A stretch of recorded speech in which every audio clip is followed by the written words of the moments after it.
in raising children. The number one for me was once they could put themselves in the car, you didn't have to strap them all in. That was a big deal. And then they could start riding in the front seat and doing all that kind of stuff. Now they're starting to drive, and now mom and dad can go out and get hammered and make a phone call. Speaking of driving, you know how there's like signs when you can tell people if their like brights are on, you give them the flash, right. Or like there's a cop ahead, yeah, you know, you radar. The flash, yeah. What's the international sign of someone who's leaving their blinker on? There isn't one. So they just do it? Yeah. You just leave it on, or you just give them the finger. No. Yeah, no, not for the blinker. But if you're on your phone, like we had somebody drifting in our lane yesterday. We were coming down Quivira. Drifters. And they were drifting into the lane, so I'm on the horn and I honk, and they look at me like I'm the bad person, right? Put your phone down, Karen. Drive your silver minivan and shut the F up. Yeah. 913-586-7965. What was your first car? Mac, is the car you're driving your only car you've ever had? I bet it is, right? No, I wish. Yeah, I was... you could not get 16-year-old Mac to understand the value of driving and the value of your life and other people's and the importance of, I did not get it. So I totaled 2 cars. Holy cow. Yeah, man. One was a Mazda 5. Yeah, man. One was a Mazda 5, like a little like half minivan, half not. And then I had a Prius, which I loved my Prius, dude. Wish I still had that. Why did you total 2 cars? Like, what were you doing? Not caring. Well, one of which I was just not inebriated. The other one it was raining and went too fast on a left turn, taking my sister to youth group, and bang. Scary.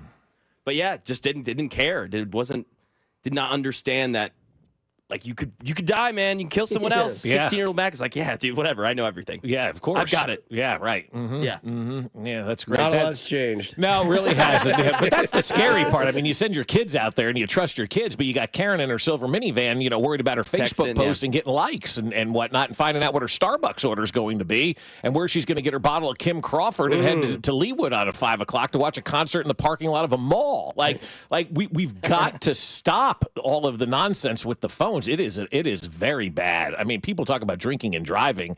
Texting and driving is 1,000 times worse because everybody's out here doing it all the time. So put your damn phone down, Karen.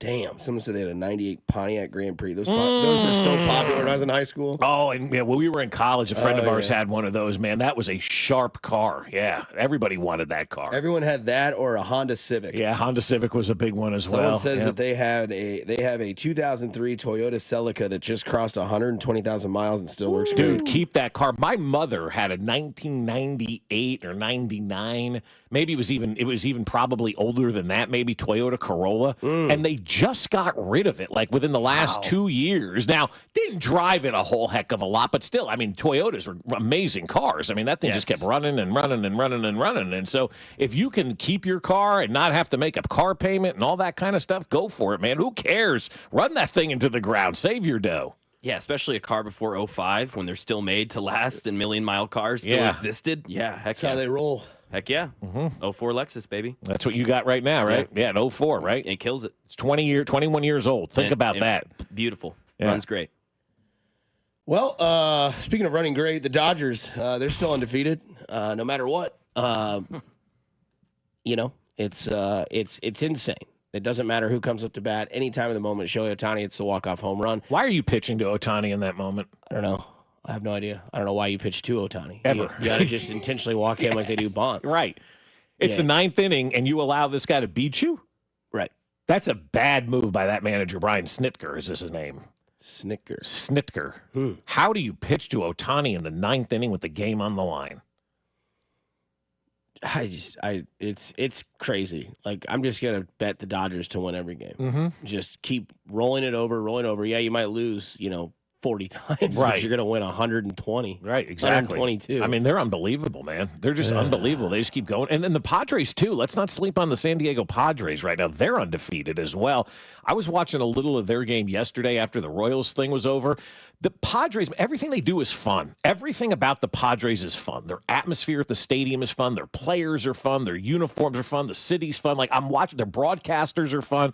I'm watching that game yesterday. I'm like, damn, this is a lot of fun these guys are having. They're 7-0. They're winning. They're having themselves a great time right now. That story just ended. We'll come back and we'll talk about these first-place Royals. That's right. I'm still there, baby. So should you. Don't let 6 games let you get down. We'll talk about the Royals on the other side here on 96.5 The Fan, your home for Kansas City Sports. Fescoe and Dusty. Subscribe and watch the show on YouTube by going to our channel at The Fan 965. Kansas City's FM sports station, 96.5, The Fan. Well, I'll tell you what, folks, ED is a terrible condition. We all know that. It causes really a lot of stress in relationships, and it creates anxiety and undue hardships on a man, and often on their partner as well. Yet many men suffer for years without seeking treatment, and ED is an intimacy destroyer. Research shows that men can draw apart from their partners when ED affects their sex life. The condition causes stress, anxiety, depression, and even worse, a man's partner can even blame themselves when ED becomes a problem. But Heartland Men's Health is here to help because they have treatments that work when the pills or herbals fail. They have treatments with success rates well over 90%, and some treatments can even have you last an hour or more. So schedule a consult with Heartland Men's Health today. Your initial visit is just $99 and includes a medical consult with a licensed medical provider, a T and PSA test, and if medically advised, a test dose. And if that test dose doesn't work in the office, your visit is free. Plus, they have an expert staff on hand, and if you're like a lot of men, you could be having sex the day after your appointment. They have 3 locations: Overland Park, Independence between Blue Springs and Lee Summit, and their new office in North Kansas City. So call them today, 844-447-6600, or visit heartlandmenshealth.com. Look, there's feelings, and then there's the facts. If you're feeling like your finance team is bogged down in mundane manual tasks, the fact is, you need Ramp. Ramp is the corporate card that makes the expense process fast and easy. The moment your team makes a purchase, Ramp handles everything. Receipt collection and approvals, the works. With Ramp, you can cut your month-end close from 5 days to 1, customize approval workflows, and get complete control over every transaction. Facts. Over 25,000 businesses trust Ramp, including Shopify and the Boys and Girls Club of America, which is why they were just named #1 in spend management by G2. Facts. Start using Ramp and you'll have more time to spend scaling your business. And that'll feel really good. Upgrade to Ramp for free today and get $250 at ramp.com/radio. Ramp.com/radio. That's RAMP.com/radio. Cards issued by Sutton Bank, members of FDIC. Terms and conditions apply. Every morning, we rise and shine, make breakfast, and brush away the night's rest. These routines help us start the day off right. Nature Made vitamins are a simple step in that daily care regimen. Multivitamins with daily essentials, clinically studied probiotics for gut health support, magnesium to help relax the body.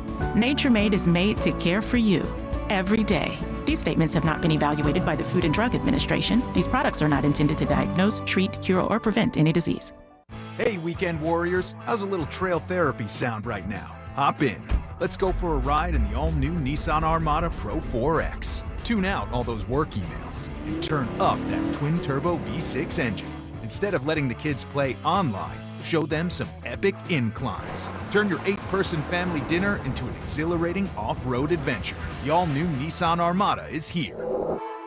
Intelligent four-wheel drive cannot prevent collisions or provide enhanced traction in all conditions. Always monitor traffic and weather conditions. This season, it's not just madness on the hardwood, but outdoors in the yard too. No matter what the challenge, Ego Outdoor Power Equipment delivers incredible power and performance. From yard work essentials like mowers, blowers, chainsaws, and trimmers to innovations such as portable power stations and cordless pressure washers. You can use the same battery to power over 90 tools. That's why Ego has over 200,000 5-star reviews and counting. Check out the winning lineup at egopowerplus.com.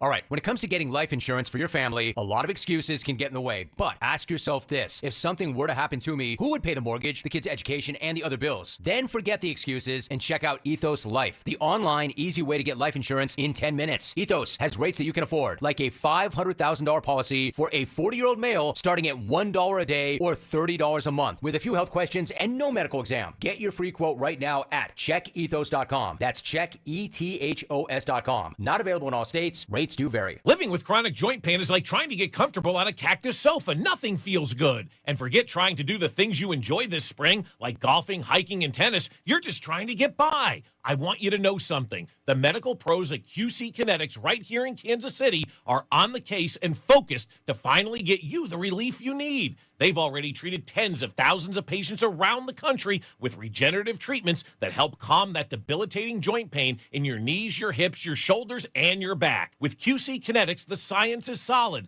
They give you your life back without surgery, without drugs, and without any downtime. Curious if you'd be a candidate for these treatments? No problem. The consultation is totally free, and they're happy to take a look to see if they can help you finally get the relief that you deserve. Call now and find out how easy it is to get back to enjoying life without chronic joint pain. Call QC Kinetics now, 816-412-6299. That's 816-412-6299. You're listening to 96.5 The Fan from the Mission Plumbing, Heating, and Cooling Studios. Here's traffic brought to you by DM Injury Law. Have you or a loved one been in a car wreck? Contact DM Injury Law today and get the money you deserve. Car wreck? Remember, Mike's got this. On the Missouri side, 35 southbound from Missouri 152 into downtown is a 12-minute trip. I-70 westbound from 470 into downtown 15 minutes. Kansas side 70 eastbound from 435 to 670 is an 11-minute drive. Alan Carr, 96.5 The Fan, traffic.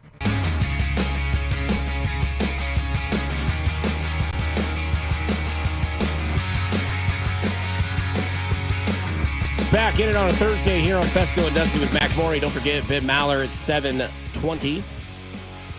You're tapping with our guy in L.A. He's having a good life for baseball. I don't see why anybody else isn't. It's still a very young season. Unless you're Atlanta. That's tough. I mean, 0-7's a big hole, dude. You got to win 7 straight just to get back to 500, man. Well, when you do stuff like this. Fly ball to center field. Harris is back. Oh, Tony! Ladies and gentlemen, embrace this. Embrace this man. Embrace this team this season. Yeah, that's exactly right, man. Seriously. Exactly what Max said. Yeah, embrace it. He's like, did Bob do the announcing for the Dodgers last night? Exactly. That's why I kept that in there. Well, I mean, but if you're sitting around and you're not embracing it, like if you're an LA fan, and I'm sure there's somebody complaining about something with the Dodgers, you're missing out on this greatness here. History. With Ohtani. I mean, it's the greatest baseball player we've ever seen because none of us saw Babe Ruth. Is this one of the greatest teams you've seen? I mean, we're 7 games in. 7 games in. It's hard not to say it at this point in time it is, right? We'll see how far it goes. And we said yesterday you'd give me 120. I'm probably going to take the over unless they get bored, at some point in the season. But I would think, wouldn't you as a player, I know the playoffs are the most important thing, and October matters the most, obviously. Mm-hmm. But if you're on this team, you've got to play these 162 regular season games. Why wouldn't you want to go out there and just be the best and just do what nobody else has done before? Go win the most games ever and then go on and win the World Series. If you win the most games ever and then win the World Series, there's no conversation about who the greatest baseball team of all time is. I mean, you went and won more games than anybody else in the regular season, and you won the World Series. The answer to that question is over. There's no more debate. Now, I know some people on, some of the sports networks that do talk baseball wouldn't like to see that, and they would probably debate, well, is it really the best team? Well, they won more games than anybody else and the World Series, so yes, they would be considered, in my opinion anyway, the greatest team ever if that ultimately happens. They just remind me of the Warriors when they had Durant, Draymond, Steph, and Clay, and it was like, they win 60. I thought they won 70, 73 games. 73 was the number? 73 and 9. And everyone's it was just disgusting. But they didn't win the championship that year, right? James. No, the year before, the 73 and 9 team without Durant did. Then they got Durant the next year. And then he brought him back down to earth. And I believe they won one. They lost one game in the playoffs. Oh, that's right, yeah. 16-1 in the playoffs. Yeah. Stupid.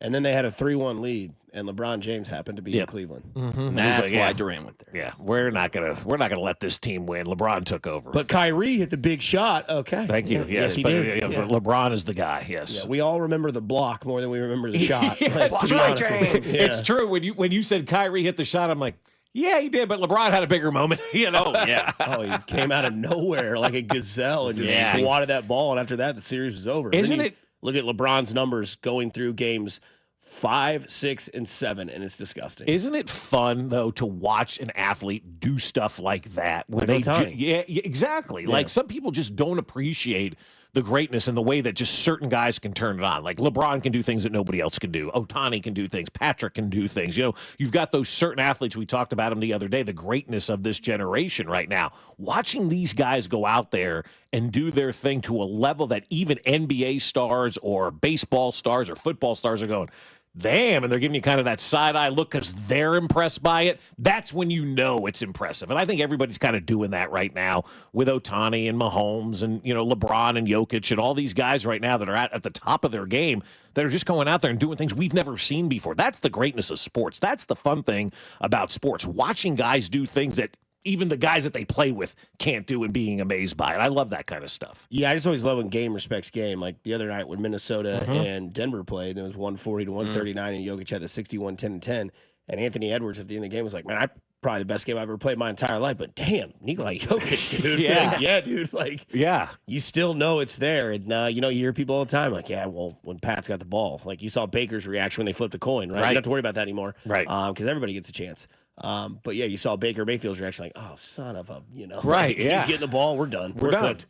Bobby Wood Jr. last July turned it on. And everybody's like, okay, this is a special athlete. Bobby Wood Jr. will eventually turn it on. I'm not worried about Bobby Wood Jr. as we segue into the Royals. Did we appreciate that July enough, though, Dusty? Shoot, I did. I did. You did or did not? I did. Yeah, I did too. Yeah. I did the George Brett thing. I didn't care if I was in my house, if there were flames on the charcoal briquettes. I was like, it'll burn. It'll be fine. I'm going to watch this at bat. Right. Home run, triple, double. The guy's insane. He was hitting like 500 at one point halfway through the month. It was an unbelievable month. Yeah, no, I know what you mean. But yeah, unbelievable month for Bobby Wood. I just hope people appreciate that because the odds of us seeing something like that again, I mean, it's very rare to see somebody do something as great as what he did in July or, whatever the case may be. On your team. On your team, too. Your Right. We're not sitting here from afar watching Ohtani or Jokic. This guy was in our town doing it. And I'm sure somebody was complaining about Sam Long at that time, whatever. But that was just a great month and a great run that he had. Yeah, so I know there's a lot of people, and I was listening to Carrington yesterday, and he's, his narrative on my way home from the course was the Royals are doing exactly what we thought they'd do. They're going to win 83 to 85 games. I think they're still going to win 85 to 87. By the way, everybody is the same in the AL Central. Yeah. Everyone is 2-4. The new odds came out after the first week. Who's going to win the Central? The Royals are second right now. Yeah. Detroit is 1. Minnesota, for whatever reason, is 3rd, and Cleveland is 4th. And the White Sox, who are the first place Chicago White Sox, they're not even getting any love. It's like off the board. Yeah. But no, the Royals are 2-4. Everyone in the AL Central is 2-4. And we're getting to that point where eventually you have to say no longer that it's the start of the season and things are going to happen differently than not. We don't need to sit here and beat the dead horse that is Hunter Renfroe and MJ Melendez. Right. Golden sombrero yesterday for your boy. Oh, my God. 0 for 4 strikeouts for Hunter Renfroe yesterday. But, look, I mean, Urseg was good. Urseg was dynamite yesterday. Estevez might have made you remove all your fingernails, but he got out of it. He got out of that jam that he got. And I still don't know what that balk was that umpire was calling. Yeah. Hosmer was pissed about it yesterday, too. He was firing off on this John Tumpain guy. Like, what, were you supposed to be a statue out there on the mound? Right. And the thing is that this team is going to be, in my opinion, I still believe this. I don't care what you might be feeling or what you're thinking. They're going to be an 85 to 87 win team. That's what we thought at the beginning of the year. And that's probably going to be enough to win this division. Like, that's what this division, it's everybody's got a chance in the AL Central, right? 4 teams made the playoffs last year in this division, right? No, 3. Minnesota could have made the playoffs, Detroit, but they decided Kansas City, not to. Cleveland all made the playoffs last year. Your focus always is to win your division. You can still win this division. Now, with this sophomore album, that is what Vern has called this season, right? You have expectations that you hope to, that you exceed those expectations, or at least fulfill those expectations. Mm-hmm. And Bobby Witt Jr. is going to be fine. Jonathan India is fine. Vinny Pasquantino, a little bit of a cold streak, whatever. He'll be all right. Again, we know that the hitters 5 through 9 is the soft spot in that lineup. There's got to be something that comes of that. Michael Massey's going to have to step it up a bit. But again, we said this last week. The next 18 days, all the way until, 17 days, till April 20th, this schedule is brutal, right? Like, you got Cleveland to start the season. You lost 2 out of 3. You played Milwaukee. You lost 2 out of 3. Take away the 11 runs in one game, this team's averaging 2.4 runs a game. It's still young into the season. People are going to do what they're going to do. Baseball is a long, long process of a sport. But again, where we can throw this in is you have a day off today, you come home, you play Baltimore. Now you're starting to get into, okay, the season started. Yeah. We're into the rhythm. It's not early anymore. Now the schoolwork gets a little bit harder. You know, you don't get points for just showing up to class for the first couple of weeks and, you know, answering the right questions on the syllabus. Yeah, and, getting your syllabus and leaving and peacing out. Yeah, it doesn't work that way. The attendance grade is no longer the only thing that gets graded now. Now you are going to get your first pop quiz. That first pop quiz is Baltimore. Yeah. 2 out of 3 in this series. You're playing at home. Not going to be the greatest weather. 50s, cold. We may not rain. even get games in this weekend, you know. That could be tough. I mean, and especially this is the only time that Baltimore rolls into town, so you're probably looking at least, I would say, a double header out of this deal. Friday looks like it could be potentially washed out, so you can come hang out with us at the Sand Trap, and they've got a roof now, so everything will be good. And so you can come hang out with us around 2 o'clock on Friday. But I think at least one of these games, maybe I could be wrong about that, but Friday sure seems to be like one of those days where it's going to rain and rain and rain all day long. Maybe you get a window at night or whatever the case may be, but the conditions aren't going to be good. But the first week of the season is now over, okay? You got your break today. And now the regular season fully gets into effect. You have failed basically your 2 pop quizzes, your 2 pre-tests of the season. You failed in Cleveland because you lost the series. You failed against Milwaukee because you lost the series. Mm-hmm. You got a day off today to kind of recuperate a little bit, start finding your way back and say, all right, we messed up those pre-tests. They don't really count all that much. Mm-hmm. It's time to start, it's time to start this thing anew and take care of Baltimore. And if you can take 2 out of 3 for Baltimore, all right, you're beating a good team. You're beating a playoff team. People will feel a little bit better, about this ball club. There was a guy on X, formerly Twitter, yesterday who said something to me to the effect of, these games matter. They matter as much as September games. I'm like, well, technically, yes, and in math standards, they do. But if you're getting yourself still worked up over the first 6 games of this season, the first week of this season, you ain't going to last till May, living that kind of life. You got to take it for what it is. A long baseball season. Atlanta's 0-7 on the year. They're probably a little bit better than that 0-7 record would indicate and whatnot. So teams are trying to figure out where they are right now, what they can do, the mixing and matching. The Royals just got to figure out a way to get some of those bats moving. And you said beating the dead horse of Renfroe and Melendez, they're not the reasons. We can't worry about them anymore. It has to be those guys at the top of the lineup. Your first 5 have to produce pretty much on a nightly basis for you, which is the case for every team in baseball, except the Dodgers. Yeah. Reagan's looked great yesterday. He was good. Yeah, he was really, really good yesterday. What was it 5 innings, 5 hits, 10 strikeouts? 10 Ks yesterday, man. Gave up the home run the first inning, really locked in after that. I would think. I mean, no, didn't give up another run after that. Yeah, it was really and good. And then just nobody could touch him. That was your ace yesterday. That's what you wanted to see. So there's that positive side. Bubic was great in his start. Lorenzen's your wild card, right? Like, there's going to be starts where he goes out there and gives you 5-6 innings, eats it up, throws 100 pitches, strikes out 6 to 7. You're probably going to have your couple starts where he only goes 3 1/3 and gives up 4 runs and doesn't have it, but that's your 5th starter. Bubic, we'll see what he does in his next start. Seth Lugo gets the hill when they come in town against Baltimore on Friday, followed by Waka, and then you'll get Bubic on that Sunday game if all those games get played into that order. Yeah.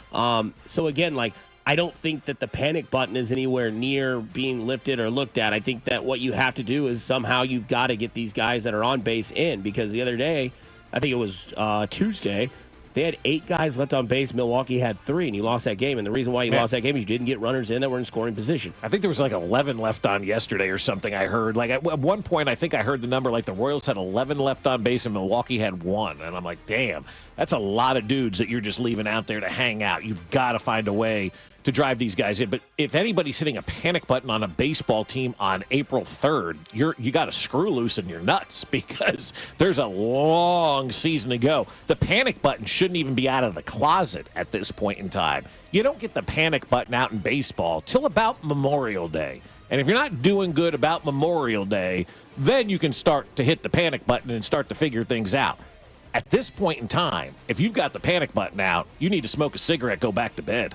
Yeah, so total in the series, they left 23 guys on base. What's ironic about that is that the most they left on base was Monday. They left 10 guys on base and scored 11. So something's weird there.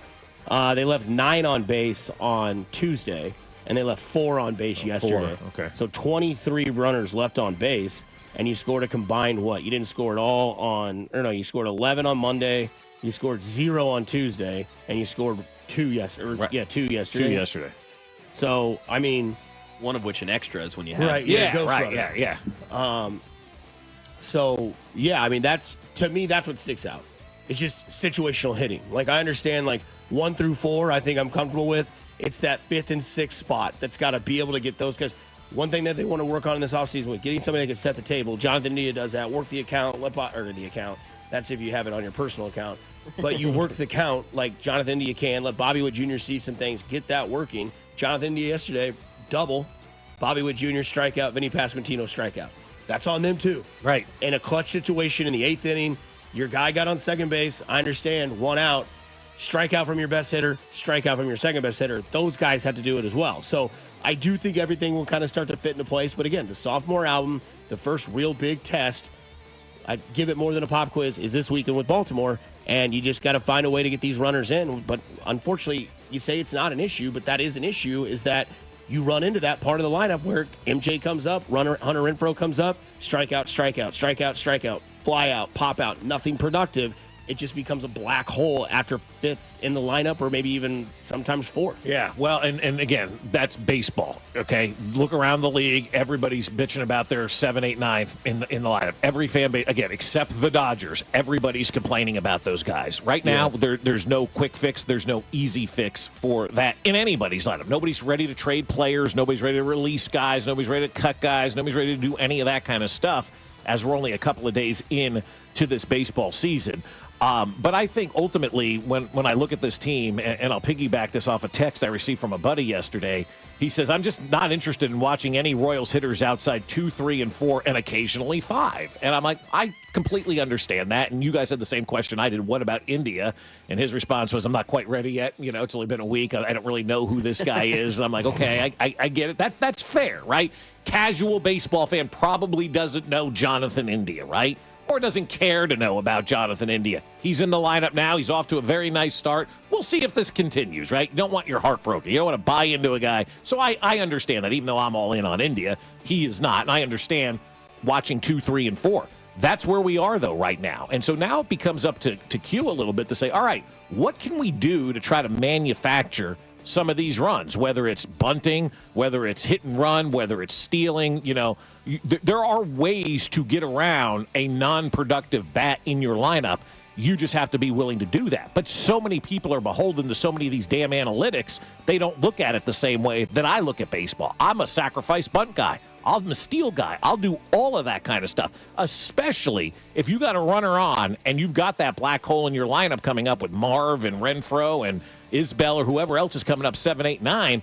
Bunt these guys over. Do a little hit and run. Steal some bases. Be a little bit different than the normal analytic stuff would say, and try to get some of these guys out of their slumps. And sometimes you can do that by laying down a bunt and surprising somebody and getting that hit and that sigh of relief that you got on base. So I think some of it can be up to the management as well to put these guys in a little bit of different of a position. But ultimately, at the end of the day, this is who we have right now. And unless JJ is going to go out and make a trade and get some Major League outfield bats in here, which they've been trying to do, this is kind of the lineup of where we are at this point in time. So you've got to find ways to maximize what you have. I know where there's a good bat. It's in Double-A. Plays tomorrow night. Jack Caglione, Double-A Arkansas.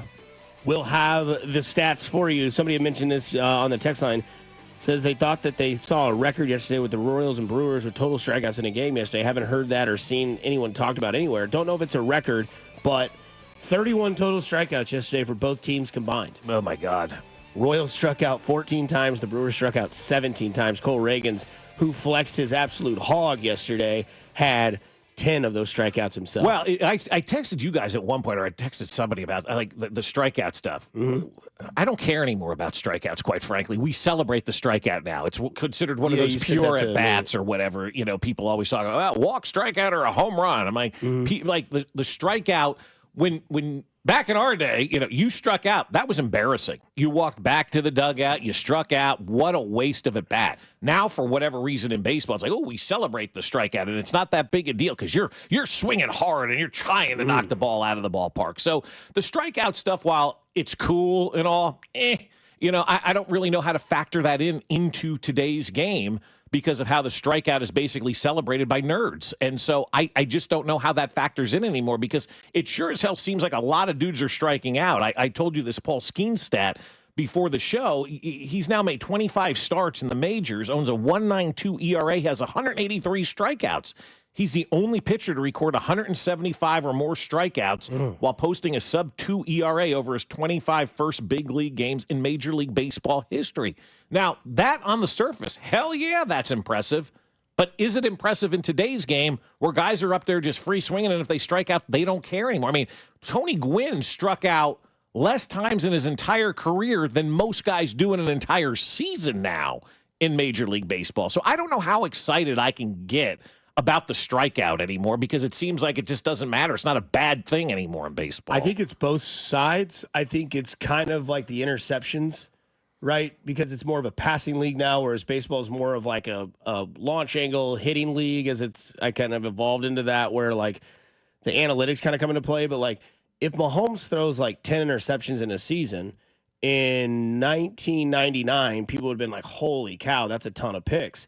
Today it's like, well, they throw it so many times and attempt so many throws that if it's tipped and caught, like it's really not. But if you throw like 3 in a game, it's like something's clearly wrong. You strike out 4 times and 4 at bats, that's not celebrated. That's shame. Yeah, like, you should do be, that. right? Like, you should be shamed. Yeah. But again, like I think the interception stat is kind of irrelevant to a point. But again, if you're out there like, throwing 2 picks, like if you're Jameis Winston, right? If you're Jameis Winston, you're throwing 3 picks a game and 2 of them are going to the other house. That's an issue. That's an issue. But if you're Patrick Mahomes and your stat line is 3 touchdowns, 2 interceptions, 299 yards, and you were 28 of 36, that's a good game. And you won the game. Yeah, that's a decent game in today's standards of the NFL. Whereas, like, if you're Bobby Witt Jr. and you go 2 for 5 with 2 strikeouts, but you have a home run and a double, and you had 3 RBIs, like, no one cares. But again, it's when they consistently happen and you look like you're overmatched, which is what we are seeing with Hunter Renfroe and MJ Melendez. They clearly are not figuring it out. There's either something in their heads, the leash is getting shorter and shorter, and they're feeling the pressure of that. Either way, it's not working. Yeah, but again, with all the strikeouts in baseball right now, it's just like nobody cares anymore. Like there needs to be punishment for striking out. Like you were embarrassed back in the day. People booed you. Now it's like, oh, hey, it's a good swing. Look at the swing velocity on that guy. It was so good. Oh, some nerds writing that down. Good swing velocity. He can't hit, but he has good velocity with the bat. Who cares? It's not connecting with the baseball. Get him a turbo bat. Doesn't matter. So I just think right now, like we talk about these strikeouts all the time, and it just happens so much in baseball. You sit down and you watch a game like yesterday. I felt like everybody was striking out yesterday. Yeah, there were 31 of them. I know. It's like how many outs in a game? 27 and 27 is 54. 31 of the 54 outs in that 9-inning game yesterday were strikeouts. Excuse me, Bob, it was 11 innings. Oh, I'm sorry. You're right. So 31 of the however many. Math. Yeah, so another Add 6 and more 12. So 12. 31 of 6. 54 and 12. 64. Yeah, so 31 of the 64 outs, basically 50% of the outs were strikeouts. As a paying customer, is that something I want to pay for? A wise man once told me, see ball, hit ball. That's right. Coming Nick up. Prado would have listened. He'd be at the big leagues right now. Instead, he's circling around Anaheim or Omaha, wherever the hell he is. He might be here before we know it. He may be. Hey, Drew Waters hit for the cycle Did yesterday. you see that? How about that? Drew Waters Call hit him for the up. cycle. Call him Inside the up. park home run, triple yesterday. Let's go, Drew Waters. Get your tail up here. Stay healthy. You play better right field than we're seeing right now with the product that's being played out there today. Today is International Movie Score Day. Oh, I like that. That's right. What's your favorite score? I think it's going to be unanimous. I think it should be unanimous for everybody. Well, there you go. They call that a tease in radio. We'll see if he's right. 96.5 The Fan, you're home for Kansas City Sports. Hey, it's Bobby Witt Jr., and you're listening to Fescoe and Dusty on your home for Royals baseball, 96.5 The Fan. Oh, I came home yesterday, and boy, to my delight, the Aspen Lawn and Pest Control guys had been out. They cut the grass, and it looks awesome. They got stripes in there and all kinds of good-looking stuff. I'm like, wow, finally can be proud of the front lawn. They're like, this is just a mow, man. We got a lot of work to do here on this one. Came out later in the day, put down the fertilizer, put down all the pre-emergence, all of that stuff you need to have a robust-looking, awesome lawn at your house. And I'm so happy that Aspen Lawn and Pest Control are taking care of my yard because I couldn't do it. I couldn't figure things out. So that's why I decided to trust the college-educated professionals at Aspen Lawn and Pest Control. They're also going to put that bug dome over the house as well, and they're going to eliminate mosquitoes and ticks and fleas and all of those nasty bugs that you don't want to deal with in the summertime. They're all going to be gone thanks to Aspen Lawn and Pest Control. They've been in business since 1984. 25, and they provide award-winning services. They offer full-service lawn care, irrigation, and pest control. If you mention this ad, you're going to get a free estimate and up to half off your first application. So you want to expect the best. Don't wait. Call them today, or better yet, just visit them at aspenlawn.com. That's aspenlawn.com. Buckle up and hang on. This is going to be a good one. The fans of Kansas Speedway know how to have a good time. One that celebrates fantastic finishes. Clash together. So close. And family-friendly facilities. Trading paint. We got feuding. And tailgating tradition. Burnouts. Beer. And barbecue. Oh, it'll for sure be a good time. And you are all invited. NASCAR weekend at Kansas Speedway, May 9th through the 11th. Get your tickets now at kansasspeedway.com. At Busey Bank and CrossFirst Bank, we're partnering together to help make your goals become lasting legacies. Through bespoke plans that maximize your wealth and partnerships that give you peace of mind. Because building wealth, tending to it, and passing it down secures a brighter future. Together, we're building extraordinary impact in business, wealth, and community. Busey Bank and CrossFirst Bank. Member FDIC. For you, the kids and the dogs in your own backyard, the Grass Pad Idiot Proof program starts today with the big yellow bag of Prevent. Spread it and forget it. The Grass Pad's high on grass. I'm Bob Burke, founder and chairman of Burke America Parts Group, a family of brands that includes RepairClinic.com, an appliance and HVAC parts solution company that's grown into an international brand. Before AmericanEagle.com, we partially launched a new technology platform developed by another firm. American Eagle helped take our technology to a whole new level with digital marketing, software development, and business insights into our key markets, appliances, HVAC, and outdoor power equipment, and did so both on time and on budget. AmericanEagle.com has the resources, experience, and talent needed to produce solutions. Our new technology platform, developed by AmericanEagle.com, has produced tremendous results with higher traffic, conversion, engagement, and online revenue. If you have any home repairs you need to take care of, check us out at RepairClinic.com. If you need a world-class website or technology project, then I would highly recommend AmericanEagle.com. Call AmericanEagle.com at 773-NETWORK. That's AmericanEagle.com, 773-NETWORK. This season, it's not just madness on the hardwood, but outdoors in the yard, too. No matter what the challenge, Ego Outdoor Power Equipment delivers incredible power and performance. From yard work essentials like mowers, blowers, chainsaws, and trimmers to innovations such as portable power stations and cordless pressure washers. You can use the same battery to power over 90 tools. That's why Ego has over 200,000 five-star reviews and counting. Check out the winning lineup at egopowerplus.com. All right, when it comes to getting life insurance for your family, a lot of excuses can get in the way. But ask yourself this: if something were to happen to me, who would pay the mortgage, the kids' education, and the other bills? Then forget the excuses and check out Ethos Life, the online, easy way to get life insurance in 10 minutes. Ethos has rates that you can afford, like a $500,000 policy for a 40-year-old male starting at $1 a day or $30 a month, with a few health questions and no medical exam. Get your free quote right now at checkethos.com. That's checkethos.com. Not available in all states. Rates do vary. FanDuel, America's #1 sportsbook app, is the best place to bet on sports. There's absolutely a loaded sports calendar this week, and it doesn't matter if you're into basketball, baseball, hockey, or any other sport. Check out some of their exclusive promotions: Dinger Tuesday, Hump Day parlays, and golf profit boost tokens over the weekend. With baseball season here, you know I'm happy to bet on the hometown team, and hopefully the Royals can win their division this year. You can bet on that as well if you'd like to on FanDuel. And right now, new customers get $200 in bonus bets for every winning $5 bet. $200. All you got to do is win a $5 bet as a new customer. So check out FanDuel. Use my promo code KFNZ to make every moment more. 21 and present in Kansas. First online real money wager only. $5 first deposit required. Bonus issued with nominal drawable bonus bet, which expires 7 days after restrictions apply. See terms at sportsbook.fanduel.com. FanDuel is offering online sports wagering in Kansas under agreement Kansas Casino LLC. Gambling problem? Get up with your best bet. Call 1-800-522-4700 or visit kansasgamblinghelp.com. The technicians you can trust with your house keys. Anthony Plumbing, Heating, Cooling, and Electric.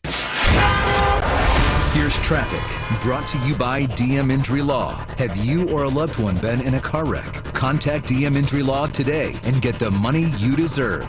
Car wreck? Remember, Mike's got this. Brought to you by the technicians you can trust with your house keys, Anthony Plumbing, Heating, Cooling, and Electric. On the Missouri side, inbound I-70 gets heavy approaching Little Blue Parkway, stays very slow overpass 470 with an accident blocking the right lane.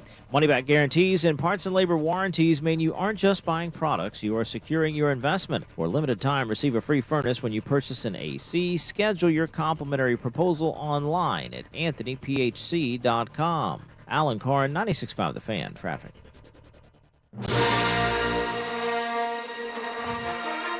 In a galaxy far, far away, one man who secretly loved his sister, who happened to be the only female in the galaxy, and he had no idea who she was.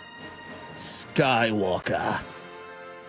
I am your father, which is not the right line. No. But it's become the right line. Yeah, now everyone knows that. On Maury Povich's show. Yeah. And the father is... Not you. Biggest celebration you've ever seen in your life. Oh, hell yeah. People I always so thought, excited. That's crazy. I always thought that they should have the revamp show and have the kids come back as like young adults and be like, this is the reaction of Terry, who was not your father. What do you think about this? Damn, you were that excited not to be my dad? Like, the Yes. hell? Better believe it, dude. Yeah. Tyreek Hill's like, damn, I should have tried that. Ooh. 13 children for Tyreek Hill. Congratulations. That's like horseradish. Yeah, well, whew. That's a tough one there. You thought the carpool lane was tough with two. Oh, my goodness. Yeah, right? So today, 13 in April that's an unlucky number. Today in April, there's 2 different days today. We'll get to the other one here in a little bit. Plus, we'll get to Smash or Pass, which I have a surprise for you guys. Oh, all right. International Film Score Day. So what's the best score to you guys, Bob or Mac? I think you just played it coming in. I think it is Star Wars, and I think that kind of is the unanimous number one when you ask people what the best movie scores are. Really anything by John Williams, which is basically everything in the movie industry. Raiders of the Lost Ark I have on my list as well. I've got Rocky on my list too because that was a great musical score. Gonna Fly Now is really good, and obviously Eye of the Tiger and all that stuff. They became big time songs, but anything by John Williams I think is fantastic. Raiders of the Lost Ark, you mentioned Jaws, E.T., all these other movies that he had a hand in creating that score for. He just does tremendous work. You said he's the GOAT. I said he may be the GOAT of music just in general, because I would bet more people know John Williams music than maybe any other artist music because we've all seen these great movies that he's scored.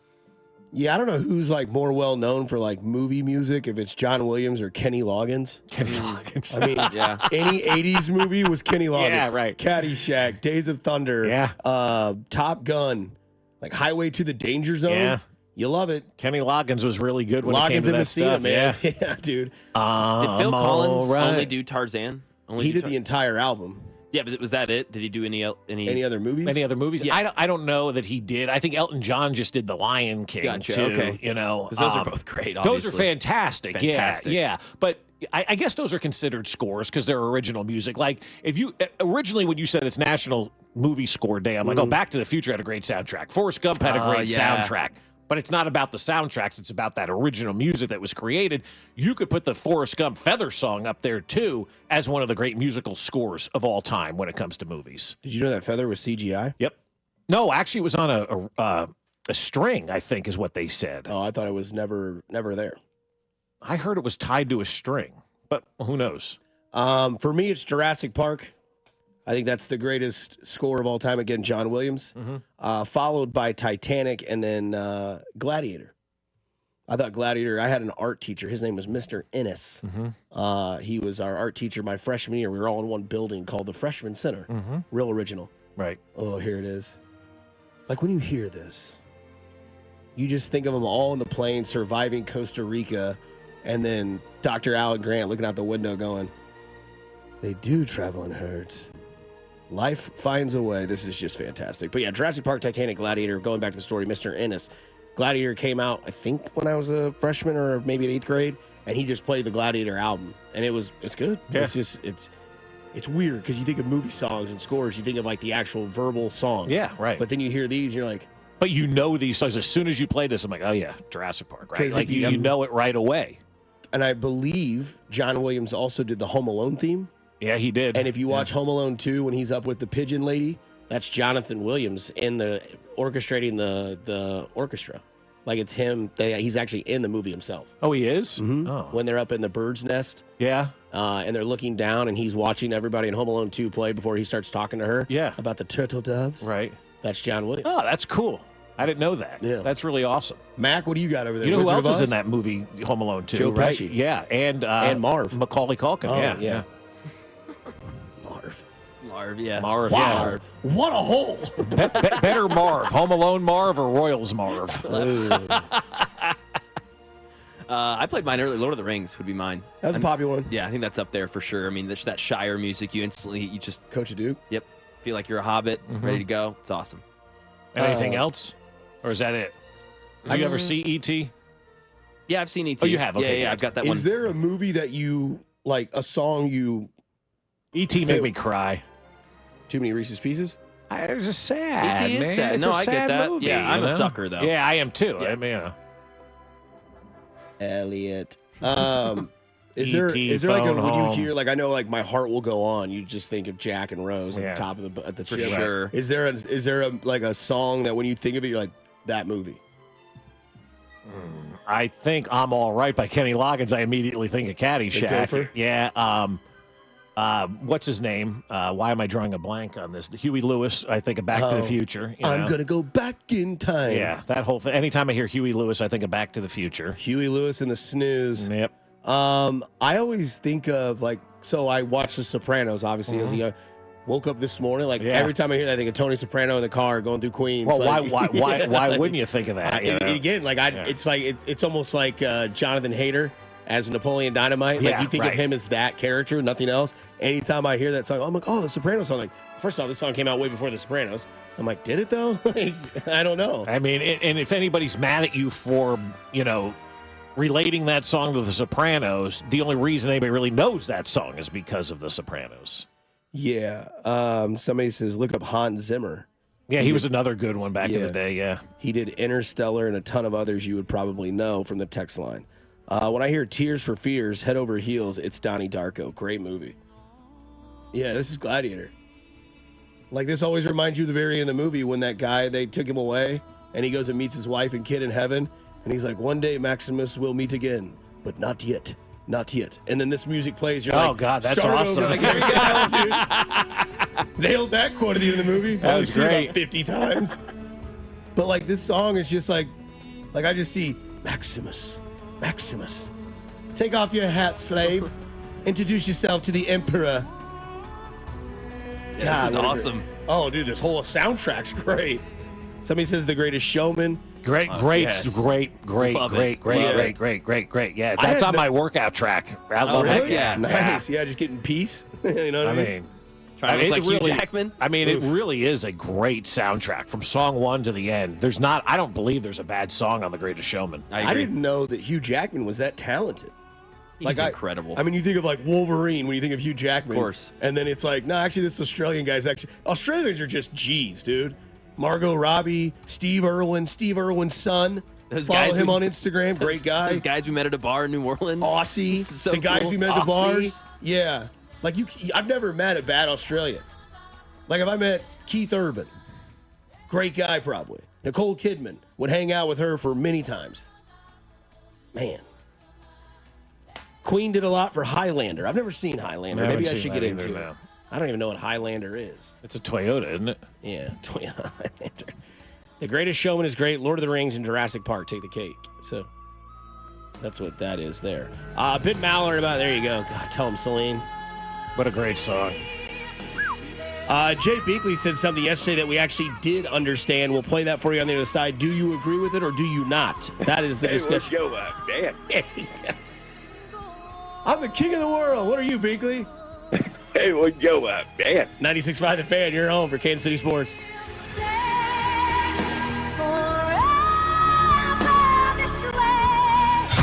You're listening to Fescoe and Dusty.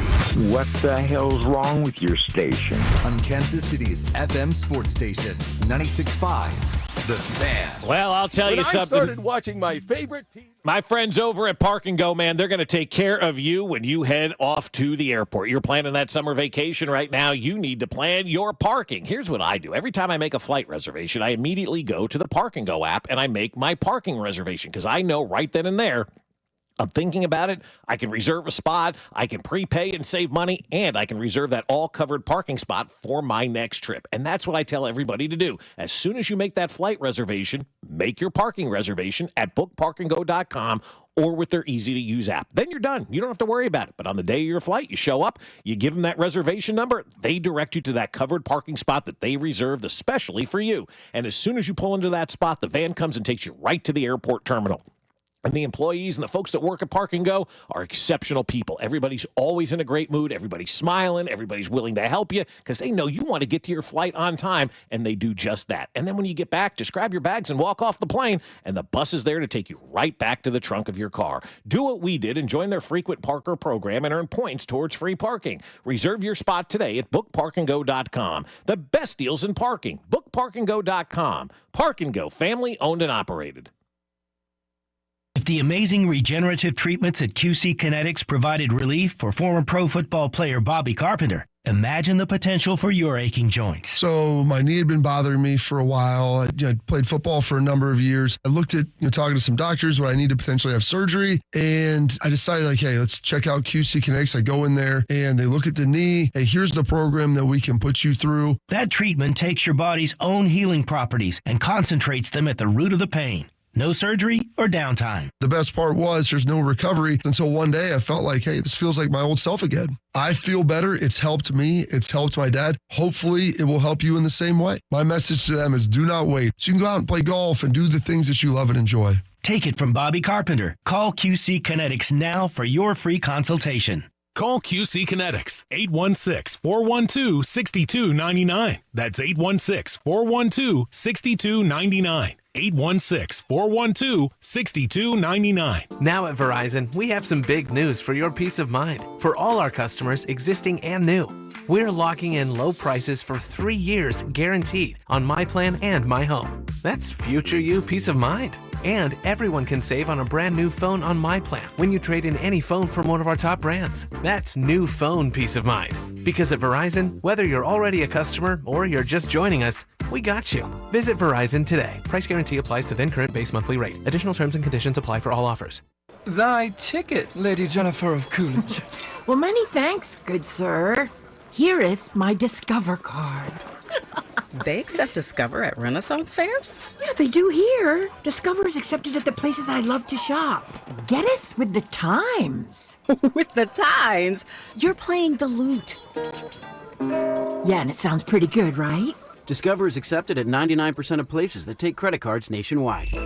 Based on the February 2024 Nielsen report. When I started watching my favorite team as almost Andy Reid, I couldn't get out of the parking lot due to my new popularity. Renner Garage Door has an offer that's just as popular. $100 maintenance check to keep your door running smooth. Get a free replacement quote. Renner carries top brands like Deldon, Amar, and LiftMaster. Family owned since 1956. Call or visit rennerdoor.com. Renner forward and back. RENNER. 2025 is the year Rob Sight Ford makes history. With non-commissioned sales staff, the lowest prices on brand new Fords, best trade-in values, and the biggest selection, we've got it all. Visit Rob Sight Ford, the top-rated Ford dealership on Google. RobSight.com. Rob Sight Ford. Non-commissioned staff, low prices, best trade-ins, and the biggest selection. Visit RobSight.com. Awaken 180 Weight Loss. Results every week and then receive free support for life. Awaken180weightloss.com. Hey guys, new update. I'm down over 20 pounds thanks to Awaken 180. 20 pounds in just 4 weeks and doing it without medications. I'm eating to lose weight, and after I reach my goal, I'll receive free support for life. You can too. Awaken180weightloss.com. Here's traffic, brought to you by DM Injury Law. Have you or a loved one been in a car wreck? Contact DM Injury Law today and get the money you deserve. Car wreck? Remember, Mike's got this. On the Missouri side, I-70 westbound, a little slow coming out of Blue Springs. You pick up some slowdowns around Woods Chapel. They intensify as you get in towards Little Blue Parkway over past 470, but it looks like the earlier accident has cleared out of the right lane. Alan Carn, 96.5 The Fan, traffic. Kansas City, this is Michael Massey. Listen to the play-by-play all season long with Denny, Jake, Ryan, and Stu right here on your home for Royals baseball, 96.5 The Fan. KFNC FM and AM, HD1 and HD2, Kansas City, an Odyssey Sports Station.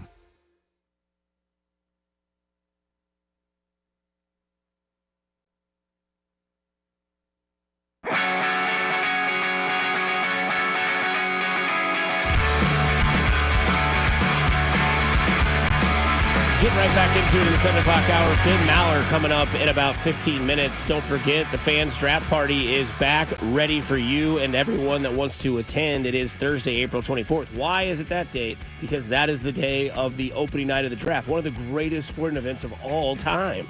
And it is at the Landing in Liberty. Shout out to our guy Maloney. It starts at 6 p.m. Bink and Unacero will be broadcasting live for the first round. The draft contest is back. You have a chance to win $965 plus an autographed Juwan Taylor helmet as a prize as well. 1 point for every player drafted in the first round. 3 points if you get the right player on the right team. Your sheet must be turned in prior to the number 1 pick on the clock, and the fan staff will all be there. So all 3 of us, all 3 of the guys from 10 to 2, and all 2 guys from 2 to 6, plus others as well. Binkley will be there. That's right. You know how excited Binkley is about this draft thing, right? I mean, this guy is just crazy and ready to rock and roll. Hey, well, yo, man.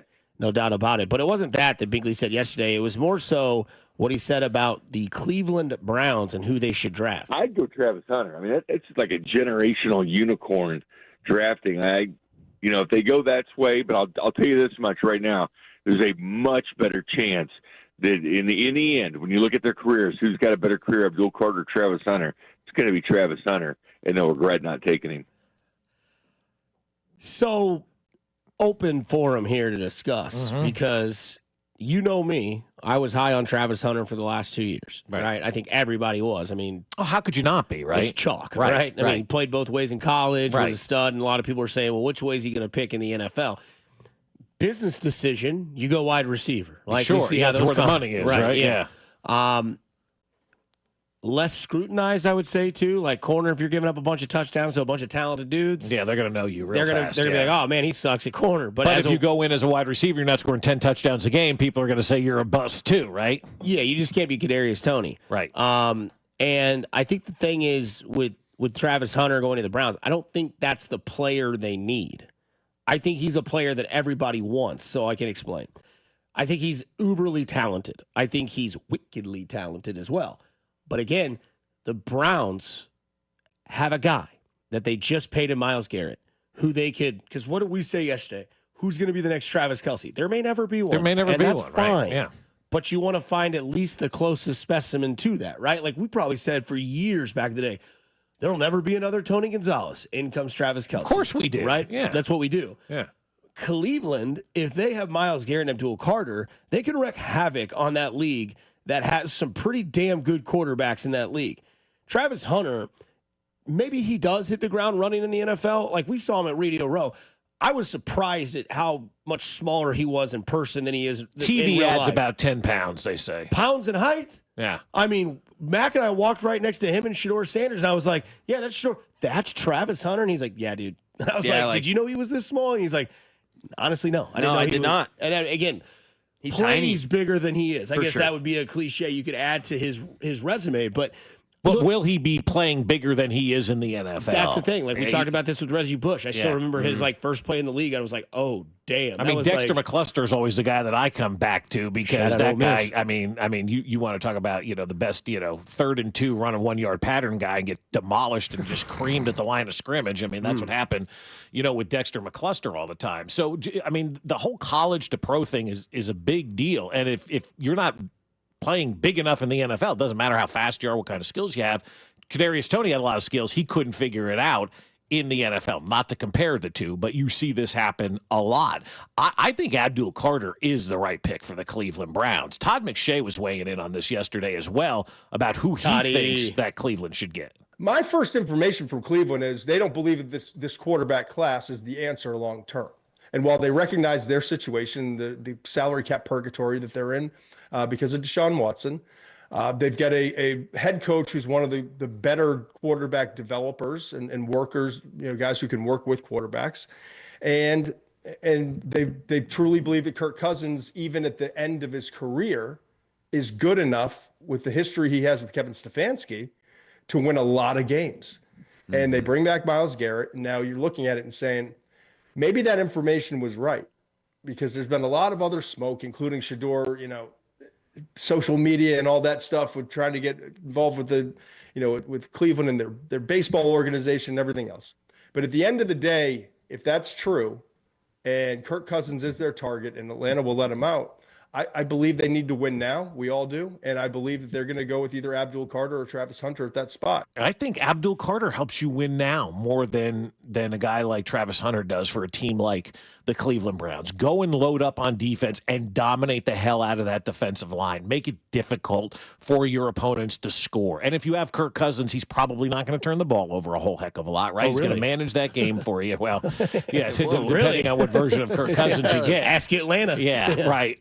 But again, it depends on what version of Kirk Cousins you get. You got 2 years that he was with Stefanski in Minnesota, so there is a little bit of a relationship there. I would make that trade in a heartbeat. And how much pressure does he have in Cleveland? Who? Kirk. None. Exactly. Yeah, none. Yeah. Keep the ship floating. Right. And so I'd go Abdul Carter and I'd load up on the defensive side because I do believe, in my opinion, and Binkley knows more than I do, but I just believe that Abdul Carter is the best player in this draft. I believe he's a can't-miss prospect, and I think you're setting your team and that drafted player up for more success because everybody's going to still be focused on Myles Garrett. That's going to leave Abdul Carter to have some one-on-one matchups because everybody's focused on Myles Garrett, and he's going to have an opportunity to succeed early. And that's what you want. So that's where I would go if I was Cleveland. I'd make my defensive line arguably the best in the NFL with those two players.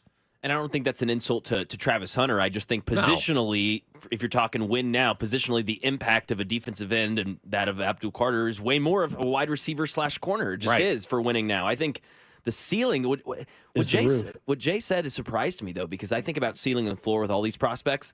Ceiling of Travis Hunter, sure. I'll say it's higher than Abdul Carter because we really haven't ever seen someone like Travis Hunter. Yeah, do you think but he's going to play both? Way higher. I think he's going to play both. Okay. Not the way he did in college. No, he's not going to play 80 snaps a game. God, no. But he might play 20 defensive snaps and 15 offensive snaps. 100%. I think you'd be stupid not to try both sides. Yeah, I mean, it's generational. We haven't really seen it a whole lot. I mean, I remember when Troy Brown was thrown into the mix in New England back in the day. Like, go play corner, and it actually worked. It worked for a hot minute, though. And then it didn't. Yeah, exactly. Like, you can try it all you want, but, man, I know it hasn't been seen before, so we should never write it off. But to play both sides of the ball in the NFL, I'm rooting for it. I want to see it so bad. I want to see this guy play every single play of the game, right? Both sides of the ball be outstanding. I just don't think it's possible in the NFL. Because if I look into my Travis Hunter crystal ball, I think he's going to go 4th overall. I think he's going to go to New England. I feel like. So who's going 1? Cam Moore to the Titans. Okay, you're locked in on that. I think Abdul Carter goes 2 to the Browns. Who do the Giants take at 3? Shedeur Sanders. I don't think they are taking Shedeur Sanders. Oh, he's got the best of both worlds for quarterbacks to look up to. He's got Russell Wilson and Jameis Winston. That's just what you need. And that quarterback Tommy room. Cutlets. I think Shedeur Sanders is going to fall like a ton of bricks, man. He might. And if he doesn't go to the Giants, he either goes to the Raiders. If he doesn't go to the Raiders, then I don't know where he goes after that. His over-under on ESPN bet is 8.5. I would take the over probably on that. At least that's my opinion. But, we know how these teams get. It's just because you have QB next to your name and people have talked about you on ESPN, they go out and they draft you. And you see all these quarterbacks fail. So the Shedeur Sanders thing is unbelievable. You got people defending Shedeur Sanders. You got people ripping Shedeur Sanders. I mean, But you have people talking about Shedeur Sanders. Yeah, and so, if you're the Giants and you've already got Jameis Winston, Russell Wilson, and Tommy Cutlets, is Shedeur Sanders a lock to be your guy next year? I don't think anybody's in love with any of these quarterbacks next year. That's a major distraction if the Giants draft Shedeur Sanders, because that's all that talk is going to be about. They've got to find ways to win games immediately there in New York and not worry about Shedeur Sanders. And so that's why I look at what the Giants are doing and saying, okay, I don't know that they're going to draft a quarterback. I saw a mock draft that has them taking Jackson Dart in the 2nd round. I don't hate that pick. I do. But picking a quarterback at number 3 when you have 2 veterans now on your roster and you're in a win now mode, Shedeur Sanders doesn't help you get back to respectability this year. If he doesn't go to the Giants and he doesn't go to the Raiders, do the Jets take a chance? I mean, do they really believe that much in Justin Fields? Do you really want that circus around you again? You just got rid of the Aaron Rodgers show. Do you really want the Dion show showing up in New York? Yeah, it's a little bit different of a show, I think I'd it's say. a different show because everyone thinks they know who Shedeur Sanders is. Everyone knows who Aaron Rodgers is. And Shedeur Sanders isn't going to go in there and be like, this guy sucks. I don't want this guy. I need this guy to come here. Get this offense coordinator out. Shedeur Sanders is going to get into the league, and all of a sudden, Dad's not going to be there behind him. Well, you hope, yeah. No, I mean, I figured he's going to do that. Like, he's going to get there. He's like, all right, I'm on my own. Like, I got to figure out my routine. It might be a little rocky at first, like when you go to college for the first time. Yeah. You're like, oh, freedom. But then you're like, all right, I got to get my blank together and figure this out and get into a rhythm. I think that's what you'll see with Shedeur Sanders. I think a lot of his scrutiny is unfair. I think a lot of it is fair because of where he comes from and how he became of it. Very flashy, very loud, very, very rich. And then the NFL is going to come in there and it's going to slap you in the face. The real world will get you. It's gotten us all in our lifetime at some point. But, man, if he doesn't go to New York and he doesn't go to Vegas, it's after that. It's Jets, maybe. Panthers, no. Saints, maybe. That's the 10th pick. Yeah, they would do it. He's not going to the Bears. He's not going to the Niners. He's not going to the Cowboys. Not going to the Dolphins. Colts. I'm looking at a CBS Sports mock draft that has him 9th to the Saints. Saints, yeah. Saints. Yeah, easy enough for me to say, right? I did take speech lessons when I was in kindergarten to say S's. Stuttering Stanley. I'm looking at this CBS Sports mock draft. Cam Ward, #1, Travis Hunter to Cleveland, and then Abdul Carter to the Giants. I'm taking Abdul Carter over any quarterback at any point in time. Oh, your dad had jersey the next day. I mean, if Abdul Carter goes to New York, that's a great pick for them. And Brian Burns and Dexter Lawrence. Yeah. Wow. I mean, if Abdul Carter goes to New York, does he pass Michael Strahan's sack record? Oh, my God. Are we getting into that already? I mean, I'm sure Stephen A. and Mad Dog will be screaming about that. Let me tell you about Strahan. The guy was a fake and a fraud. And Brett Favre, he laid down for the guy. You stole my sack from me. Oh, my God. How sad is that, too? Coming up on the other side, not sad, but glad. It's Ben Maller, and it's brought to you by the Landing in Liberty, 913-586-7965. That is the text line. We get to Ben Maller next on The Fan here on your home for Kansas City Sports.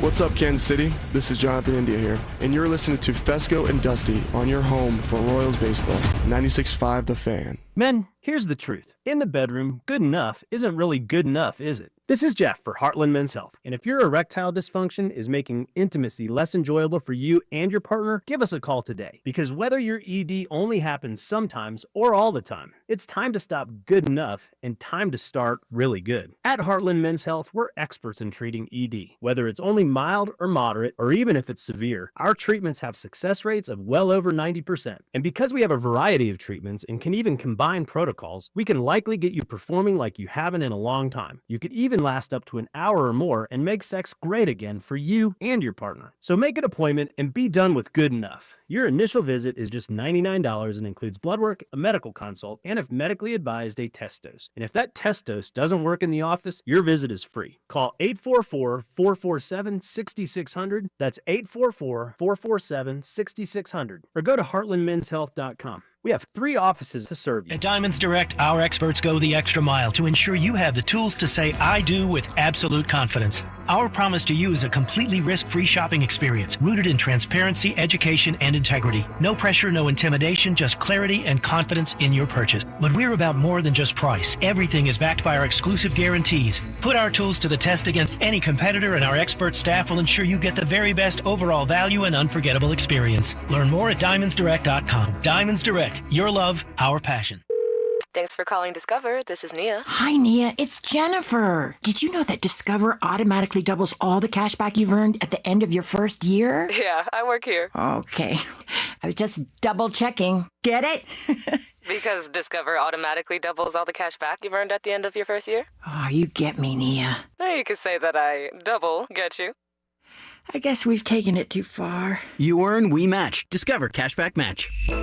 See terms at discover.com/creditcard. Prescriptions require an online consultation with a healthcare provider who will determine if appropriate. Restrictions apply. See website for details and important safety information. Subscription required. Price varies based on product and subscription plan. Hey guys, millions of men experience ED, but not everyone can access or afford treatments like Viagra. At HIMSS, our own board-certified urologist, Dr. Peter Stahl, knows this better than anyone, and he knows that HIMSS can help. Hi, I'm Dr. Peter Stahl, Senior Vice President of Men's Sexual Health at HIMSS. I've helped many guys with ED. and it has never been more convenient to treat than it is right now, thanks to Hims. Through Hims.com, you can access a full range of treatment options for ED, including daily or as-needed meds through a 100% online process. If prescribed, your medication is shipped to you for free. Find the ED treatment that fits your needs. Options at up to 95% less than the brand names when you get started at hims.com/joy. To start your free online visit and find ED treatment at up to 95% less than brand name prices, go to hims.com/joy. That's hims.com/joy for your free online visit. This is a story of the one. As a maintenance specialist for university housing, he knows college students can major in wear and tear. Plus, housing so many students doesn't leave a lot of room to house all the supplies he needs. That's where Grainger comes in. With over 1 million industrial-grade products and fast, dependable delivery, Grainger carries the quality products he needs so he doesn't have to. From a new door hinge to a whole new faucet. Call, click Grainger.com, or just stop by. Grainger, for the ones who get it done. I had the worst dream last night. You were in a car crash, and the kids and I were on our own. We had to move out of the house because I couldn't afford it anymore. That's awful, hon. My brother got life insurance from Ethos, and it only took 10 minutes. And he got $2 million in coverage for around $2 a day. It's all online, no medical exam. He just answered a few health questions right from his house. Ethos, here we come. Visit ethos.com/sports. Ethos.com/sports. Sample Rate is a 10-year term life policy for 35-year-old healthy, non-smoking male. Billed monthly. Look, there's feelings, and then there's the facts. If you're feeling like your finance team is bogged down in mundane manual tasks, the fact is, you need Ramp. Ramp is the corporate card that makes the expense process fast and easy. The moment your team makes a purchase, Ramp handles everything. Receipt collection and approvals, the works. With Ramp, you can cut your month-end close from 5 days to 1, customize approval workflows, and get complete control over every transaction. Facts. Over 25,000 businesses trust Ramp, including Shopify and the Boys and Girls Club of America, which is why they were just named #1 in spend management by G2. Facts. Start using Ramp and you'll have more time to spend scaling your business. And that'll feel really good. Upgrade to Ramp for free today and get $250 at ramp.com/radio. Ramp.com/radio. That's RAMP.com/radio. Cards issued by Sutton Bank, members of FDIC. Terms and conditions apply. You're listening to 96.5 The Fan from the Mission Plumbing, Heating, and Cooling Studios. Here's traffic, brought to you by DM Injury Law. Have you or a loved one been in a car wreck? Contact DM Injury Law today and get the money you deserve. Car wreck? Remember, Mike's got this. Missouri side inbound I-70 recovering. Earlier problem past 470 has cleared. Now just some lingering slowdowns from Little Blue Parkway over past Nolan, but the heavy stuff is all gone. Alan Carr, 96.5 The Fan, traffic.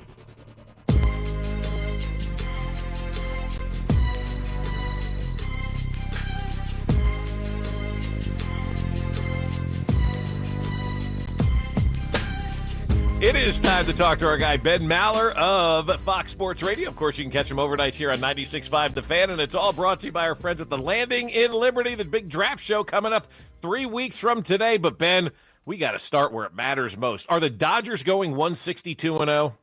Yes, they will never lose. This will be the greatest baseball team of all time, and then we'll wake up and all of a sudden, no. I do like the fact that Dodgers are like the Batman supervillains, somewhere in between the Joker and the Riddler, maybe the Penguin mixed in there. But yeah, they're insane. The thing about the Dodgers is they've got so much greatness in their bullpen, and their lineup is so loaded right now because nobody's really hurt in the lineup, that the problem is the game's too long. The Dodgers have trailed in 6 of these 8 games they've been behind. The problem is if the game was like 5 innings, they would be in trouble. But the game's 9 innings at last I checked, and so they're just fantastic, and they're able to wear down the teams they played so far. They don't have great bullpens, and there's always that one weak spot. And then the Dodgers, because they're super, they come in there like Dr. Doom or whatever, and they work their magic. But they're amazing. I still believe by the time we get to June or July, like at some point, I think they'll win like 108 games. I still don't think they're gonna set the all-time record for regular season wins, because the Dodgers in the history of this era, this last 10 years or so, where they've been amazing, where they make the playoffs every year. I think it's like 12 or 13 years, but normally they start positioning for the playoffs in the second half. Now, maybe they won't be able to because the Padres are also swirling around. They're playing pretty well. But assuming the Dodgers have wrapped everything up and they're ready to go, they'll start shutting some guys down, limiting innings, and just try to set things up for the playoffs. So I still believe that'll happen, but they'll unless they're motivated by the regular season, which I don't think they are. They haven't been in the last 10 years. They don't really care that much about the regular season, but they're stacked from top to bottom, and it'd be stunning if they don't win the most games in the regular season. We were having this conversation, Dusty and I, the other day. What happens first, Atlanta wins or the Dodgers lose? Well, the Braves, you talk about facilitating suck the last couple of days there in L.A. My goodness. Pitching to Ohtani in the ninth inning was a questionable move. But the Braves had a 5-0 lead in that game last night against the Dodgers and blew. I'm still betting on the Braves making the playoffs, though. I'm betting bright side on this, guys. I think they'll make the playoffs, so they will win on Friday. I think they play the Marlins in their home opener tomorrow, so they'll figure things out. But they do look terrible, as you might imagine. 0-7, and you're essentially terrible in every area. They don't hit. The pitching, the bullpen was terrible in the game last night. Now, if they continue to lose, though, this weekend and they're in their first homestand, Brian Snitker, the manager, they might go old school. You remember in the old days when we were kids, like me and Bob, they would fire managers after a bad opening week. They really haven't done that the last 10, 15 years. Since the analytical people took over baseball, they pretty much just leave them in there no matter what. And so we'll see how much rope, because Snicker's a little older. I think most people think this is going to be his last year anywhere at the Braves. So if they keep playing poorly, they'll get rid of him. But I still, either whether he's there or they bring in some other genius to be the middle manager, I still think the Braves, because they're going to get Acuna back and some of the pitchers that are out right now, and they'll find a way to make the playoffs. Is Torpedo Bat Gate reached its way fluidly in LA? Is that your guys' number one story? Because that's all we're talking about out here is who needs them, who wants them, who uses them. Yes, it is a wonderful concoction that has convinced everyone. Like my producer, Justin, said this week that they should ban the torpedo bats because it's going to tarnish the record book of Major League Baseball. It's unfair, the torpedo bat. And I've heard other people other than him say that. I think it's the most cockamamie thing in the world. I think it's hilarious. It's a great early baseball season thing that people are like, this is such an improvement and an upgrade and all this stuff. And they figured things out. And yet, this is going to be the thing that unlocks a higher level. And I'm guessing by mid-May, we're not even going to be talking about it. It's just going to be one of those stories that kind of goes away. It's a fun early season story. Now, maybe I'll be wrong. What do I know? I do the overnight show, so who knows? But I still think that it's not that big. You still have to make contact. And the problem is the Brewers are terrible because if you look at and that's who the Yankees teed off on. They did tee off on the Diamondbacks, but not as much this week. But the guys using the torpedo bat, they're not all hitting a gazillion home runs. So there's this myth that it's this massive bonanza and everyone with the torpedo bat. That's not been the case. Talking with Ben Maller of Fox Sports Radio, and also this weekend we get the Final Four. It's all number one. Some people love it. Some people are like, oh, we need more upsets, and there haven't been. Is this the future of the tournament, seeing all number ones? Because I particularly like it. You get the 4 best teams playing. Yeah, I don't mind it, and it makes it much easier to fill out the bracket. Just pick the seed, and you don't have to worry about it. So I'm fine. I'm not going to overreact though, because I don't believe it. I got to see it happen 2 or 3 years in a row before I'm like, here we are. But I would say it is going to be similar to what it has been, which is normally top 3 seeds. The 1s, the 2s, and the 3s will be there. I don't think that's going to change all that much. I think the idea of having a good mid-major that is good enough to actually win 2 or 3 games in the tournament and go pretty far into the tournament, that would be unexpected. Because as we've talked about, these guys, they just cherry pick. They poach all the halfway decent players from the mid-major schools. And these guys are like, I can be the top player at St. Mary's, or I can go to Kansas or Kentucky or somewhere and be like the number 6 player, but I'll get a bag of money. And I'm going to go there. And why wouldn't you, right? Of course you do that. So, no, but I'm not like overly excited about the Final Four, but I do like the fact that I know some of the players involved in it, right? So that's kind of cool, and I don't have to spend half an hour looking names up on Google. So that's nice as well. So I've seen some of these teams play this year. 3 of the 4 I've seen quite a bit. I haven't seen Houston play that much, but the other 3 I've seen, so I'm happy. I'm good. So I'm interested on this because obviously college basketball, there's a couple of stories outside of the teams, because I think coaching, obviously Bob said this for a while, is like the coaches are what matters the most. It's almost when it comes to college basketball. More legacy on the line in this, and obviously the reacting right away would be John Shire, right, and Duke, because if Shire wins, the Krzyzewski shadow is all but minute as possible. But Calvin Sampson's been around longer than people think, because he was doing NIL stuff before it was cool in Oklahoma. Bruce Pearl's out there in Auburn. I don't know what the guy's name is in Florida, but I know he's a young and up-and-comer. But it seems like everybody has a storyline if they win, right? So Shire wins, the K thing's over. Bruce Pearl wins. He finally does something for Auburn. Finally, Auburn gets something. Calvin Sampson wins. He finally, secures his legacy. And then Florida, if he wins, he's the next guy that everyone talks about going to the NBA, right? Yeah, you Dusty, you've got it all right there. I am pulling. Thanks for your time. We'll talk to you next week. No, I'm pulling for Bruce Pearl, and the reason I'm pulling for Bruce Pearl is back years ago, he was coaching at Wisconsin, Milwaukee, I believe it was, and he had such a magnetic personality. He would come on. I did a Sunday, like a round robin type thing during college basketball season. Back, we used to have some of these guys on, and he was so charismatic, Bruce Pearl, and you just pull for the guy. I know he's had some scandals with the NCAA and all that. There's been some issues over the years, but he's very likable, and I'm pulling for Bruce Pearl and Charles Barkley's old school to get her done in the Final Four this weekend and all that, just because I'm making it all about me, guys, right, Dusty and Bob? I have a little small connection, which is like 3 or 4 radio interviews with Bruce Pearl. But that's enough. To me, that's enough like to pull for him to win the Final Four this weekend and celebrate and all that. And, the coaches thing, these young guys, you do need to have a couple of championships to become one of those guys that we know your name, right? You just, like, Shire's good. He won the lottery. He got the Duke job. But you win, you do cement that. I don't know if it takes everything away from Coach K, but it puts you on the map at a higher level. Not that you just got the job, that you actually proved that you can do the job, which is a much better thing. Ben, it's been a big week for torpedo bats, Final Fours, and the tush push. I mean, these are the things we're discussing that people have legitimate interest in this tush push ban. I'm not in favor of banning the tush push. Get better. Try to stop the tush push. Do you think it gets banned, and where do you fall on that? Yeah, I am with you. Don't forget the finger gun story in the NBA, that a player's in trouble for using a finger gun, and which I was very good at in elementary school. I was a king of the playground. I was #1 with finger guns. But anyway, no, I support the tush push.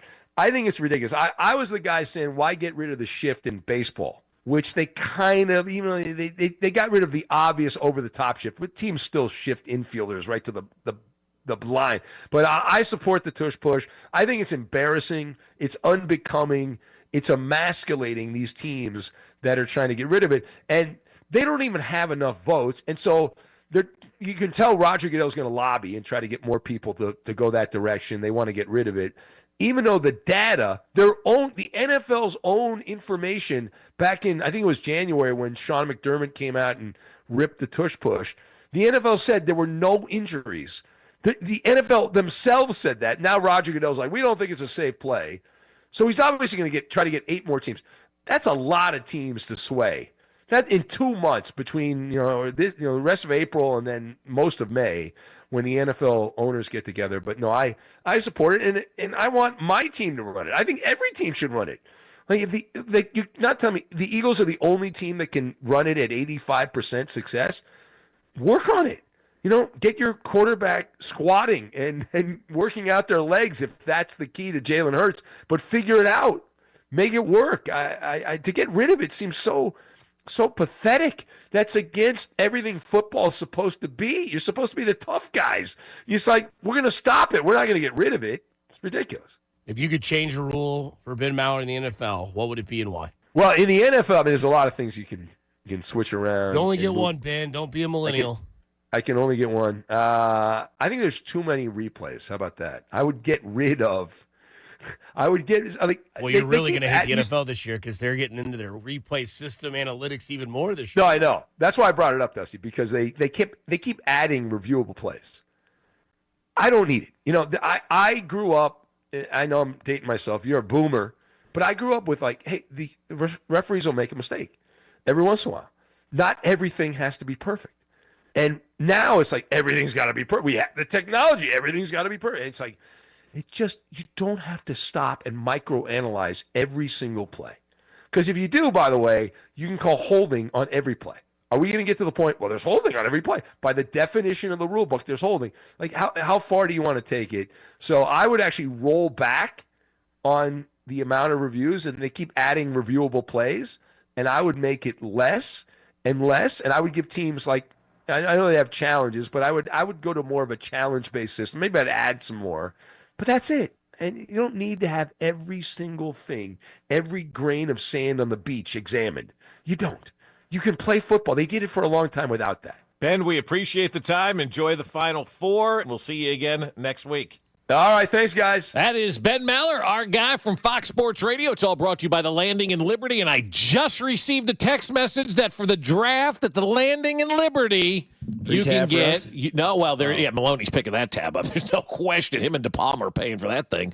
But you can get $9.65 Big Bob's Bavarian pretzels. That's the big time draft special. Let's go. Woo. Do you go with the mustard or the cheese on that one, or a little bit of both? I would go with the mustard on that because I know they'll have a spicy brown mustard up there, not that yellow mustard that I just despise. Why do we call it mayonnaise when it's not even spelled that? I was listening to our sister station, The Wolf. Mayonnaise? It's mayonnaise, M-A-Y-O, but we all say mayonnaise. And even if women use it, we call it mayonnaise, not womanaise.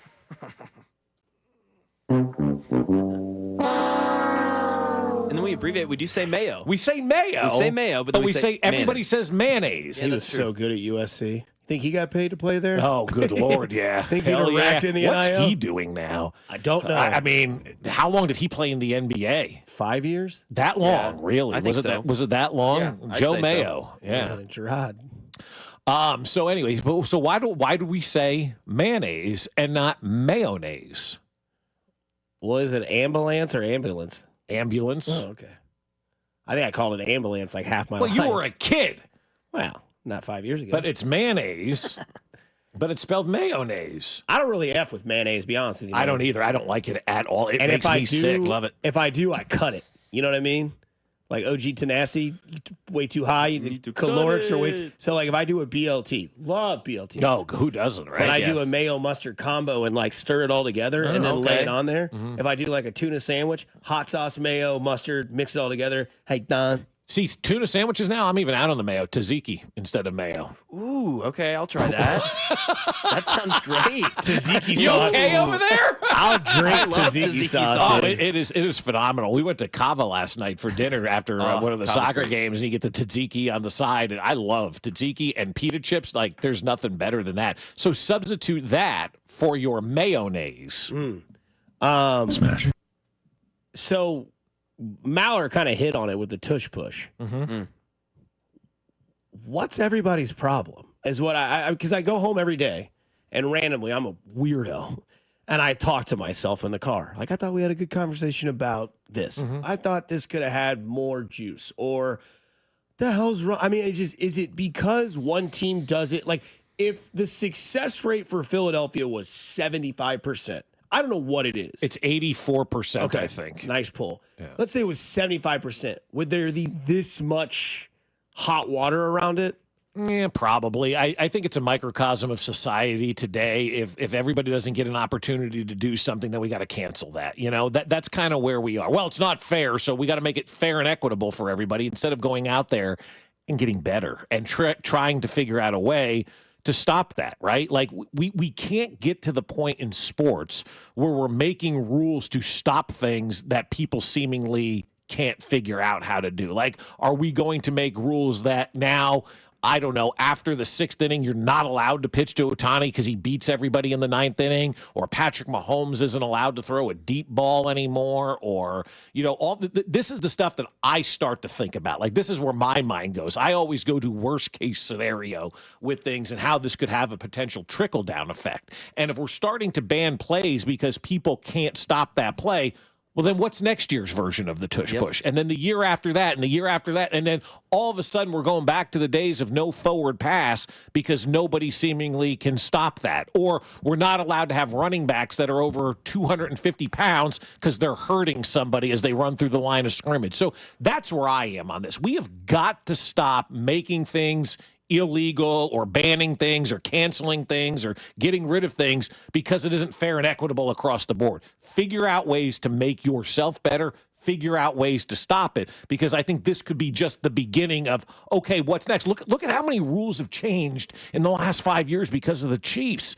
Overtime, kickoffs, all this stuff. Overtime in the playoffs. Yeah, like all this stuff is changing because of what the Chiefs have done. So now what we're basically doing is a team finds a way to have success. We're going to penalize that team for having success instead of looking at everybody else and said, put your big boy pants on and get out there and figure out a way to stop it. And that's what I don't like. It's too societal right now. Stop canceling everything because everybody doesn't have a fair shot at it. I will say I do agree with this from the 913. My problem is that the offense can push each other, but the defenders can't push the defensive linemen.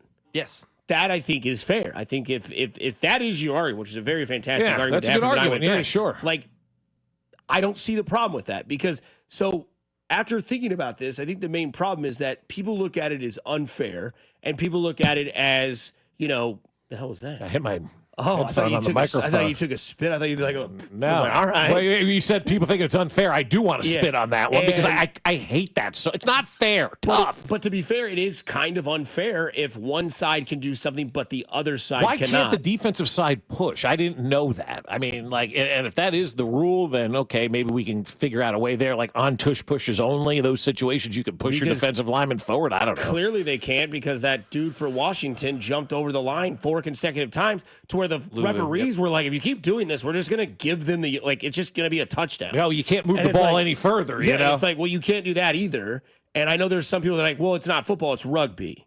Okay, I've seen that conversation take place that it's not football, it's rugby. But I think it's harder to push defensive linemen too than it is, to push the offensive players and whatnot. I think it's very hard to push a defensive lineman. It just doesn't feel right for me, and that's kind of my perspective on it. I'm just kind of picturing it in my mind right now. Like if you use your linebackers, let's say Nick Bolton and Leo Chenal are pushing the defensive line, you've taken them out of the play. So why do you even want to do something like that? Because if you got 2 guys pushing 2 other guys, now instead of 4 guys being able to make a tackle, you've truly limited yourself to 2 guys being able to make a play. So I don't even know if that would necessarily work. I just get so tired of every year somebody does something good and the NFL wants to change rules to prevent that. That's stupid.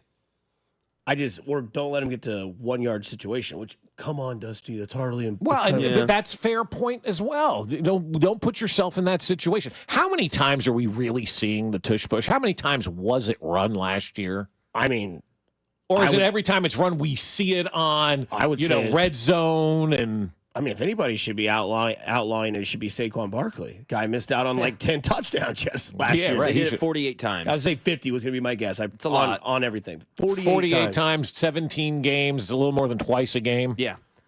Okay. I'm for banning the tush push. Why? Not because it can't be stopped, because it's boring.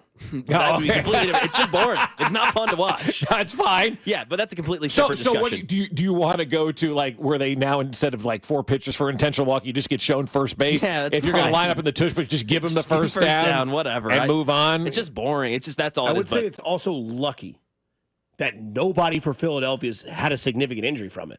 Why does the Chiefs not do a quarterback sneak? Took one time for Patrick Mahomes to dislocate his kneecap, and they were like, we're done. It's over. Yeah. We'll figure something else out. We'll go get Kareem Hunt and be the second best team on 4th and 1.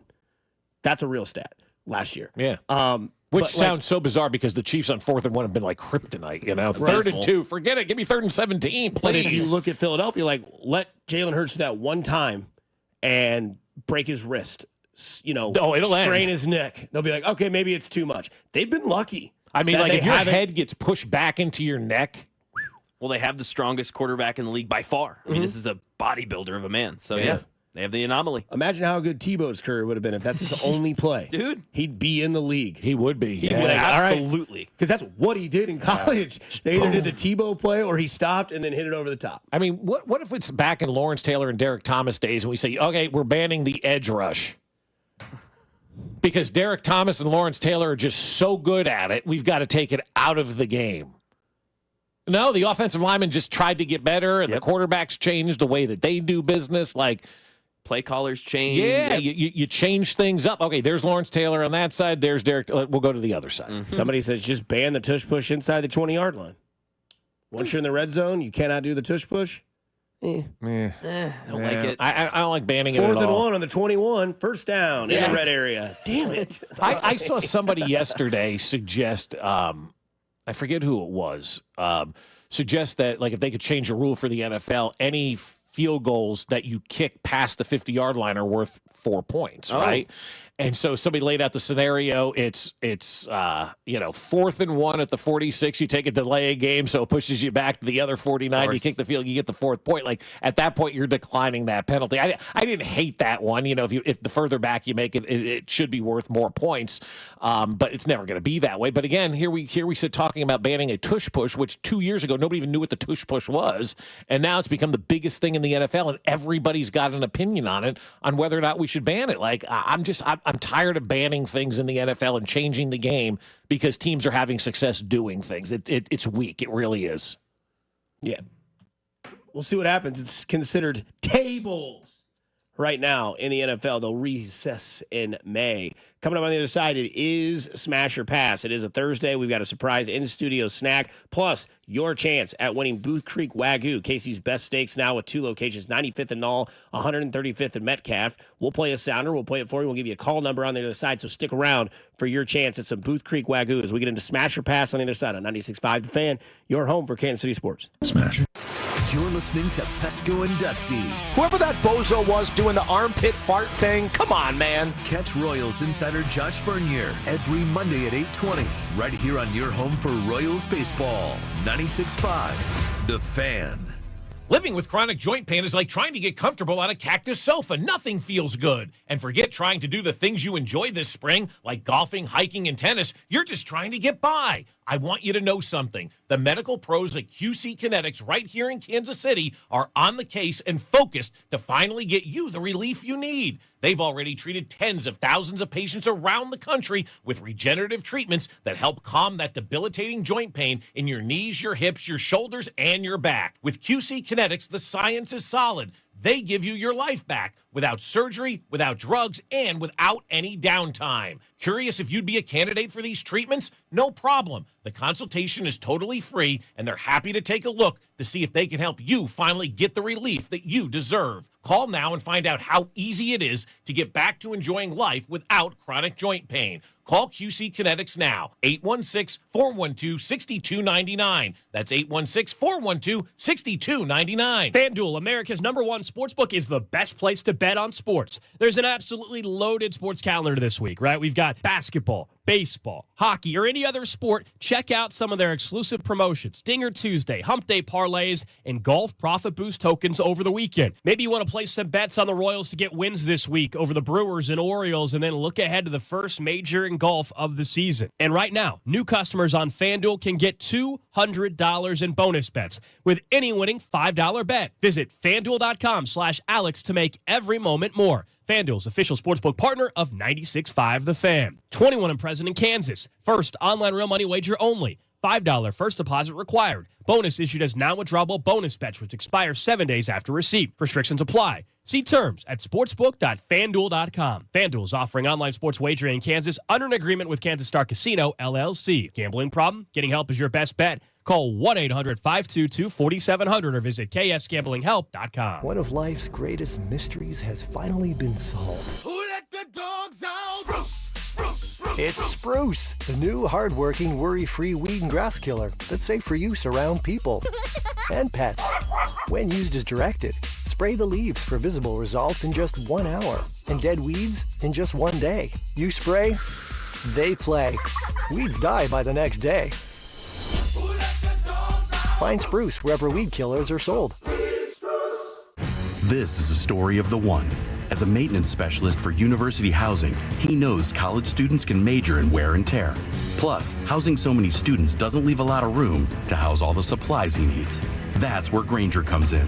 With over 1 million industrial-grade products and fast, dependable delivery, Grainger carries the quality products he needs so he doesn't have to. From a new door hinge to a whole new faucet. Call, click Grainger.com, or just stop by. Grainger, for the ones who get it done. This is a story of the one. As a maintenance specialist for university housing, he knows college students can major in wear and tear.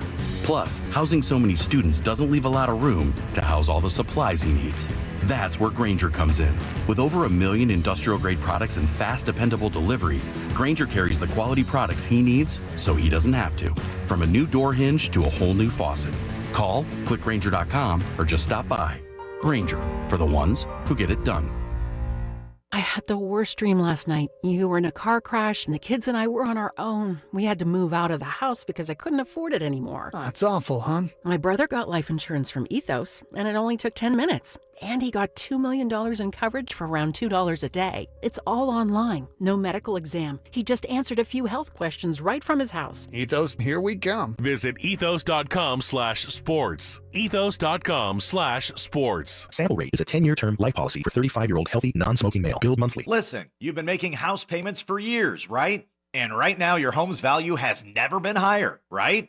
That means you're likely sitting on a small fortune in equity. And good for you. That's cash you could use to help secure your retirement, solve all your financial burdens, enable you to travel everything you want. The catch is, you're not ready to move. No problem. You don't have to with TrueHold. Sell and stay leaseback program. It's a genius financial strategy. You sell your home to TrueHold while its value is high. You bank all the equity in cash now, and you can stay as long as you like with an easy, affordable lease. And TrueHold pays property taxes, insurance, and maintenance. TrueHold unlocks your wealth without uprooting your life. Get a TrueHold offer now while your home's value is sky high. Call 1-855-300-9993 or visit TrueHold.com. The smarter, faster way to cash out without moving out. TrueHold.com. Here's traffic, brought to you by DM Injury Law. Have you or a loved one been in a car wreck? Contact DM Injury Law today and get the money you deserve. Car wreck? Remember, Mike's got this. Lee's Summit, US 50 westbound, very heavy from 291 north. Just crawls over past 3rd Street with an accident blocking at least one lane of traffic. Through the Grandview Triangle, 470 westbound gets heavy, then 435 westbound, pretty slow from Holmes to the state line. Alan Carr, 96.5 The Fan, traffic.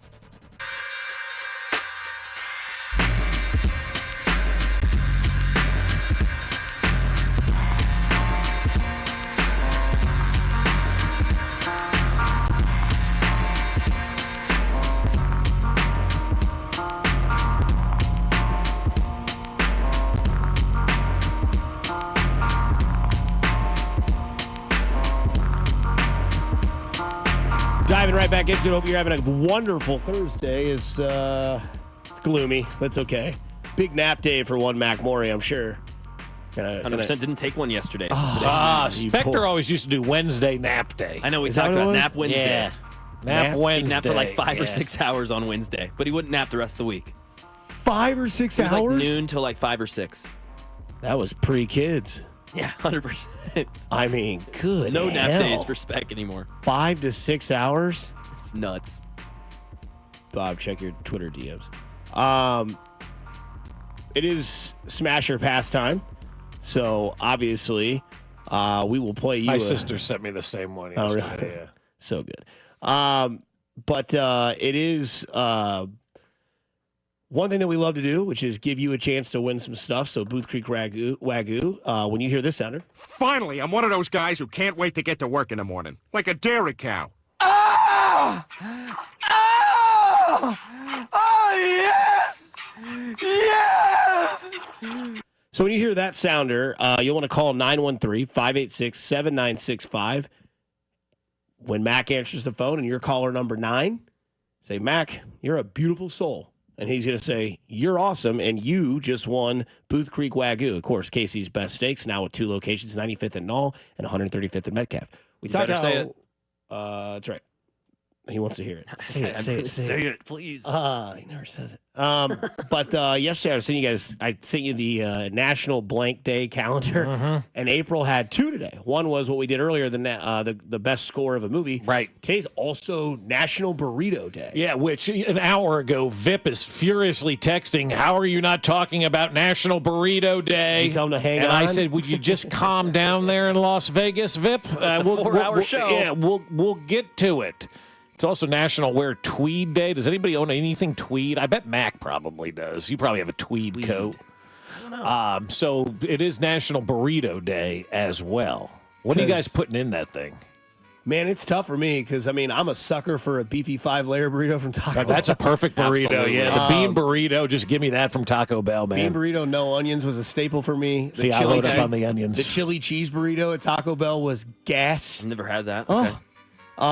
The Sonic Frito burrito was another one. Can't do Fritos. I love Fritos. Smell your dog's toes. Yeah, they smell like Fritos. Fritos, yeah. They do. You never heard of Frito toes? Yeah. No. I don't know why that is, but yeah, the dog smells like Fritos all the time. Oh, yeah. I ate a whole bag of Fritos in 1985 and haven't gone back since. Really? My father-in-law yesterday pulled out a bag of Fritos out of his pocket at the soccer game because they made this announcement. There's concession stands open. So all of a sudden my father-in-law gets up to walk away. And my mother-in-law says to me, she goes, I bet he comes back with candy in his pocket, right? He comes back, he takes out this bag of Fritos, like, you were close, it's Fritos. Then he pulls out the Reese's peanut butter cups, and we're like, yep, there it is. You know, there's the candy. The bean burrito, though, really is a perfect burrito. Bean burrito, give me some fresh cut onion and maybe a little green salsa. That's it, man. That is wonderful. Smash. I can't seem to be able to kick the burrito that I eat a ton of nowadays, which is the breakfast burrito. It's called the hash brown burrito at Abelarto's. They're everywhere now. They kind of remind me of Ponchos, but it's hash browns, sausage, egg, cheese, potatoes, and bacon. Or hash browns, egg, cheese, sausage, and bacon. That's a lot of meat. Yeah, Sounds great. but it's amazing. It's not like a Chipotle one where it's like the size of your head. It's like a Poncho's burrito. I mean, it's amazing. And you get queso, you get the and green sauce. I get a side of queso, green sauce. Queso. How many of those do you eat? What, burritos? Yeah. Oh, barely one. Oh, barely one. Okay. It's a big one, right? Yeah, it's a Well, you said it big old wasn't boy. as big as Chipotle. Yeah, so. but I mean, it's like a good girthy son of a gun. Yeah, Yeah, like you know, bigger than a breakfast, McDonald's yeah. breakfast Oh, burrito. God, yeah. Okay, Oh, which are very good, by Hot the way. picante sauce, McDonald's breakfast burrito. I mean, I'll tell you what, those breakfast burritos at Mickey D's, man, those are really, really good. Sonic has good ones too. Yeah, so I mean, anywhere I can get that. I'm a burrito lord. I love burritos. I'm not a huge chimichanga guy. That's just a fried burrito. Yeah, but it's like it's crispy, and I like the doughiness. Does that make sense? Yeah, no, I understand what you're saying. Yeah. Because like I used to fall in love with the Chipotle burrito, and then I realized you can get a tortilla on the side and a bowl with chips and all that sort of stuff and make little mini tacos. But no, I don't know. I guess if you had to ask me my perfect burrito, carne asada. Okay. He was saying Torchy's or whatever is doing like what? Torchy's has great tacos. And they have great breakfast burritos. $5 breakfast burritos at Torchy's today. Really? So everybody's celebrating the burrito. I didn't know Torchy's had the breakfast burrito. Also, if you're at work and want to order for the work people, $0 delivery fee from Torchy's today as well. 7,000 Squib Road. Oh, because of National Burrito Day. Yeah, That's why. burritos. Okay, Yeah. This next one's going to be in-house smash or Ooh, pass. okay. It's a tough one to say on the air. It is a Nutty Buddy cream pie. I'm in. I haven't even seen it. I haven't tasted it, but it's a Nutty Buddy and it's a cream pie. Yeah, Nutty Buddy cream pie from Little Debbie's. Let's go. So, Bob, I'm going to break this in half, and you're going to get half of it. There you go.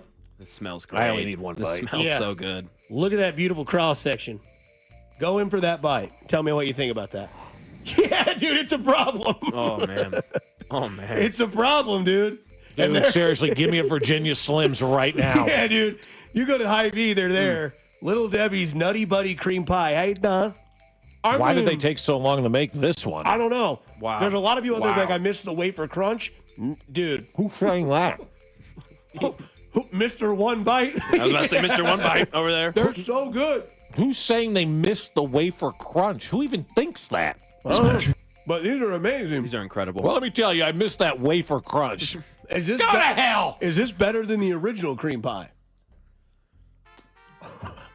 It might be. It's tough I to mean, beat that. It's tough. I I could mean- eat more of the original cream pies, but This is damn good. This might have a ceiling. Nutty Buddy cream pie. I know Little what Debbie. I'm not buying at Hy-Vee. Don't.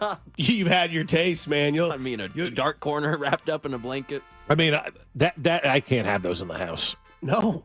Dangerous. Who the hell ate all those Nutty Buddy cream Your pies? dad did. That damn Sasquatch. Yeah. Like Delaney last night's like, there's no candy in the house. I'm like, there's a reason for that. Actually, there are Hershey's special dark bars, but nobody wants a dark chocolate. I eat a little dark chocolate every day. You get all it's good for the cholesterol. So unanimous smash on the Nutty Buddy cream pies? So good. Who's saying no? I don't know. Somebody that hates chocolate and peanut butter. If you're that person, we cannot be friends. No, honestly, if you don't like chocolate and peanut butter.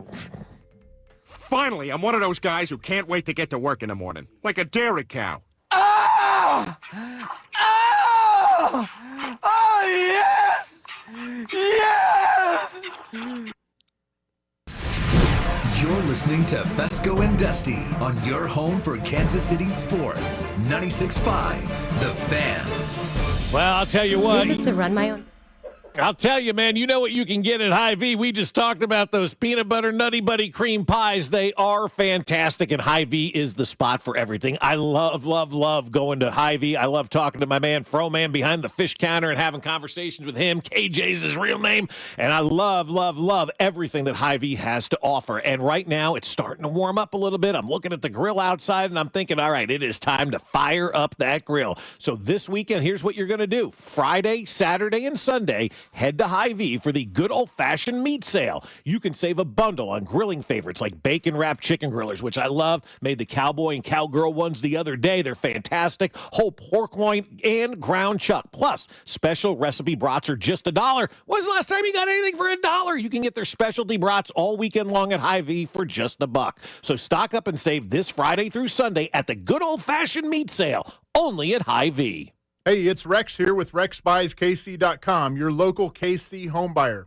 If you own a property in the Kansas City or surrounding area and want to sell it fast and at a fair price, write this number down, 816-330-6000. I'm a private real estate investor, not some hedge fund or large national chain. My family and I live right here in KC. I can pay cash and close on your timeline, even in as little as 3 days. Here at RexBuysKC.com, we're improving Kansas City one house at a time. I buy inherited houses, vacant houses, foreclosure houses, behind in payment houses, my tenant won't pay the rent houses, and properties that need complete rehabs. Do you own a house that's trashed and needs thousands of dollars in repairs? Great.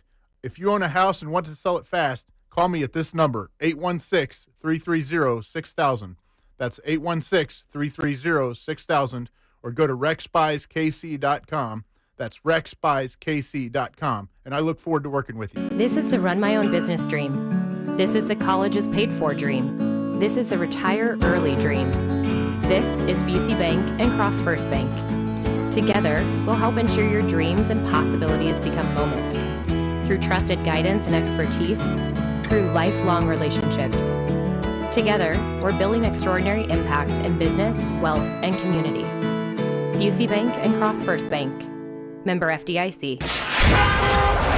Here's traffic, brought to you by DM Injury Law. Have you or a loved one been in a car wreck? Contact DM Injury Law today and get the money you deserve.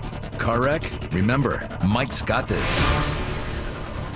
Lee Summit, US 50 westbound, still slow rolling from before 291 south. Stays heavy up to 3rd Street, but the earlier accident there has cleared. Things starting to unwind.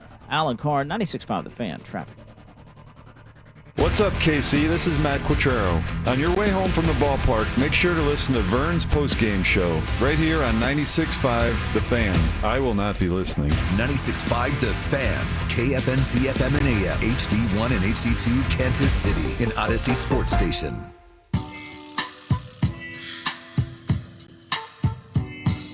I got some bad news to pass along, guys, and I hate to do this. It's over? Emily is not a fan of the Nutty Buddy cream pies. That's not what I heard.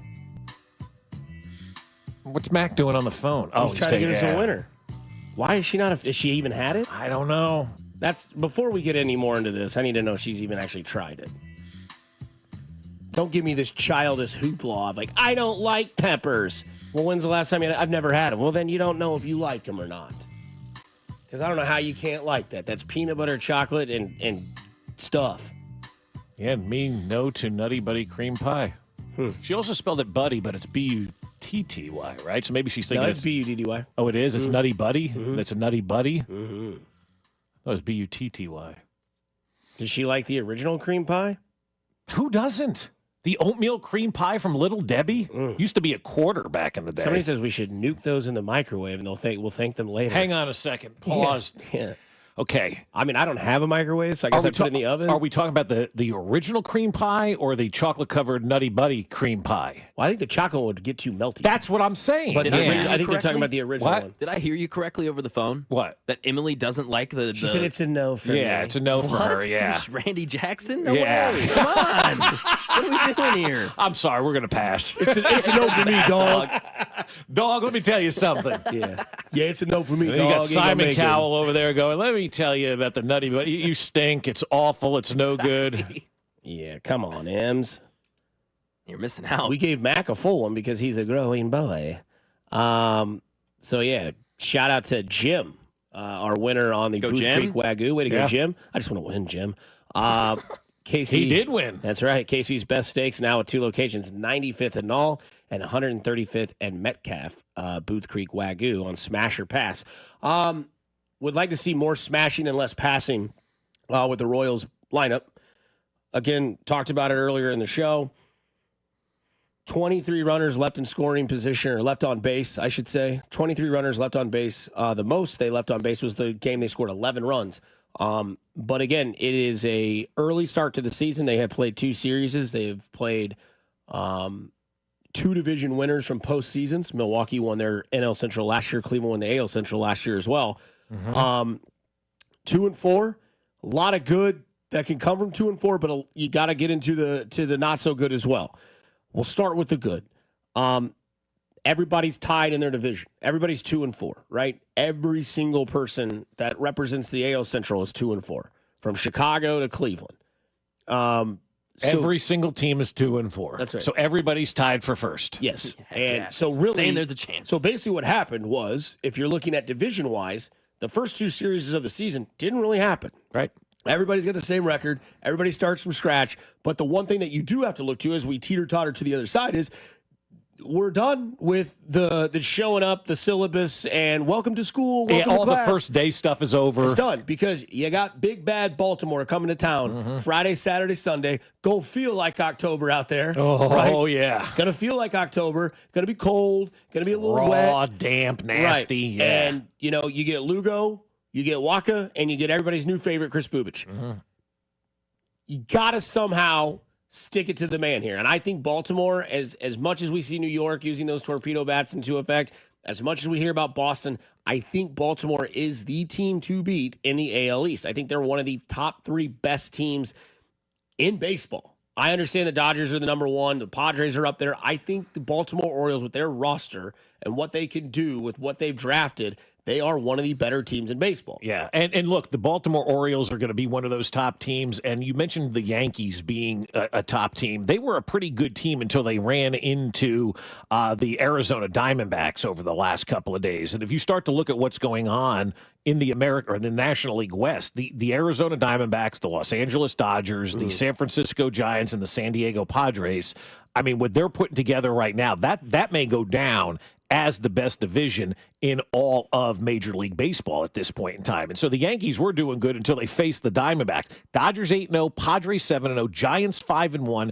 Diamondbacks 4-2, combined 24-3, and then the Rockies are sitting there at 1-4. They're kind of out of the picture already, in that division. So the Yankees were good against Milwaukee. Then they faced the Arizona Diamondbacks and kind of got their teeth kicked in the last couple of nights. And so I think that National League West is going to be the dominating division in all of baseball this year. And that's why, long way around, Dusty, I'm with you. I think Baltimore is the team right now in the American League East. I like their roster the best for whatever reason, and maybe this is me just being blind, not paying attention, however you want to phrase it. I'm not sold on the Boston Red Sox at this point in time, but I am in love with the Baltimore Orioles in that division. And maybe it's because I've watched them almost every game for the last 3 years because I like their announcer and I like watching them because they're a fun team to watch. So I am biased towards Baltimore a little bit. And you're going to have your work cut out for you when they roll into town this weekend. And it's time to, all right, we got the first week out of our system and let's go produce, because right now combined the outfield is 5 of 46. When you Renfroe, Isbell, and MJ, 5 of 46 combined. We need to get that number up. Yeah, and I think the other thing, too, is that, Baltimore, you do have kind of an advantage against them because Gunnar Henderson is not in their lineup right now, still has that side issue with an injury. But it goes beyond Baltimore because we talk about how, school is now in session. Like, the early test, the sophomore album is, everybody, the hype's out. Everybody's bought the album. How many good songs do you have? What's the next track? Well, Baltimore comes to town, and then Minnesota's in town for 4, right? Whatever's going on with Minnesota, if they're down, get them while they're down, right? Mm-hmm. So you have 3 against Baltimore, you have 4 against Minnesota, and then you go to Cleveland for 3, you go to New York for 3, and then you go to Detroit for 4. That's all the way up to April 20th. The next 17 days are really going to give a lot of people of what this team can be, because this isn't, Chicago. This isn't, some run-in-the-muck team that's having a down year that you can just go beat up on, right? You're going to play everyone in your division minus the White Sox. Yeah. You're going to play the top team, I think, in the AL East. You're going to play another team in the AL East, and you're going to go back to Cleveland, where the last time you played them, they hit one of your players in the effing face. Yeah. And, 2-4, everybody has that record in the AL Central.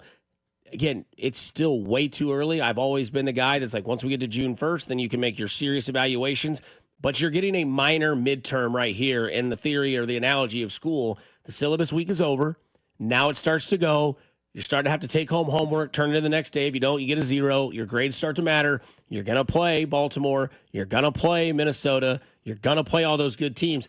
Go out there and prove that you can play with them and start getting runners in that are on base, because last year the problem was nobody gets on in front of Bobby. Well, India's getting on in front of Bobby. Bobby's going to have his season. I'm not worried about Bobby with doing that. I'm not worried about Vinny Pasquantino. But the problem is, which is continuously the problem, is that you run into that just automatic out when those guys like Melendez and Renfroe come up, because there's not, I'm going to say, pressure on the top 5 guys. But if they don't do it, and I thought Rob Britton made a great point, when your top 5 guys in your lineup, India and Massey, are not hitting and not doing well, it makes those guys below them exceptionally worse. Well, yeah, if they're all hitting great, then everybody kind of puts off the fact like, oh yeah, we got a laughing stock. This guy went over 4 strikeouts. That was Renfroe's line yesterday. And again, but that's why we can't focus on those guys, Dusty. Like, it's up to the guys who make the money to get the job done, right? And I know, do they hurt you too much?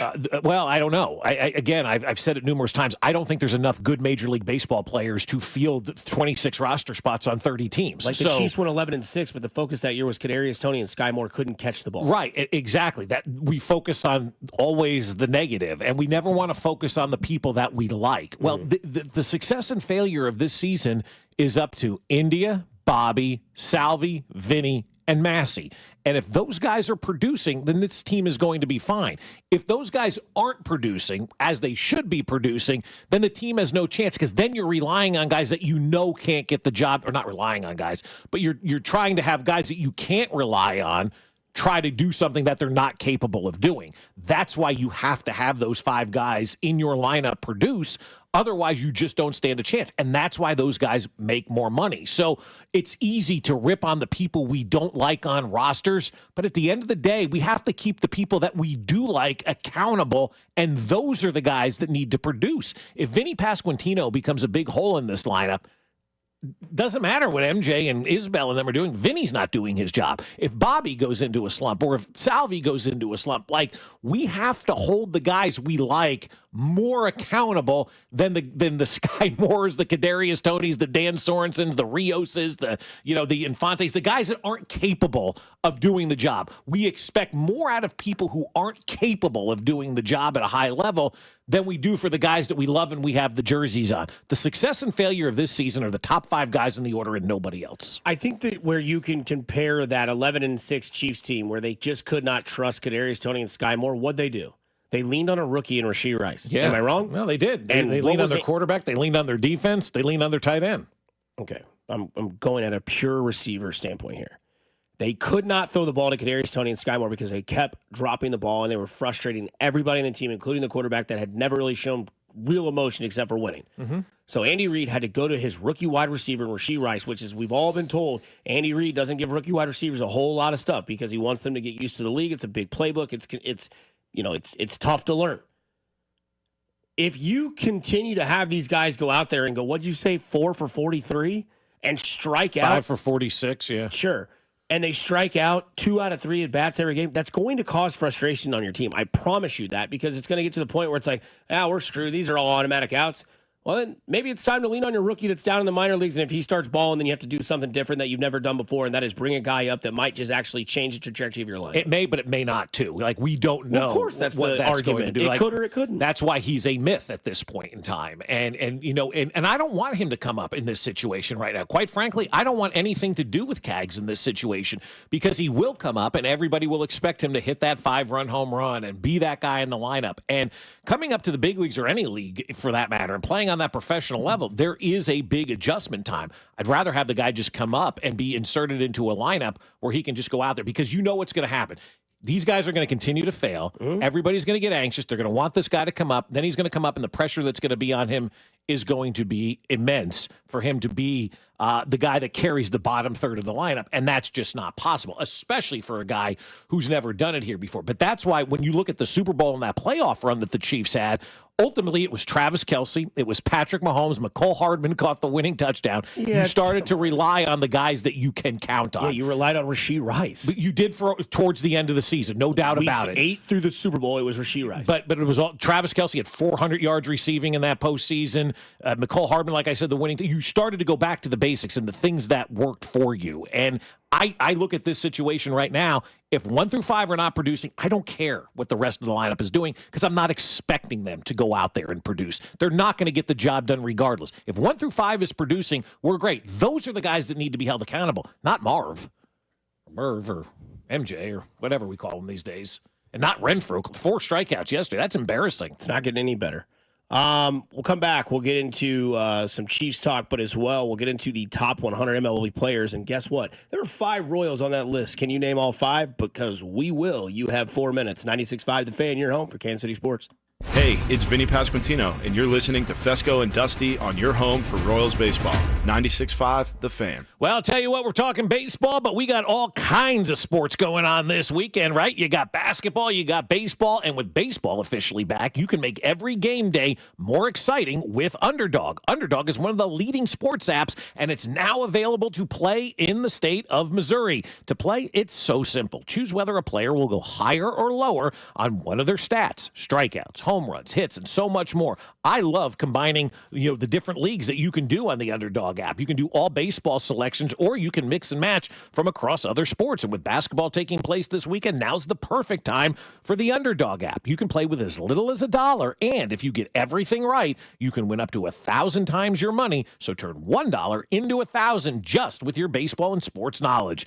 Download the Underdog app now and sign up with promo code BOB to unlock a special offer of up to $1,000 in bonus credits when you make your first deposit. That's promo code BOB to get up to $1,000 in bonus credits instantly upon first deposit. Must be 18 and over and present in a state where Underdog Fantasy operates. Terms apply. Concerned with your play? Call 1-800-GAMBLER or visit www.ncpgambling.org. Look, there's feelings, and then there's the facts. If you're feeling like your finance team is bogged down in mundane manual tasks, the fact is, you need Ramp. Ramp is the corporate card that makes the expense process fast and easy. The moment your team makes a purchase, Ramp handles everything. Receipt collection and approvals, the works. With Ramp, you can cut your month-end close from 5 days to 1, customize approval workflows, and get complete control over every transaction. Facts. Over 25,000 businesses trust Ramp, including Shopify and the Boys & Girls Club of America, which is why they were just named #1 in spend management by G2. Facts. Start using Ramp and you'll have more time to spend scaling your business. And that'll feel really good. Upgrade to Ramp for free today and get $250 at ramp.com/radio. Ramp.com/radio. That's RAMP.com/radio. Cards issued by Sutton Bank, members FDIC. Terms and conditions apply. Men, is good enough really what you want with your sex life? This is Jeff for Heartland Men's Health. And if erectile dysfunction is making a bad bedroom experience for you and your partner, You should call us because you want your intimacy to be fantastic, both for you and the one you love. At Heartland Men's Health, our treatments have success rates of well over 90%. And because we're a medical practice focused on men's sexual health, we can offer many treatment options and even combine treatments to find the right one for you. Which means if you're like most of our patients, we can likely get you performing like you haven't in years. So make an appointment and make a change from good enough to really good. Your initial visit is just $99 and includes blood work, a medical consult, and if medically advised, a test dose. And if that test dose doesn't work in the office, your visit is free. Call 844-447-6600. That's 844-447-6600. Or go to heartlandmenshealth.com. We have 3 offices to serve you.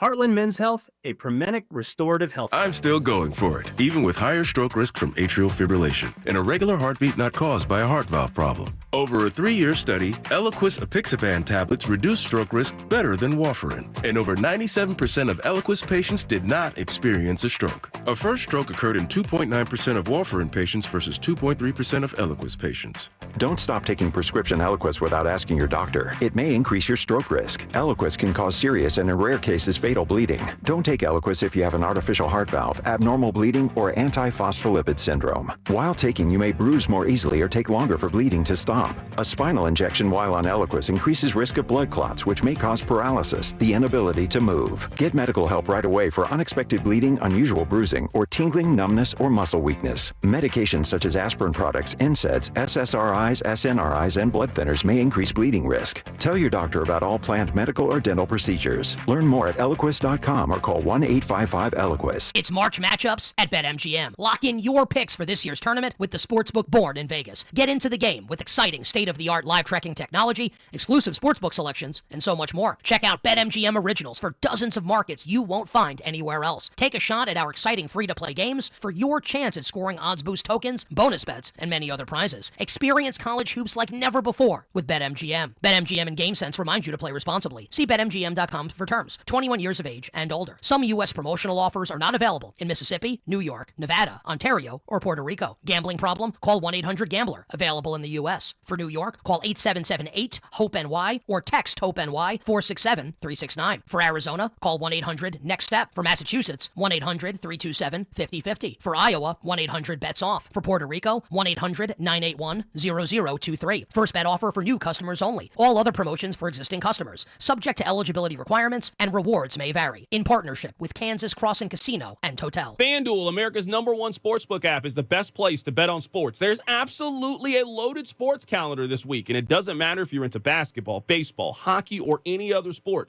Check out some of their exclusive promotions, Dinger Tuesday, Hump Day parlays, and golf profit boost tokens over the weekend. With baseball season here, you know I'm happy to bet on the hometown team, and hopefully the Royals can win their division this year. You can bet on that as well if you'd like to on FanDuel. And right now, new customers get $200 in bonus bets for every winning $5 bet. $200. All you got to do is win a $5 bet as a new customer. So check out FanDuel. Use my promo code KFNZ to make every moment more. 21 in President, Kansas. First online real money wager only. $5 first deposit required. Bonus issued with nominal drawable bonus bet, which expires 7 days after restrictions apply. See terms at sportsbook.fanduel.com. FanDuel is offering online sports wagering in Kansas under agreement Kansas Star Casino, LLC. Gambling problem? Get up with your best bet. Call 1-800-522-4700 or visit kansasgamblinghelp.com. You're listening to 96.5 The Fan from the Mission Plumbing, Heating, and Cooling Studios.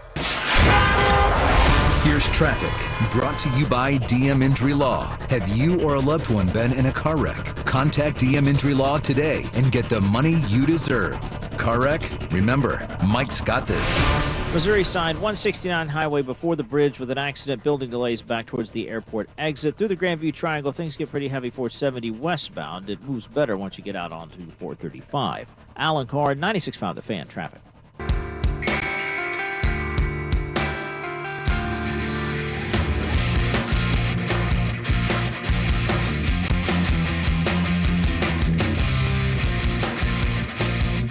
Right back at it here on Fescoe and Dusty in the 8 o'clock hour on 96.5 The Fan. Mac Morey with us as well.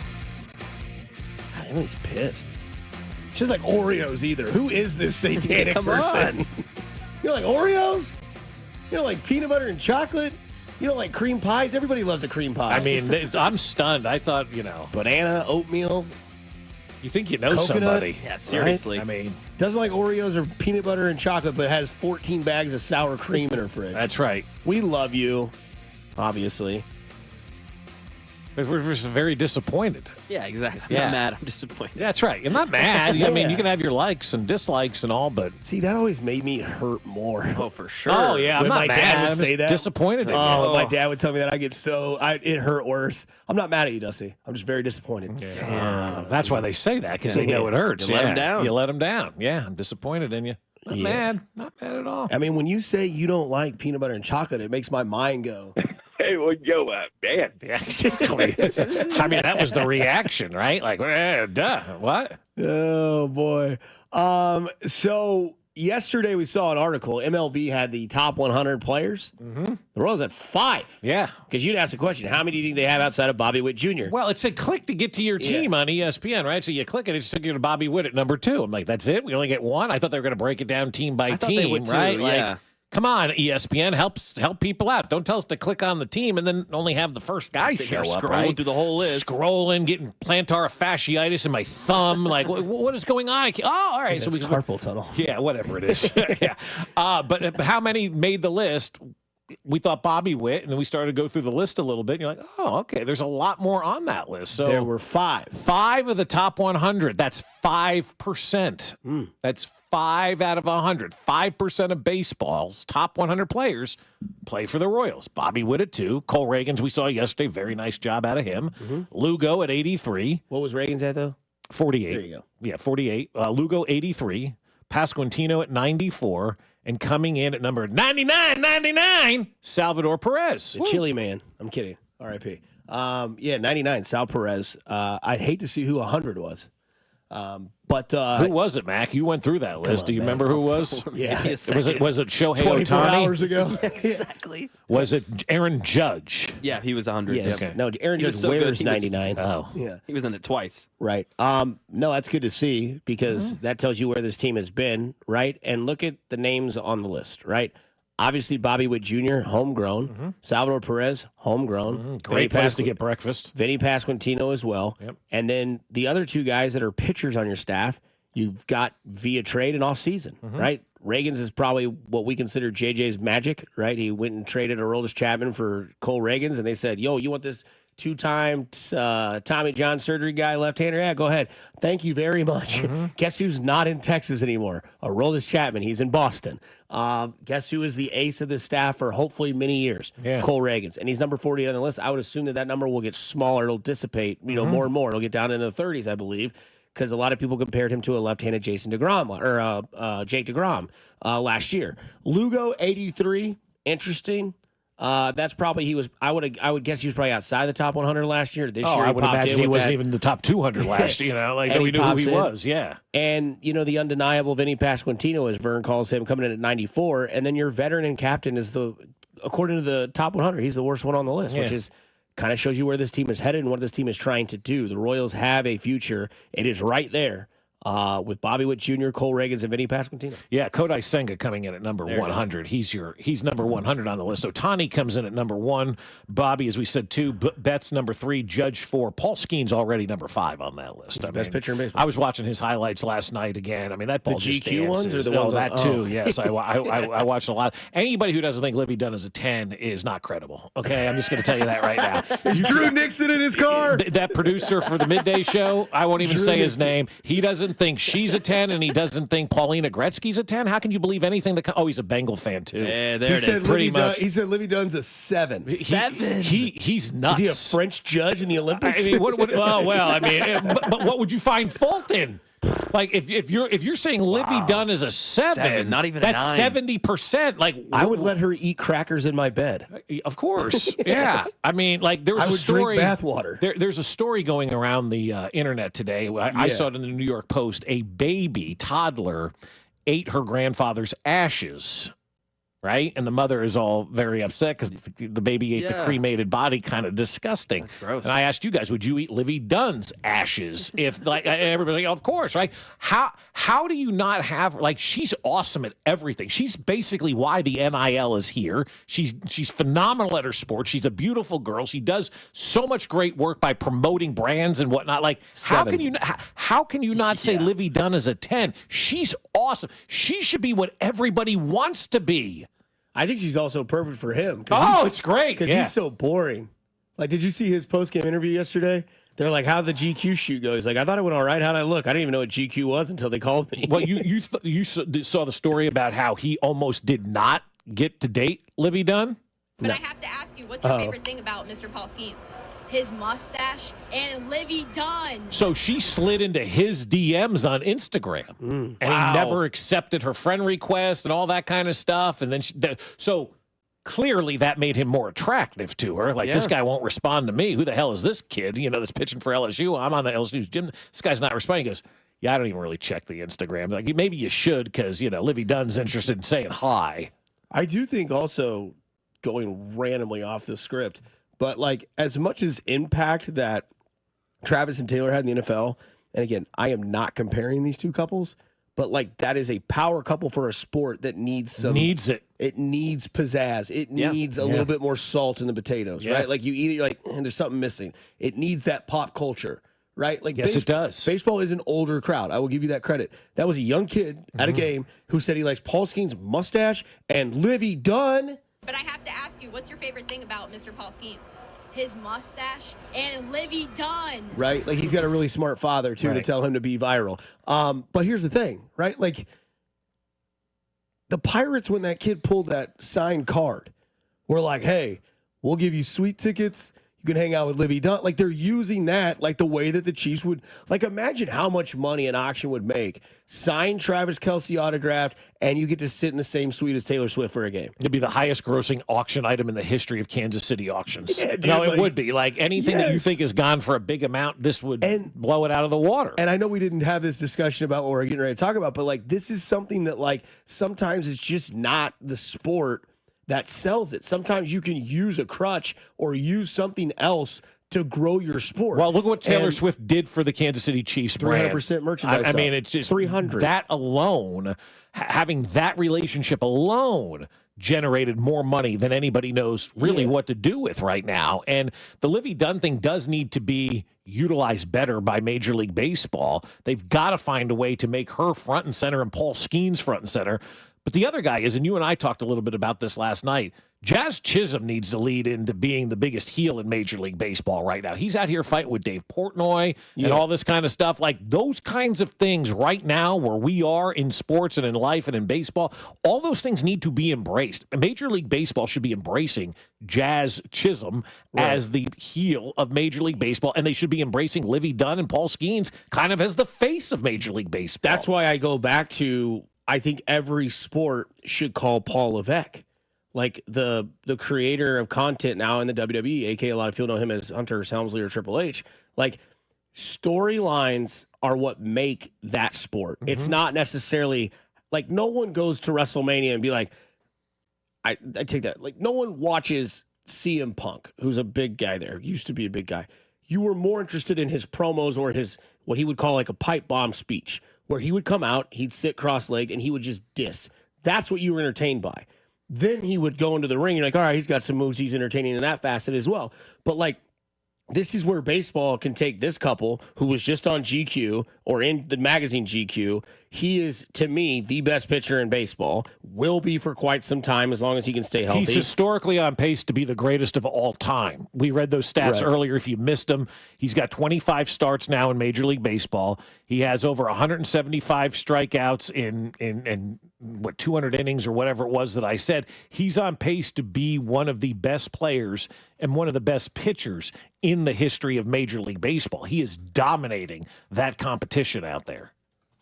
Yeah, and I mean, it's just like, and it's been like the profit has been like proven, right? Yeah, like we watched him at LSU, first overall pick, debut, strikeouts galore. His, every time he pitches, it needs to be like this is where baseball could really use that promotional side, because you have Bobby Witt Jr., Ellie De La Cruz, Paul Skeens, all in front of you right now that are all within their youth that have yet to hit their primes. And if you push that out there enough and enough and enough and enough, people will eventually be like, okay, there's something here, right? Like, football's been doing this for decades. When Jessica Simpson and Tony Romo dated, she was shown every game in a suite wearing a white jersey with a pink number 9 that was Romo's jersey.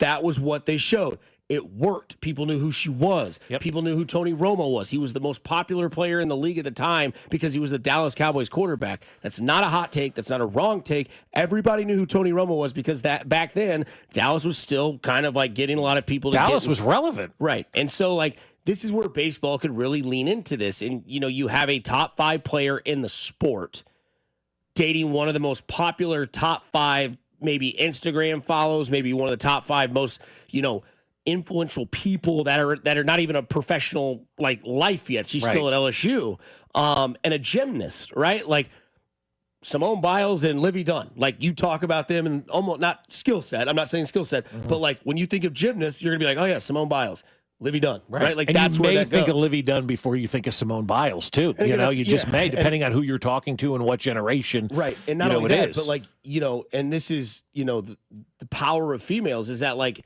beautiful sells to everything. Yes. Right. And like Max 26, I'm 47. You are? I'm not. I'm 37. like, You're what? 47. And yet we Damn, you all age have, fast. we all kind of have that same like deer in the headlights look when you see that person, because it's like, wow, that's a beautiful human being. Not only that, inside and out. Right.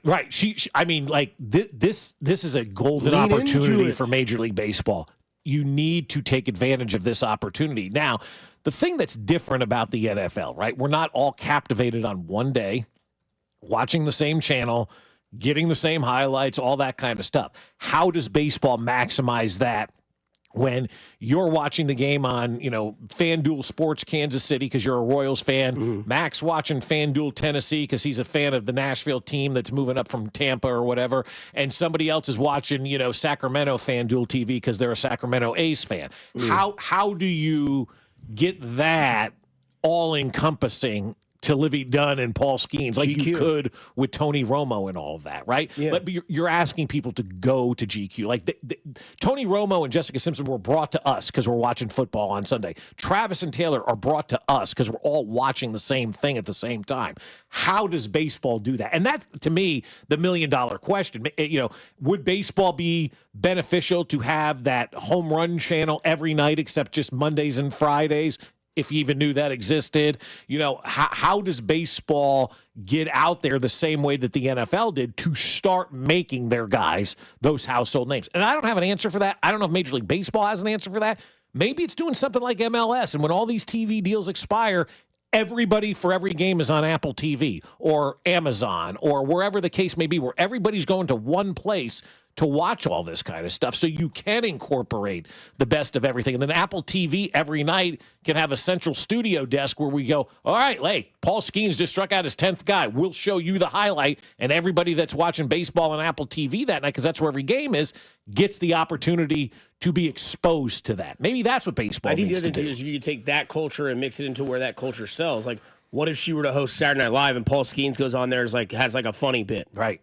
Like Creed Humphrey in the Saturday Night Live skit when they were on there. Yeah. That was hilarious. Or the Mannings Travis Kelce. doing their stuff. Right. Or Jeter, yeah. No one knew how funny Peyton Manning was until he was literally on Saturday Night Live. Right, and he's it was throwing like, balls at kids. Yeah, it's so good. Teach them how to break into cars. Yeah. But again, we get sidetracked with the popular culture of sports. But I mean, this is one of those things. Like, we always ask, everyone always says, how can baseball grow? Read your room. But it's not about, you said, getting into the pop culture of sports. Sports is pop culture now. And if you're not embracing sports as pop culture or embracing sports as a form of entertainment, and you are still beholden to, this is a game and we got to develop it, that's boring. You've got to find ways to excite the fans and to get the fans excited. And we know, and it's a fact, except for some of the hardos out there, sports becomes popular when popular people are involved in sports. And baseball has one of the most popular people involved in their sport, and you don't see Livy Dunn and Paul Skeens enough. Next thing you know, somebody's going to date Sydney Sweeney, and baseball is going to skyrocket. Wow. From the 913, I'm so tired of you guys drooling over Livy Dunn all the frickin' time. Go back to after hours. I'm so tired of you worrying about every statistical analysis that's coming out of sports and not having an open mind and experiencing fun and what people are discussing. Yeah, go back to the car. Go back to 1950. I mean, yeah, but that's the problem, though. You have people like that in sports who are so mad when people from the outside come in and try to make sports fun and entertaining. If sports isn't evolving and doing all that kind of stuff, it gets stale. I need the female listeners to shine up here real quick. 913-586-7965. Ladies, I need you. I really do. Because this came from And we were talking about Livy Dunn well before Dusty joined the show. 57-year-old Josh was talking about Livy Dunn. So I need the ladies here. 913-586-7965. Because we got a really bad text. Thank you for reinforcing my belief that men are pigs. Sincerely, a disgusted female listener. At any point in that conversation, were we chauvinistic? Were we not giving praise? Thanks, Karen. Thank you for reinforcing my belief that men are pigs. Sincerely, a disgusted female listener. Okay. Well, ladies. Because we talked about how great she is, how she changed college sports. She's great for baseball. Because I used a metaphor of eating crackers in bed. That's more so because crumbs are allowed. Nobody wants to eat a cracker in bed because then you got crumbs everywhere. Yeah, we said she was beautiful. I'm confused. Ladies, stand up, represent, let us know. Caglione dates Sydney Sweeney. That would be the. I would retire. I'd bring him up just for that at that point in time because it's good for baseball. That definitely going to a lot of games. He would definitely not be a myth in Bob's eyes if he's got that. I mean, those who don't believe that Taylor Swift has had a bigger impact on the NFL than most players have had are living in a cave. Right. You really are. Taylor Swift has had more of an impact on this league than I would say probably 49 of the players on the Chiefs' 53-man roster right now. Yeah. Only 49. Wow. Well, I'm factoring Mahomes. I'm factoring in Travis. I'm factoring Chris Jones. Oh, wow. Okay. And You're okay. Yeah. That's fair. And Andy Reid maybe I'll throw in there as well. But maybe it's just those three players. Maybe it is. Maybe it's 50. Like Taylor Swift has been the best thing to happen to the NFL. And they'll tell you that too. Livy Dunn can be the best thing to happen to Major League Baseball. But how do they celebrate her like the NFL has celebrated Taylor Swift? Well, they show her too much in games. Oh, is Tony Dungy weighing in on this one too? No, I don't know. I'm just saying. Like, look at the Padres. They're showing their highlights right now, right? Striking out people. They're fun. Everything about them is fun. Their atmosphere is fun. Their uniforms are fun. Their players are fun. I texted a friend of mine yesterday, and I texted you guys to say it's just fun watching the Padres. How do we take what the Padres have going on and get that with everybody in Major League Baseball? I will say this, because I think that is something that, like, to me, that's always been kind of an enigma with sports is, like, why don't they, like, go outside of their comfort zone? Mm-hmm. Like, I understand, like, sometimes it doesn't work, like having Dennis Miller in the Monday Night Press That was the fail. They tried. But you know what? 10 years later, maybe that works. Yeah. Because we love Snoop Dogg on the Olympics. Yeah. We got shout out to the ladies, baby. Yeah, they're coming in. Yeah, for sure. What'd you say, though? I was saying earlier we had Drew on the text line. Oh, we did? Yeah, there's a girl that looks like Livy Dunn working at every McDonald's in America. Oh, I believe that. Sure. Somebody says, what in the hell's wrong with your station? Oh, that's great. Somebody said from the 660, she probably doesn't like Oreos. Female listener, you guys are truly respectful men. Oh, my God. Yeah, you guys aren't pigs at all. Janae. Shout out to Janae. Janae, love you. My wife listens more when y'all talk about pop culture, like drama or who's dating who. Well, I was telling somebody the other day, I was having lunch with some friends, and we're watching the NFL stuff, and, you know, it's two guys and two gals at the table, and I'm sitting there, we're talking about football. Everybody's a big football fan, and we're talking about the players and whatnot. I go, it is the ultimate male soap opera, right? And everybody is bought in because of the day-to-day stuff that goes on in the NFL. We're all following this Aaron Rodgers person who is doing literally nothing, but everybody's talking about it. Everybody's following him. That's what football has done. They've created a soap opera where every day there's a different storyline involving the characters that are involved in that game. Taylor Swift is now part of that. They've done an unbelievable job with that. Baseball needs to do that. Coming up on the other side, we talk about a different soap opera every day. That is the NFL Draft. Mel Kiper compared this quarterback to Chad Pennington. And don't forget, the fans' draft party at the Landing in Liberty on April 24th, night one of the NFL Draft. Bink and Unacero will be broadcasting live in the first round. Draft contest is back with a chance at $965 plus an autographed DeJuan Taylor helmet as the prize. 1 point for a player drafted in the first round, 3 points if you get right player on right team. Sheet must be turned in prior to the number one pick. Spec is a stickler on that, so be in before the number one pick is on the clock, and the fan staff will all be in attendance. Coming up on the other side, we dive into that NFL Draft conversation. Chad Pennington, is he related to Walter Pennington? I would think so. 96.5 The Fan, your home for Kansas City sports. You're listening to Fescoe and Dusty on your new home for Royals baseball. 96.5 The Fan. Well, yesterday was truly a great day because the guys from Aspen Lawn and Pest Control started to take care of our yard. I came home from work yesterday, saw the yard already mowed with the striping in it. I'm like, dang, this looks awesome. Thanks for the hard work. They're like, hang on a second here. We're just beginning. We just cut it. We've got more to do to get your lawn looking awesome. Later on that day, the guys were back out there putting the fertilizer down, the pre-emergent down. They're going to get rid of all the weeds. They're going to kill all the dandelions that are going to start to pop up. And my lawn is really going to pop. I can't wait to see that finished product and to sit out front and go, man, my lawn looks really good because the guys over at Aspen Lawn and Pest Control did an unbelievable job. And the pest control part, that's exciting as well because they're going to basically put a dome over the yard and it's going to prevent mosquitoes and ticks and fleas and all of those bugs that you want nothing to do with. They're going to stay out of the yard all summer long. It's going to be great for the pets and it's going to be great for us to be able to sit outside and not have to be eaten alive by those mosquitoes. So trust the college-educated professionals at Aspen Lawn and Pest Control like I did. If you mention this ad, you'll get that free estimate and up to half off your first application. So visit them today at aspenlawn.com. That's aspenlawn.com. Attention car shoppers, Kevin Harlan here with Rob Seid of Rob Seid Ford in South Kansas City. Hey Rob, what's going on? We are making 2025 the best year in Rob Seid Ford history, and we are doing it with 4 simple steps. Simple is what I love most about Rob Seid Ford. So Rob, what's the plan? It starts with Rob Seid Ford's non-commissioned sales staff, Kansas City's lowest prices on brand new Fords, the best trade-in values, the biggest selection we've ever had. With those 4 steps, it is my personal mission to make Rob Seid Ford the easiest, most value-driven Ford dealership in Kansas City. No BS. That's why Rob Seid Ford is the only dealership I'll send my friends and family to. But you're forgetting one thing. What's that? Rob Seid Ford is Kansas City's top-rated Google Ford dealership. Good call. Can't forget about that. Check out Rob Seid Ford in South Kansas City at 135th and State Line, ROBSIGHT.com.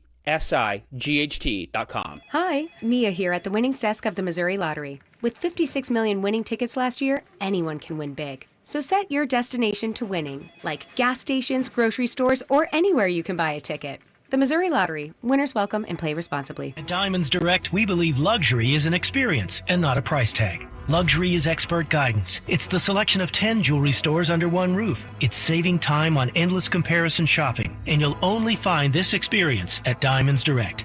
Our luxury showroom has it all backed by our lifetime warranties and our signature best price guarantee. Diamonds Direct is the perfect combination of luxury and value, so you don't ever have to compromise. Learn more at diamondsdirect.com. Diamonds Direct, your love, our passion. I'm Brian Tedesco, CEO of Blaupunkt Americas, the pioneers of the car stereo. Today, we're not just about sound systems. We are revolutionizing the e-bike scene with Blue Dot Bike. Thanks to AmericanEagle.com, our online presence now features a dynamic e-commerce website that showcases the quality and affordability of our foldable e-bikes. And our collegiate e-bikes, just perfect for the college fanatic. These e-bikes offer a new way to experience freedom on 2 wheels, no matter your age. When we needed a top-notch website to match our cutting-edge e-bikes, we turned to AmericanEagle.com. They made the impossible seem easy, tackling digital challenges like pros. Check out the Blue Dot Bike website to see AmericanEagle.com's amazing work in action. Need the best in website and digital marketing solutions? AmericanEagle.com is your go-to. They've been a game changer for us, and they can be for you too. Visit AmericanEagle.com or call 877-WEB-NOW-1. That's 877-WEB-NOW-1. It's March matchups at BetMGM. Lock in your picks for this year's tournament with the Sportsbook board in Vegas. Get into the game with exciting state-of-the-art live tracking technology, exclusive sportsbook selections, and so much more. Check out BetMGM Originals for dozens of markets you won't find anywhere else. Take a shot at our exciting free-to-play games for your chance at scoring odds boost tokens, bonus bets, and many other prizes. Experience college hoops like never before with BetMGM. BetMGM and GameSense remind you to play responsibly. See BetMGM.com for terms. 21 years of age and older. Some U.S. promotional offers are not available in Mississippi, New York, Nevada, Ontario, or Puerto Rico. Gambling problem? Call 1-800-GAMBLER. Available in the U.S. For New York, call 877-8-HOPE-NY or text HOPE-NY 467-369. For Arizona, call 1-800-NEXT-STEP. For Massachusetts, 1-800-327-5050. For Iowa, 1-800-BETS-OFF. For Puerto Rico, 1-800-981-0023. First bet offer for new customers only. All other promotions for existing customers. Subject to eligibility requirements and rewards may vary. In partnership with Kansas Crossing Casino and Hotel. Living with chronic joint pain is like trying to get comfortable on a cactus sofa. Nothing feels good. And forget trying to do the things you enjoy this spring, like golfing, hiking, and tennis. You're just trying to get by. I want you to know something. The medical pros at QC Kinetics right here in Kansas City are on the case and focused to finally get you the relief you need. They've already treated tens of thousands of patients around the country with regenerative treatments that help calm that debilitating joint pain in your knees, your hips, your shoulders, and your back. With QC Kinetics, the science is solid. They give you your life back without surgery, without drugs, and without any downtime. Curious if you'd be a candidate for these treatments? No problem. The consultation is totally free, and they're happy to take a look to see if they can help you finally get the relief that you deserve. Call now and find out how easy it is to get back to enjoying life without chronic joint pain. Call QC Kinetics now, 816-412-6299. That's 816-412-6299. Here's traffic, brought to you by DM Injury Law. Have you or a loved one been in a car wreck? Contact DM Injury Law today and get the money you deserve. Car wreck? Remember, Mike's got this. Kansas side, 35 southbound, slowing past 635. Stays heavy down to Johnson Drive, with the problem now blocking the right lane. Alan Carr, 96.5 The Fan, traffic.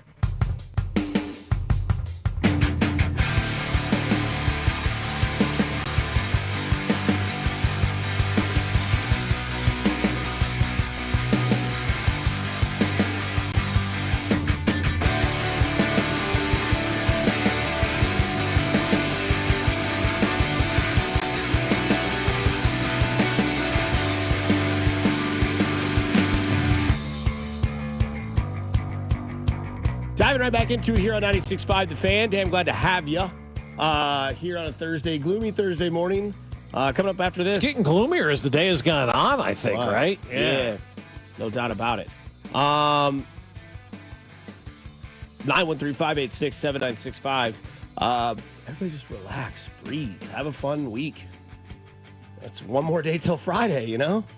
Sand Trap, come meet us. We'll be out there from 2 until, well, hopefully we're not that Brewers fan on opening day in Milwaukee. Oh my gosh. Yeah, that guy peeing all over the concourse. How dare you talk about that? But I think sometimes when people, get uncomfortable about things, they just don't like it. They got to run away and hide, which is ridiculous. People don't there's a group of people led by Tony Dungy that don't understand that sports and pop culture are as meshed as they've ever been before. Right? It used to be you had your movies, you had your music, you had your sport. Everything was kind of in its own silo. Those days have changed. There's so much crossover because everybody who plays a sport wants to be a musician. Every musician wants to be an athlete. That's kind of the way it's always been, right? It's just always been that way. And so you're seeing that crossover and relationships happening from the entertainment business to the sports business and from the sports business back to the entertainment business. And that's great. Like the more that people can, love each other up and prop each other up and utilize each other to help each other out, and have relationships along the way, there's nothing wrong with that. Like, it would be foolish if the NFL tried to hide the Taylor Swift relationship with Travis Kelce. It would be foolish for the, for Major League Baseball to try to downplay Livy Dunn and Paul Skeens because they're so relatable to a young generation. That's what baseball needs. They don't need anybody that's 50 and over, right? They got you. And if they don't have you, so be it. They need to have the younger generation. It's always about cultivating new fans, new people to be interested in your product, stay young, stay relevant. Where do you find the young, relevant folks? You find them on TikTok. You find them on Instagram. You have to go to the places where the young folks are. It's no secret the Yankees have had a sponsorship with TikTok for the last couple of years for a reason. There's a big reason why. There's a big reason why NFL teams and Major League Baseball teams, they're going to TikTok, they're going to Instagram.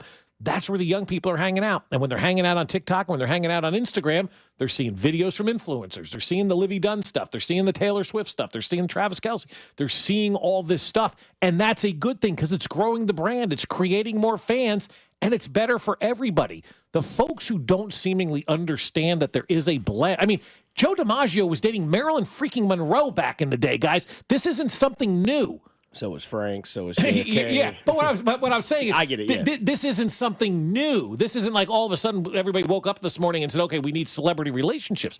This stuff has been going on forever. The folks who don't embrace it and don't allow it to be part of the sport, you guys are the ones who are going to lose. Because at the end of the day, sports just isn't exciting enough on day-to-day levels to not have the pop culture stuff involved. It creates so much conversation. It creates so many more people that are interested in it, and it creates a great kind of community, too. What Taylor Swift did, I'll go to my grave saying it was the best thing to happen to the Kansas City Chiefs.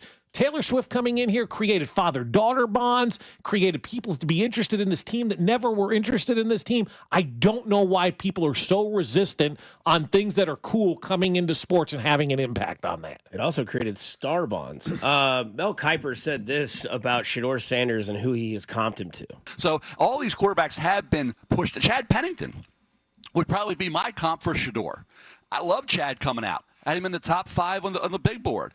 He ended up going 18. That was the year the Jets had 4 first-round draft choices. He went 18 to the Jets. Ended up playing at Miami. Had a really good career. Okay, was he a Hall of Famer? No. But could you get to a Super Bowl with Chad Pennington? Yeah, you could have. If he had a supporting cast around him. That's why Brady was a late 6th-round pick, because he didn't have great talent. Okay, didn't have the greatest arm. Ran 5.24, had a 24 vertical. Not athletic, no arm strength, no mobility.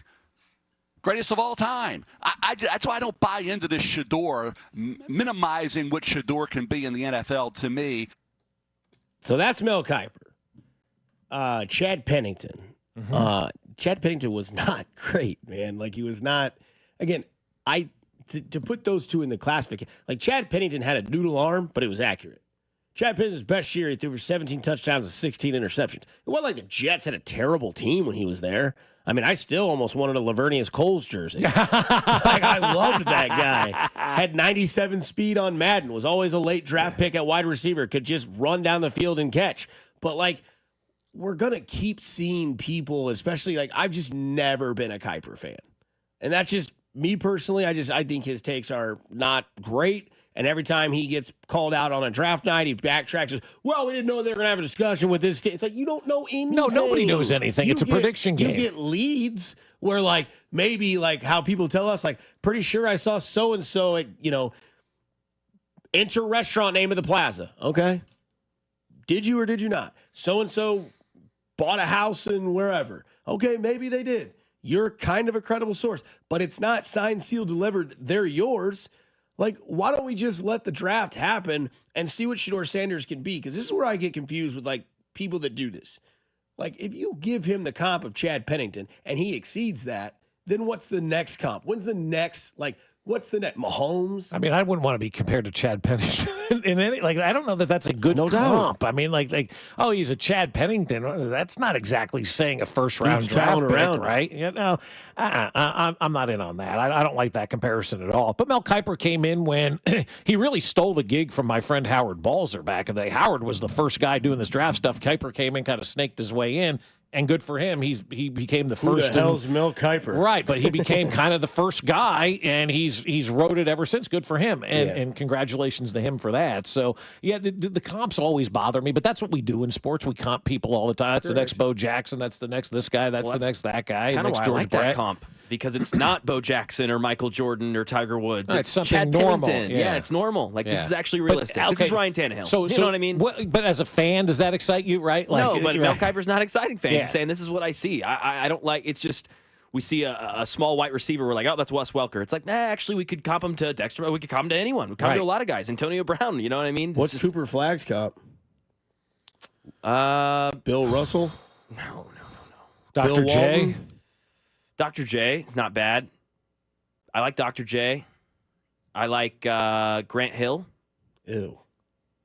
Penny Hardaway. Why'd you say Cooper Uda Flagg? Grant Why Hill? is it Uda Grant Hill? Cooper Flagg's comp is Penny Hardaway? 6'8", 6'9", can handle the ball, can shoot outside, Dr. stretch J. the floor. Yeah. It's Dr. J. Larry Bird. Larry Bird. Larry Bird's yeah. a good one. Yeah. Magic Johnson could be one because he was 6'9", too. 6'9", yeah, guard multiple positions. Yeah. Better shooter than Magic, but today's game. Yeah. Yeah. So, I mean, there's some comps out there for him. Yeah, I think. for sure. Yeah, I think that's fair. For those who think that we're totally off the rails on Livy Dunn, Freddie Freeman's And Paul Skeens. and Paul Skeens, Yes. right? Freddie Freeman's wife weighed in. Oh. I mean, and then she put like 8 flaming emojis. And Livy Dunn responds to her, just trying to be like you, TBH. So now you've got that relationship good. going, which Grow. is fantastic. Grow. You've got Freddie Freeman, one of the great players in this game, had one of the great World Series we'd ever seen, playing for the most prominent franchise out there right now. His wife is now involved in getting Livy Dunn and Paul Skeens a lot of love. That's great for baseball. What's nice, too, this feels more organic. Like they were dating in college. There's not going to be the conspiracy, oh, the NFL put this together for like The NFL didn't need to do that, by the way. They course. love it, but they didn't need it. Mm-hmm. Yeah. Kuiper gets paid to promote certain people in the draft. I'm not against that theory. I'm not either. I'm really not against that theory. That's fair. Guy looks like a vampire. I've never seen him in daylight. I'm dead serious, man. You ain't never seen Mel Kiper in daylight. It's always in a building and a random interview on TV. You have never seen him Mel Kiper's out here getting a snow cone. The hell he is. He'll dissipate. I think he also has a home phone line, if I'm not mistaken. Wow. Still, yeah, he's one of the few. He's also allergic to garlic, steel, and the sun. And his bed is as stiff as a coffin. You cannot Google search Mel Kiper and tell me he does not look like Dracula. Dracula is what we should call him. Just came up with Yeah, I like that. Dracula Kiper. Yeah, dude. That's so good. I want to take your picks. Coming up on the other side, Jay Binkley, not mumbling, giving you a straight fact about the NFL draft here on 96.5 The Fan, your home for Kansas City Sports. Hey, it's Matt Quattrero, and you're listening to Fescoe and Dusty on your home for Royals baseball. 96.5 The Fan. Well, I'll tell you what, a big weekend is coming up at Hy-Vee. Heck, every weekend's a big weekend at Hy-Vee. I love getting up on a Saturday or Sunday morning and going over to Hy-Vee and taking care of all my grocery shopping and getting it all done before the family even wakes up. And this weekend, I have even more reason to go because the weather's going to start to get nice. You're going to want to fire up the grills or the flat tops or whatever the case may be. And this weekend, Friday through Sunday, it's the good old-fashioned meat sale at Hy-Vee. And you can save a bundle on grilling favorites like bacon-wrapped chicken grillers, which I absolutely love. They got the cowboy and the cowgirl ones, which are my favorite. I made them the other day, and they are absolutely fantastic. A chicken breast wrapped with bacon, stuffed with some ham, stuffed with some cheese. You got some jalapenos in there as well. You're going to get whole pork loin, ground chuck, and special recipe brats are just $1. Hey, when was the last time you got anything for $1? All specialty brats at Hy-Vee this weekend are just $1 Friday through Sunday at the good old-fashioned meat sale. So stock up and save this weekend at the good old-fashioned meat sale, only at Hy-Vee. CMA and ACM award winner Jordan Davis. I ain't saying I'm an angel. Ain't Enough Road Tour. Take you home in my tank. Friday, September 26th, Cable Dahmer Arena. Next thing you know, you got a yard full of your kids, and you take With Mitchell Tenpenny and Vincent Mason. Jordan Davis Live. That's what my world spins around. Tickets until Friday, 10 a.m. at livenation.com. Are you looking for an easy and affordable way to have a beautiful lawn all year long? GrassPad's idiot-proof lawn program is designed to create a healthy, weed-free lawn at an affordable cost. The program has 5 steps to feed your lawn, prevent and control weeds, and keep your grass green. So come on down to the GrassPad and we'll guide you through the process and you'll have your lawn looking great in no time. Come on down to the grass pad. The grass pad's high on grass. Look, There's feelings, and then there's the facts. If you're feeling like your finance team is bogged down in mundane manual tasks, the fact is, you need Ramp. Ramp is the corporate card that makes the expense process fast and easy. The moment your team makes a purchase, Ramp handles everything. Receipt collection and approvals, the works. With Ramp, you can cut your month-end close from 5 days to 1, customize approval workflows, and get complete control over every transaction. Facts. Over 25,000 businesses trust Ramp, including Shopify and the Boys and Girls Club of America, which is why they were just named #1 in spend management by G2. Facts. Start using Ramp and you'll have more time to spend scaling your business. And that'll feel really good. Upgrade to Ramp for free today and get $250 at ramp.com/radio. Ramp.com/radio. That's RAMP.com/radio. Cards issued by Sutton Bank, members of FDIC. Terms and conditions apply.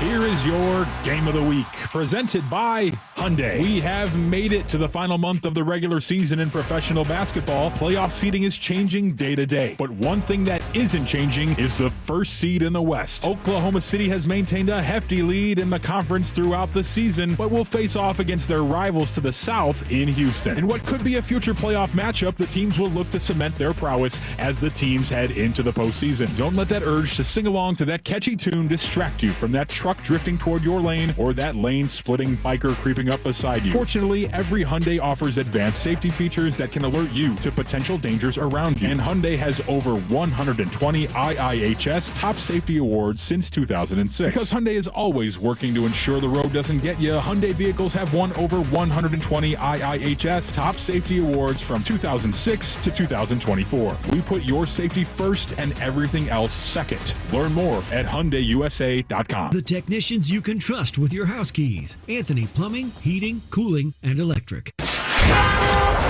Here's traffic, brought to you by DM Injury Law. Have you or a loved one been in a car wreck? Contact DM Injury Law today and get the money you deserve. Car wreck? Remember, Mike's got this. Brought to you by the technicians you can trust with your house keys. Anthony Plumbing, Heating, Cooling, and Electric. On the Kansas side, 35 southbound, slow at 635, stays mostly heavy down towards Johnson Drive with an accident still blocking the right lane. Money-back guarantees and parts and labor warranties mean you aren't just buying products, you are securing your investment. For a limited time, receive a free furnace when you purchase an AC. Schedule your complimentary proposal online at anthonyphc.com. Alan Carr, 96.5 The Fan, traffic. Join us for the Fans Draft Party on Thursday, April 24th from the Landing in Liberty. We'll be broadcasting live, plus your chance to win $965 and an autographed Chiefs helmet in our draft contest. KFNC FM and AM, HD1 and HD2, Kansas City, an Odyssey sports station.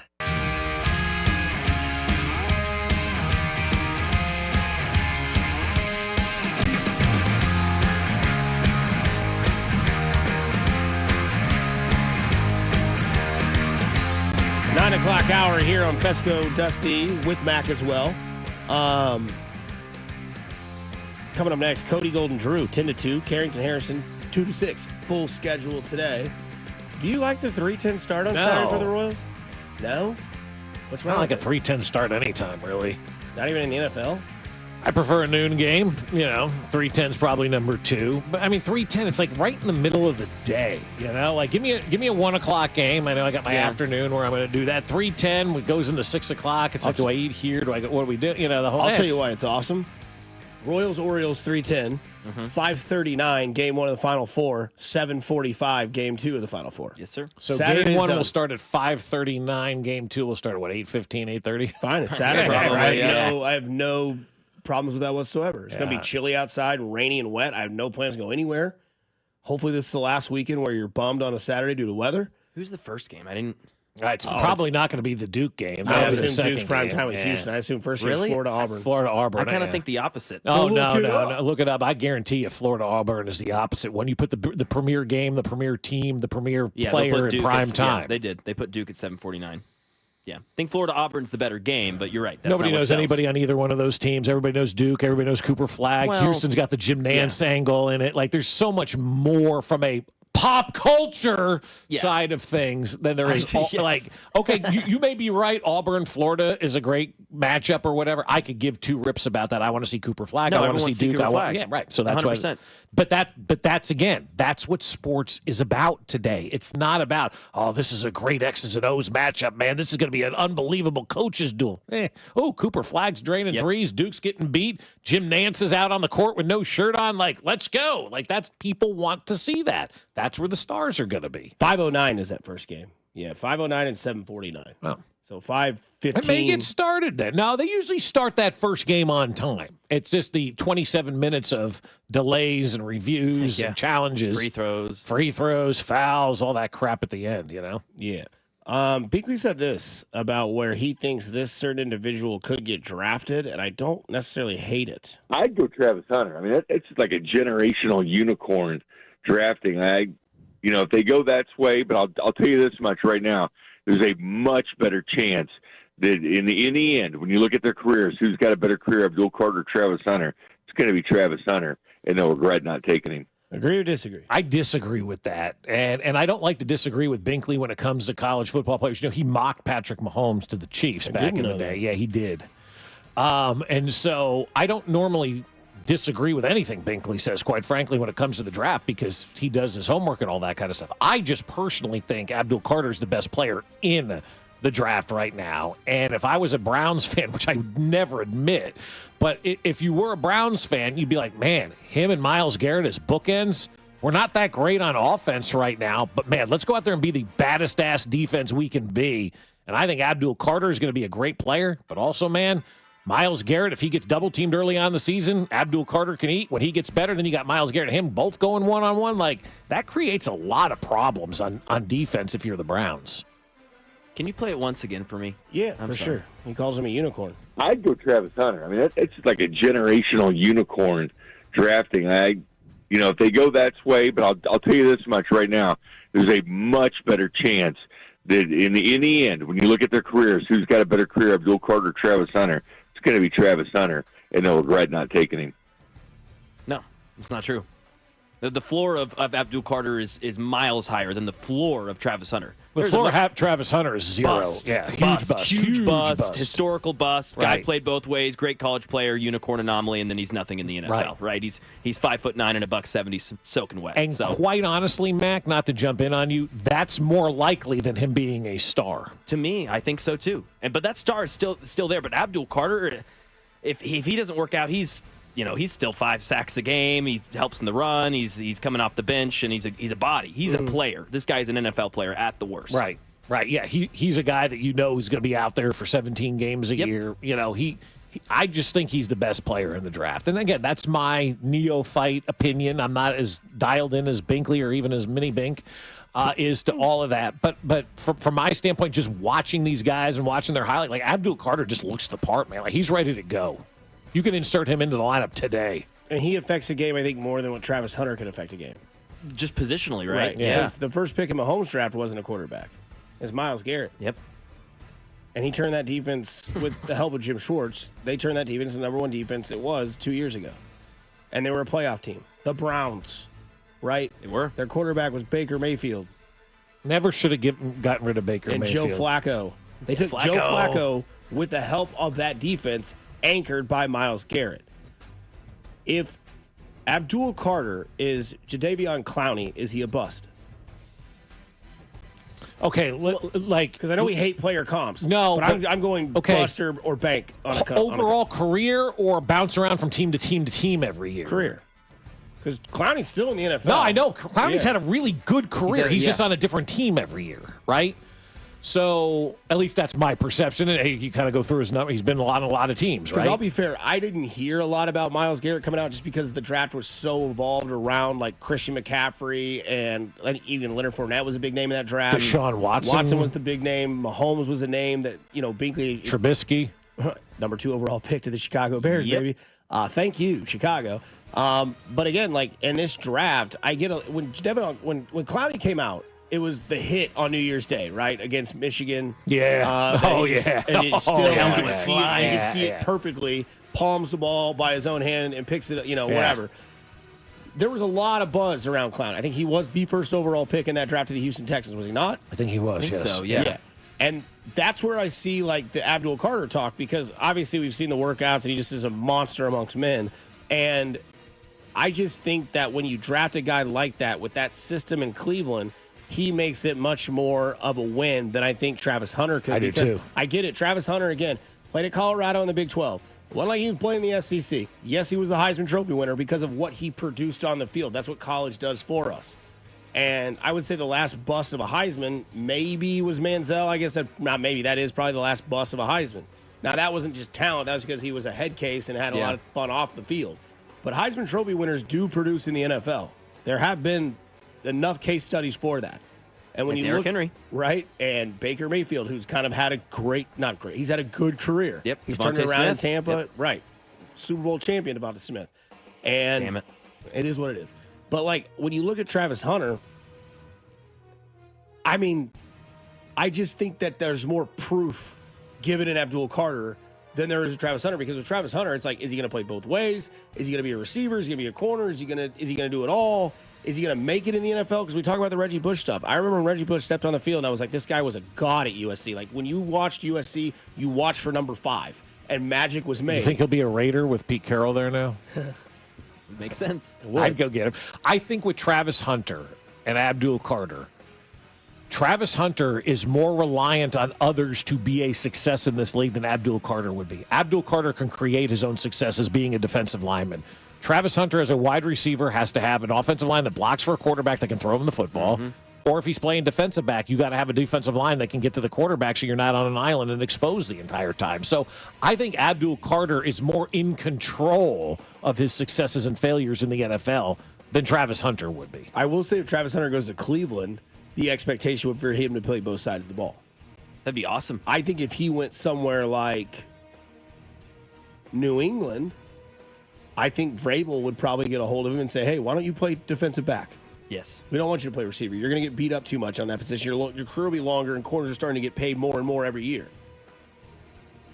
But the expectations for Abdul Carter and Cleveland are like, hey, dude, ride the coattails of this Myles Garrett guy, learn as much as you can, and then once he's out, he's going to show you how you can get paid, how you can affect a game, because you put both those guys on the edge. Joe Burrow's nervous now. Lamar Jackson's nervous now.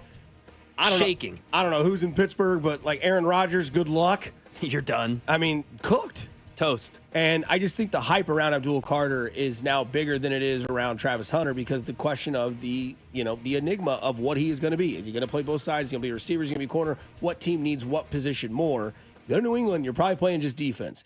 You go to Cleveland, they're going to expect you to change everything and be this generational talent. Who do you think is going to be the better overall pro and have the better career, Cam Ward or Abdul Carter? Abdul Carter. Then you take him number 1 overall. There is a trade in the NFL world. New England, Dallas Cowboys have a new quarterback. Who do they get? Joe Milton. Oh, God. Everybody's talking about that guy getting traded. Everyone loves Joe Milton. New England Based on what? Nothing. New England is the deep ball. He's got he the can throw cannon. it 85 yards. New England is sending quarterback Joe Milton to the Dallas Cowboys. Sources tell ESPN with Cooper Rush going to Baltimore, Dallas now has a new backup for Dak Prescott. Oh, Cooper Rush to Baltimore?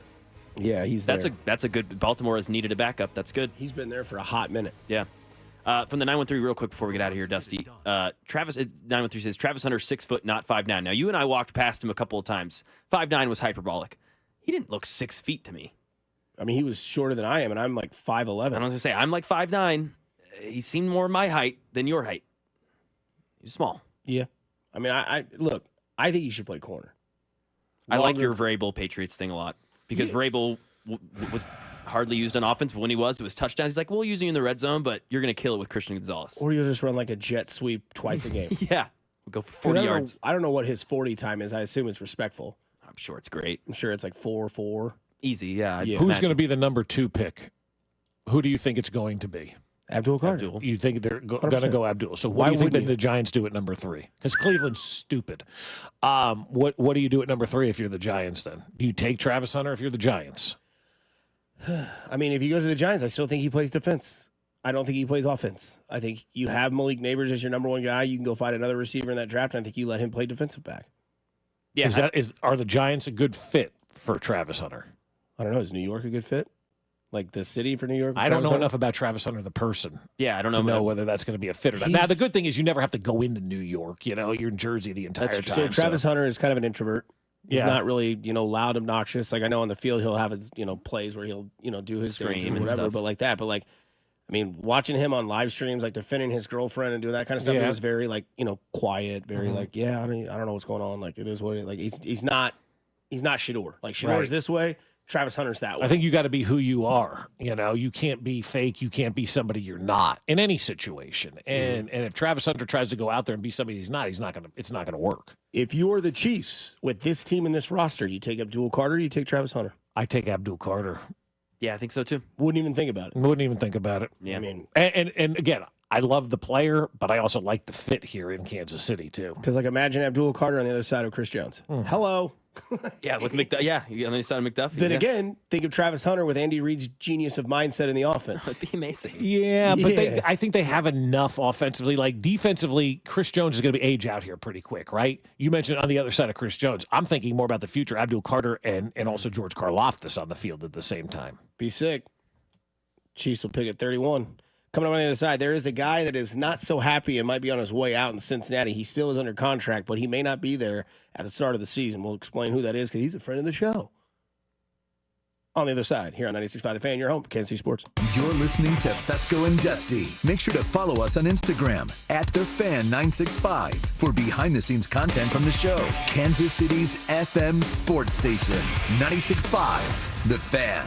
As men get older, our bodies change. We all know that, and often we just accept the changes as the way it is. But some of those changes, such as bad sleep patterns, low sex drive, brain fog, no energy, and reduced gains in the gym, could be due to low testosterone. And that is something you can change. This is Jeff for Heartland Men's Health. And even if you're in your 30s, if you're experiencing some or all of the symptoms I just noted, you very well may need low testosterone treatment. With our treatment protocols, if you're like most men, you'll be amazed at the change. You'll have more energy, improved mental clarity, your sleep will be better, so will your workouts, and you'll likely find that your sex drive increases too. So give us a call today and make the change for good. Your initial visit is just $99 and includes blood work and a medical consult. And if you start on treatment the day of your appointment, your visit is free. Call 844-447-6600. That's 844-447-6600. Or go to heartlandmenshealth.com. We have 3 offices to serve you. Heartland Men's Health, a Promenic restorative health practice. Some things just go together, like peanut butter and jelly, or a Casey's spicy chicken sandwich and a 49-cent medium fountain drink,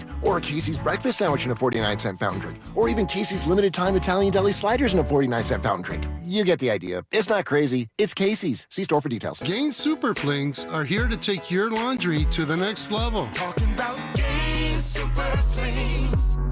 Super-sized laundry packs. These things are huge. Super fresh, super clean. Gain Super Flings. Gain Super Flings laundry packs have 4 times the Oxy cleaning power and 3 times the Febreze freshness versus Gain Original Liquid. Super fresh, super clean. Gain Super Flings. Gain Super Flings for next level laundry. Bring spring to your door with Target Circle 360. Get all you need for Easter hosting, spring get-togethers, and more with unlimited same-day delivery through Target Circle 360. From Easter basket goodies to fresh florals, getting everything the same day is easy. Open the Target app and bring the magic of the season to your door with unlimited same-day delivery through Target Circle 360. Visit target.com/circle or the Target app for more details. Subscription required. Same-day delivery is subject to terms. Applies to orders over $35. This is the story of the one who, as a maintenance specialist for a historic high-rise, knows that vintage charm historically needs constant attention. Which is why when it's time to upgrade turn-of-the-century mechanicals, they turn to Grainger. With easy access to 1 million+ products and the scale to deliver when and where you need them. The right tools and supplies are never far away. So the one can keep that vintage building running like new. Call, click Grainger.com, or just stop by. Grainger, for the ones who get it done. For more than half a century, contractors and trade professionals have relied on WeatherGuard for heavy-duty truck and van storage equipment, not just to protect their tools, but to protect their professional reputations. Whether it's inside or outside of work vehicles, a WeatherGuard badge means pros can trust that their hard-earned name is in good hands. Since 1968 and every day since, WeatherGuard has been protecting anything it takes to build a professional reputation. WeatherGuard, established in 1968, proven every day. WeatherGuard.com. We get it. Attention spans just aren't what they used to be. Heads in social media and eyes on Netflix. But what do people do with their ears? Well, for one, they're listening to audio. Americans spend 4.4 hours with audio every day. Oh, and you want the proof? Well, you just sat through this ad that's now approaching 30 seconds. What could you say to a potential customer in 30 seconds? Let Odyssey put together a media plan tailor-made for your unique marketing needs. Advertise with Odyssey. Visit ads.odyssey.com. If the amazing regenerative treatments at QC Kinetics provided relief for former pro football player Bobby Carpenter, imagine the potential for your aching joints. So my knee had been bothering me for a while. I played football for a number of years. I looked at, talking to some doctors, but I need to potentially have surgery. And I decided, hey, let's check out QC Kinetics. I go in there and they look at the knee. Hey, here's the program that we can put you through. That treatment takes your body's own healing properties and concentrates them at the root of the pain. No surgery or downtime. The best part was there's no recovery until one day I felt like, hey, this feels like my old self again. I feel better. It's helped me. It's helped my dad. Hopefully it will help you in the same way. My message to them is do not wait. So you can go out and play golf and do the things that you love and enjoy. Take it from Bobby Carpenter. Call QC Kinetics now for your free consultation. Call QC Kinetics, 816-412-6299. That's 816-412-6299. 816-412-6299. Today, expect rain showers with a high of 58. Weather brought to you by Robert Half. Robert Half's recruiting professionals use their award-winning AI to connect businesses with highly skilled talent. Learn more at roberthalf.com/talent today. You're listening to 96.5 The Fan from the Mission Plumbing, Heating, and Cooling Studios.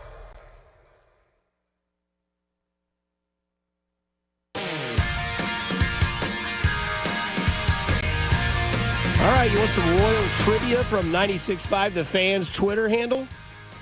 In 2014 ALCS, who was on the mound to close out the Orioles in Game 4? In what year? 2014. Way back, 11 years ago. Who was on the mound to close out the Orioles in Game 4? I was there. Oh, I was as well. What was the score? Doesn't matter. Well, I guess it does. It does, because if it wasn't a close game. Well, that's not part of the question. It says in 2014, the ALCS, who was on the mound to close out the Orioles in Game 4? Sorry, no.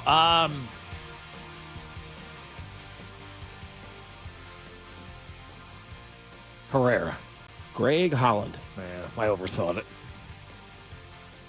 The HDH. Yeah, I overthought that one. I should have just gone with Holland. It was the obvious answer. And sometimes when the answer's obvious, you just go with the obvious answer.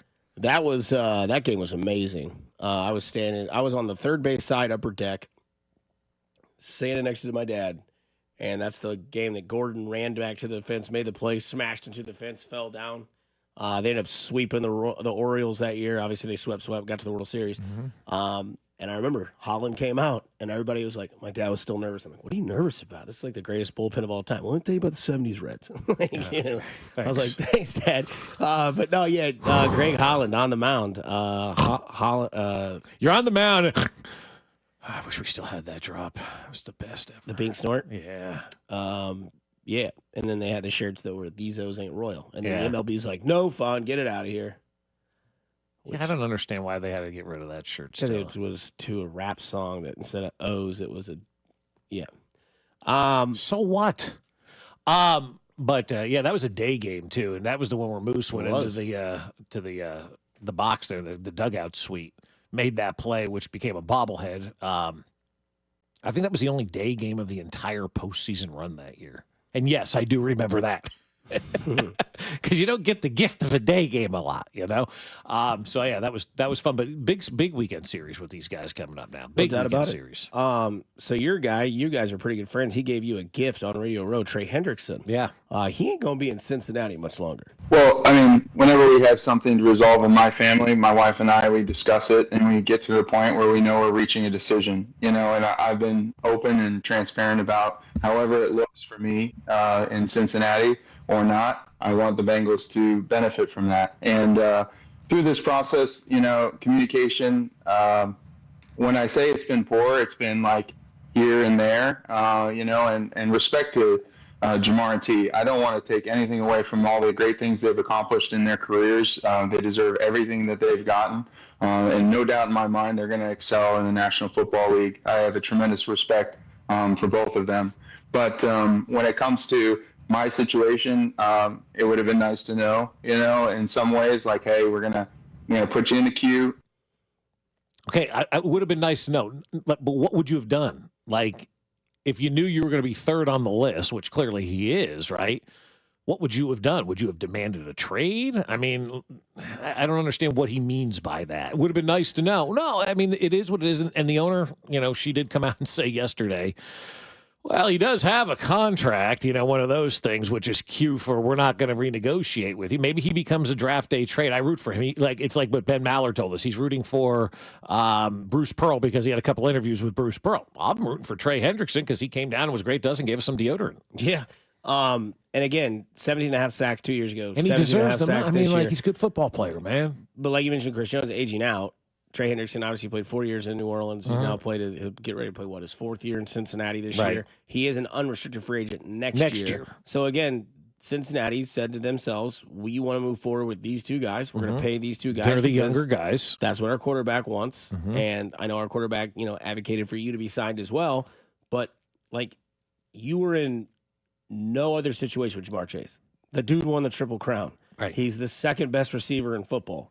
And the room between him and Justin Jefferson is marginally thin.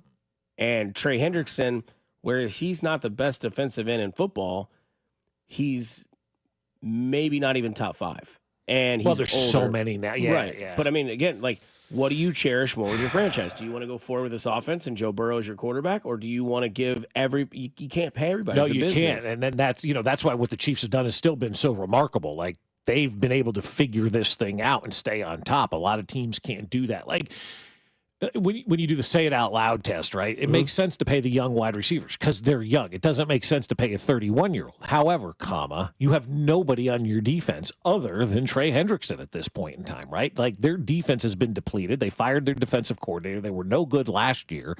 So they need to improve and get better and keep guys that they have that are good on the defensive side of the football. Again, however, he's 31 years old. I, as a businessman in the NFL, would not be looking at a long-term deal for Trey Hendrickson. Like, I don't blame the Bengals per se for not getting into a long-term deal with him. I'd sign him to maybe a 2-year extension, and see if he wants to do something like that. But I can't at this point in time at 31 years old offer that guy in good faith a 5-year contract, which I'm sure is what he wants. The other yin and the yang with this, too, is it's probably maybe I'm wrong here, the fourth highest paid position in football is defensive end. Well, you got quarterback, obviously, wide receiver, left tackle. Yeah, I think defensive end is, maybe higher. Yeah. Yeah, I mean, left tackle, defensive end, depending on where you're at in your talent pool, like, that's third or fourth highest. So, like, they decided to go with the receiver in the market, and that's where they're going to go. Do you still consider the Cincinnati Bengals a contender? I haven't considered them. I don't like them. But why don't you like them? Well, I don't like their fans. But I just don't think they have enough on defense to be considered a contender right now. Like, again, Joe Burrow is going to have to go score 35, 38 points per game. Patrick Mahomes did that for a season before everyone, okay, this is too hard. We've got to figure out a way to fix the defense, right? So, but they were still contenders. The Chiefs you're talking about. Yeah, but the Bengals, I didn't even make the playoffs in the last 2 years. Like, that's not a contender. You got to make the playoffs to be a contender. I mean, 7 teams make it in the AFC. If you're not a top 7, you ain't a contender. No, they're not a contender. Not until they get to the postseason.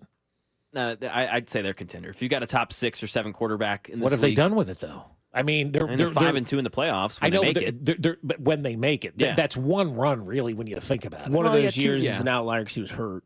2 years ago, he was hurt. 2 years he was hurt. And they almost squeaked in. Yeah, like so 9 and 8. What does that tell you about Joe Burrow, that they almost squeaked in with Bronson Arroyo playing quarterback or whoever the hell that was? Well, he set him up like for the majority of the season, then the wrist injury or the thumb, whatever it was, he got hurt. But yeah, I mean, like as long as Burrow, Higgins, and Chase are there, 100% they're contenders. We'll see what they do defensively. I'm not sold on them, and especially with that division being where it is right now, too. Right. I mean, you've got a really good division. Baltimore is your top team by far in that division. They're great, But after that, I'm thinking out loud. After that, like, look, you can never discount Mike Tomlin in Pittsburgh. And if they do get Aaron Rodgers, they are a better football team. Yes.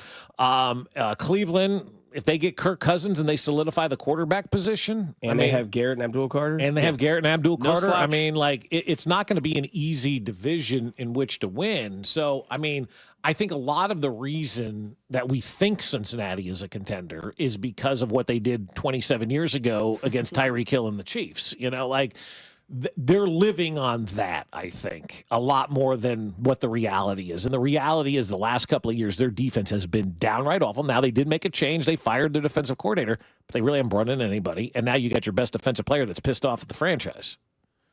How good does the defense need to be, though? Because that's my mind. Like, last year, they were legitimately like 30, 31, 32. Like, top 15. Really? Okay. Yeah, I mean, you start to look at teams that win the Super Bowl, and I haven't done this in a while, but the majority of times, more often than not, they're a top 10 defense and a top 10 offense in the NFL when you win the Super Bowl. And, you know, people go, what about the Rams? The Rams had the sixth best defense in 99 when everybody's talking about the greatest show on turf. Their defense was number 6 in the NFL. So you have to be good defensively. It's too hard to score in this league, as we saw. Like the Chiefs, and it was fun, Patrick Mahomes' first year, but they realized fast, we got to be able to stop people. Even if we get 1 or 2 stops per game, that's all we're going to need. Cincinnati wasn't able to do that at all last year. And it may not take that much, I mean, to change that defense. It might be 1 or 2 players in the draft, right? I mean, like L'Jarius Sneed, Trent McDuffie, all draft picks. Now, that's credit to Brett Veach finding those guys and understanding that they can make it in this league and in that system. You also have Steve Spagnuolo, which is a cheat code in general. Right. But, I mean, look, the Chiefs added Tyrann Mathieu, 1 player, a veteran, and it changed the entire defense. Frank Clark came in. And they brought in Spags. Yeah. So I mean, they're bringing in a new defensive coordinator. Yep. They're going to go draft some people on defense. They still do have Trey Hendrickson on their team. Cincinnati will forever scare me as long as Chase and Burrow are there. And I don't disagree with that statement at all. Like, I always see Joe Burrow, and I always look at him as number 2 to Patrick Mahomes because he has beaten Patrick Mahomes when it matters. Josh Allen has not. Joe Burrow, to me, has more ice water than blood in his veins, and that's a good thing when you're playing quarterback in the NFL. One word time here at 9:30 on Fescoe and Dusty. Mac, take it away. Sorry, I was just looking at some defensive rankings from Super Bowl teams. You get back to the Ravens and the Giants. They had some worse than average defenses. But, yeah, you're going back to the early 2000s. 07. Yeah. Mid-2000s, early 2010s, stuff like that. One word will stick with the NFL right now. One word on Trey Hendrickson. The situation with the Bengals. Sad. Expected. I think we all kind of knew that they weren't going to pay him first or second. We knew they were going to franchise tag T. Higgins. I didn't know T. Higgins was going to get the bag like that. I thought they were going to trade T. Higgins, to be quite honest with you. Same. I mean, I think it was expected. Like, Jamar Chase and T. Higgins are more popular in their system. Like, that's just the way it goes. Like, that's just expected. No, you're not. Yeah, it is. You have a generational wide receiver, and you have a top 15 receiver in 15, T. Higgins. 20. Yeah. Yeah. He's right there. And Trey Hendrickson is a top 15 defensive end. Yep. I mean, you could probably go really quick off the top of your head and name like 7, and you're not even mentioning his name. Yeah, he's in tier 2, maybe tier 3. Yeah, he's not in that top echelon. One word on James Cook. This is alleged, but allegedly he did, or this is alleged. Allegedly he did put his house up for sale in Orchard Park. Passive aggressive. Okay. 2. Yeah, hyphen. I will say interesting. Okay. Because he's had some off-season communications that have not gone the way that I don't think he likes them to go. Who scored the most touchdowns in football last year? James Cook on as the ground. a running back. Yep. Yeah. They didn't have a whole lot of receivers to throw to for Josh Allen. Their run game was kind of what built that team with him and Josh Allen. Yep. So very interesting because we've seen almost like a renaissance of running backs. They're successful. Their team's successful. Their team tends to go far. Philadelphia went and got Saquon Barkley. I know he's top 3 running back in the league, but San Francisco, once they got Christian McCaffrey, that offense changed. Jahmyr Gibbs, Bijan Robinson, their teams have been better since they've been on those teams. James Cook was a big, valuable part for Buffalo last year, so interesting that he's like putting his house. Now, maybe here's the deal. He's moving to a better part of town, or he's moving to a different part of town. And that's the other thing nobody knows. Or he didn't put it up for sale, too, which these people who have these real estate agents that come out of the woodwork anytime these stories, it's funny to me. We've laughed at these for generations. That I told you, Jack Harry was the best at it. Oh, let me tell you, I got a real estate agent on the line. That's Jack Smack. Yeah, the Bills definitely need James Cook. That's a team that needs the running back. Maybe he knows he's getting a contract, so he's like, all right, put this house up for sale. Let's move over here to Mission Hills at Buffalo. Yeah, maybe. There could be. Yeah. Honey, we're about to get paid. Pack it up. Or he's being very smart and goes, yeah, I'm going to get paid. I'm getting a one-bedroom, you know. Yeah, exactly. In Olathe. Yeah, that's what I'm doing instead of buying a house in Mission Hills. So clean the house, clear the drawers, mop the floors, and stand tall. All right, one word. We're going to baseball. Royals extra innings lost yesterday. One word. April. Deflating. April, like early stop. Yeah, Who it's cares? April 2nd, yeah. It's like September football. Yeah. Oh, you're 2-3 to start the season. Okay, still got a whole lot of football left. Deflating because, like, obviously playing golf yesterday and keeping on my mobile app, I was watching and, you know, kind of keeping an eye on it. I'm like, okay, bases loaded, got out of the jam. Okay, that's momentum. And then it was like, no runs. And then they scored, and it's like, dang, you really hate losing extra inning games. Yeah, Ryan said something on the television yesterday that I thought was really good. Him and Rex were talking about, like, you have those golden opportunities to capitalize, and you don't. Bases loaded, nobody out, and you don't score a run. They said usually the next half inning, the other team finds a way to capitalize when you didn't. And it just, it didn't work out. It's April. Right. Okay, sticking with baseball here. One word on the Royals offense. 6 games in. Underachieving.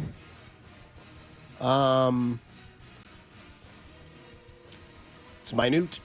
It's not anything. I mean, outside the 11, I think I saw this on a Royal Muse. Outside of the 11-run game they had, it was 2.4 is what their average. A lot of men left on base. We talked about this earlier. 19 men. I'm sorry. Yeah, 23 men left on base in that series against Milwaukee. I mean, man, you knock those guys in, you give yourself a better chance to win. The pressure comes off those guys in the lower end of the lineup, especially if those guys on the top of the order are getting on base and people are getting on base in front of them. You've got to figure out a way to get them in. India doubles in the 8th inning, strikeout. Yeah, India doubles. Like, that's Bobby and Vinny. That's not MJ and Renfroe. I hate to be that guy, but you get a guy that, starts off the inning with a double and 2 and 3 strike out. That has nothing to do with bringing up anybody or Isbell or Renfroe or Marv or any, sorry, Bobby, get a hit. Yeah, I mean, it's tough because, again, you go back and look at the games that we did last year. We did this last year when they blew those 2 saves against Baltimore in the season. And you're like, man, win that game that you had, you don't have to worry about these games later on where it's like, well, if you would have won that, I mean, and we do this with every sport, but you'll go back in that game and be like, man, we wasted a great start from Cole Reagans. Yeah. 5 innings, 5 hits, 1 run, 10 Ks. That's your ace. That's what he was supposed to. Everybody did it. But the guys that are supposed to do it, you got to take advantage of that. You cannot leave 23 men on base in a series. That's a lot. It's insane. And what'd you say, 31 combined strikeouts yesterday? That's yesterday. That's just yesterday. That's combined strikeout. No, it's not, though, because last night, Gallen for the Diamondbacks struck out 13 Yankees. The strikeout is normal and celebrated in baseball now. Changed quite a bit. I mean, 31 strikeouts. You go, that is unreal. Yes, in a normal world, it should be unreal. In this version of baseball, that's one true at-bat. Congratulations. Some one words coming in from the text line. Pedestrian from the 816. 512 says, Royals offense, anemic. This 816 says, reeling. Calm down, 816. Reeling. Let's chill. It's April. Yeah, come on. One word on the Royals defense. Okay.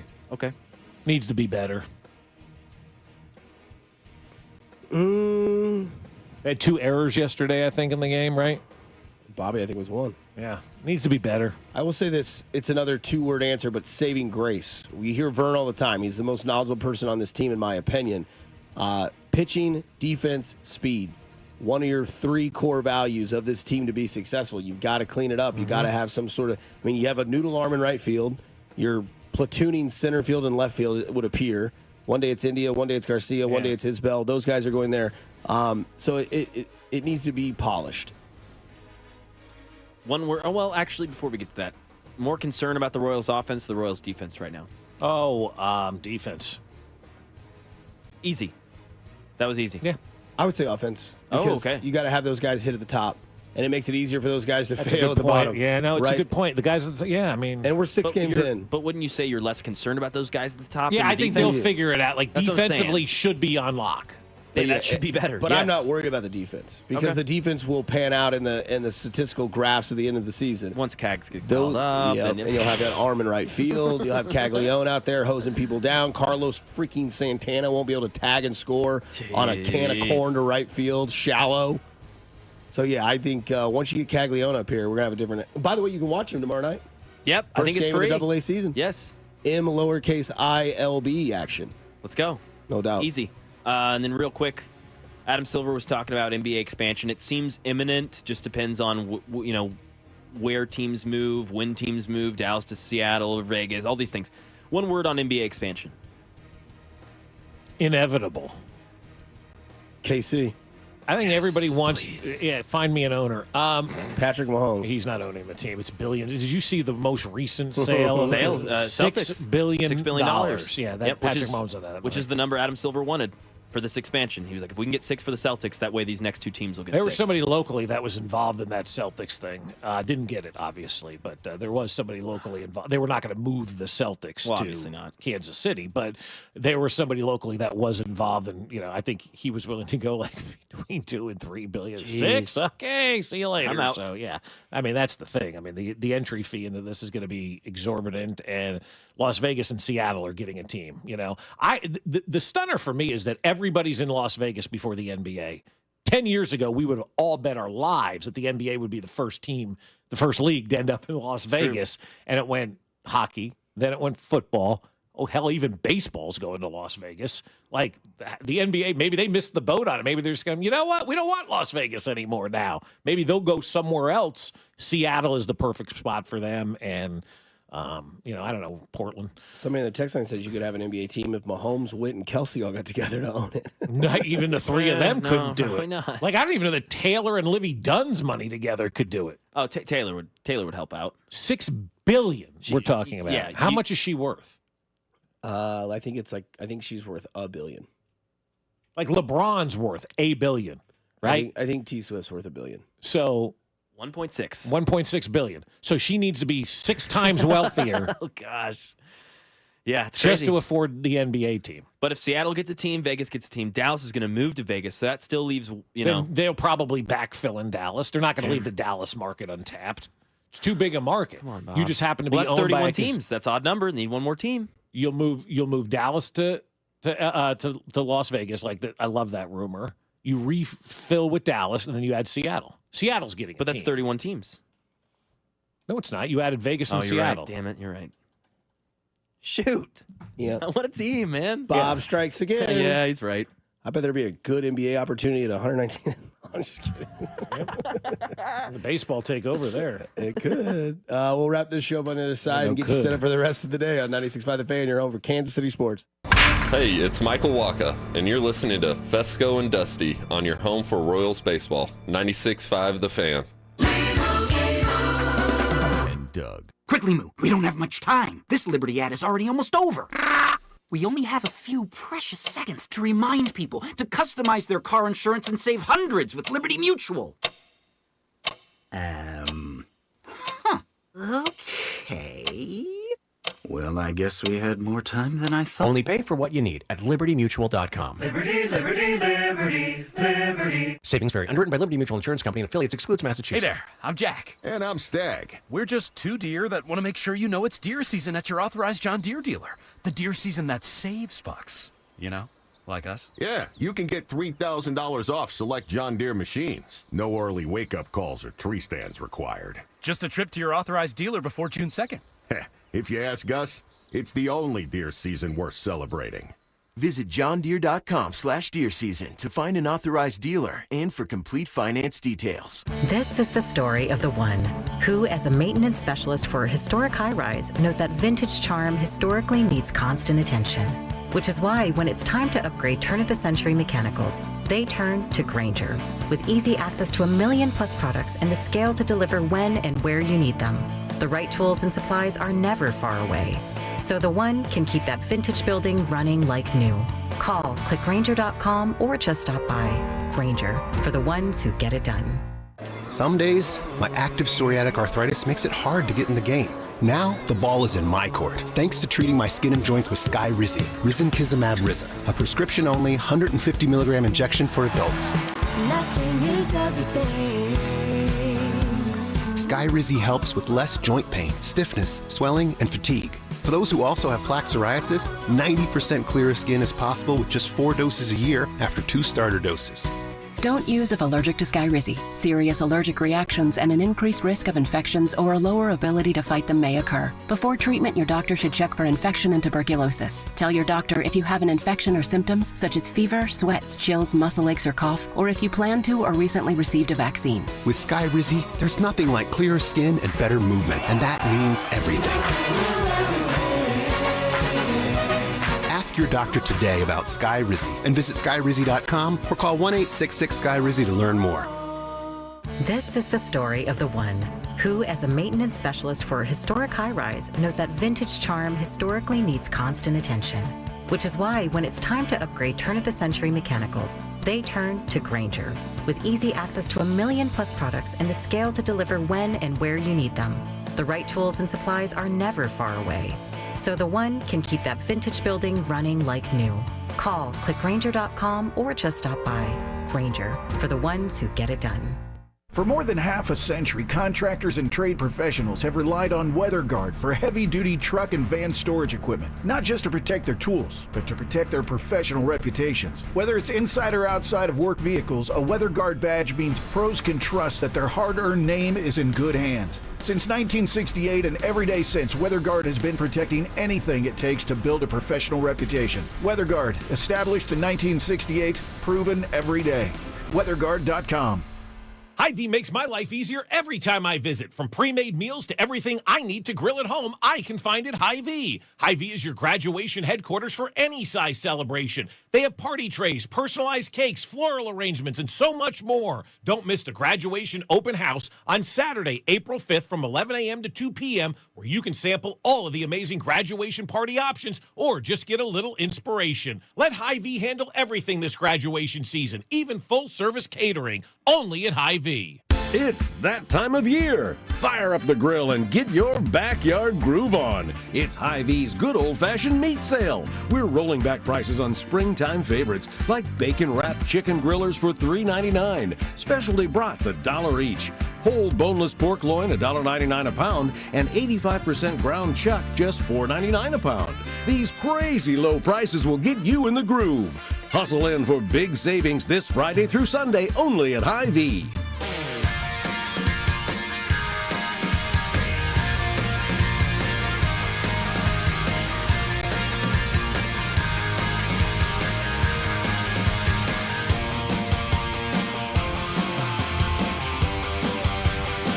I'll tell you what, you know how big the NFL is when the entire internet is talking about a trade by the Patriots to the Cowboys for a gentleman named Joe Milton.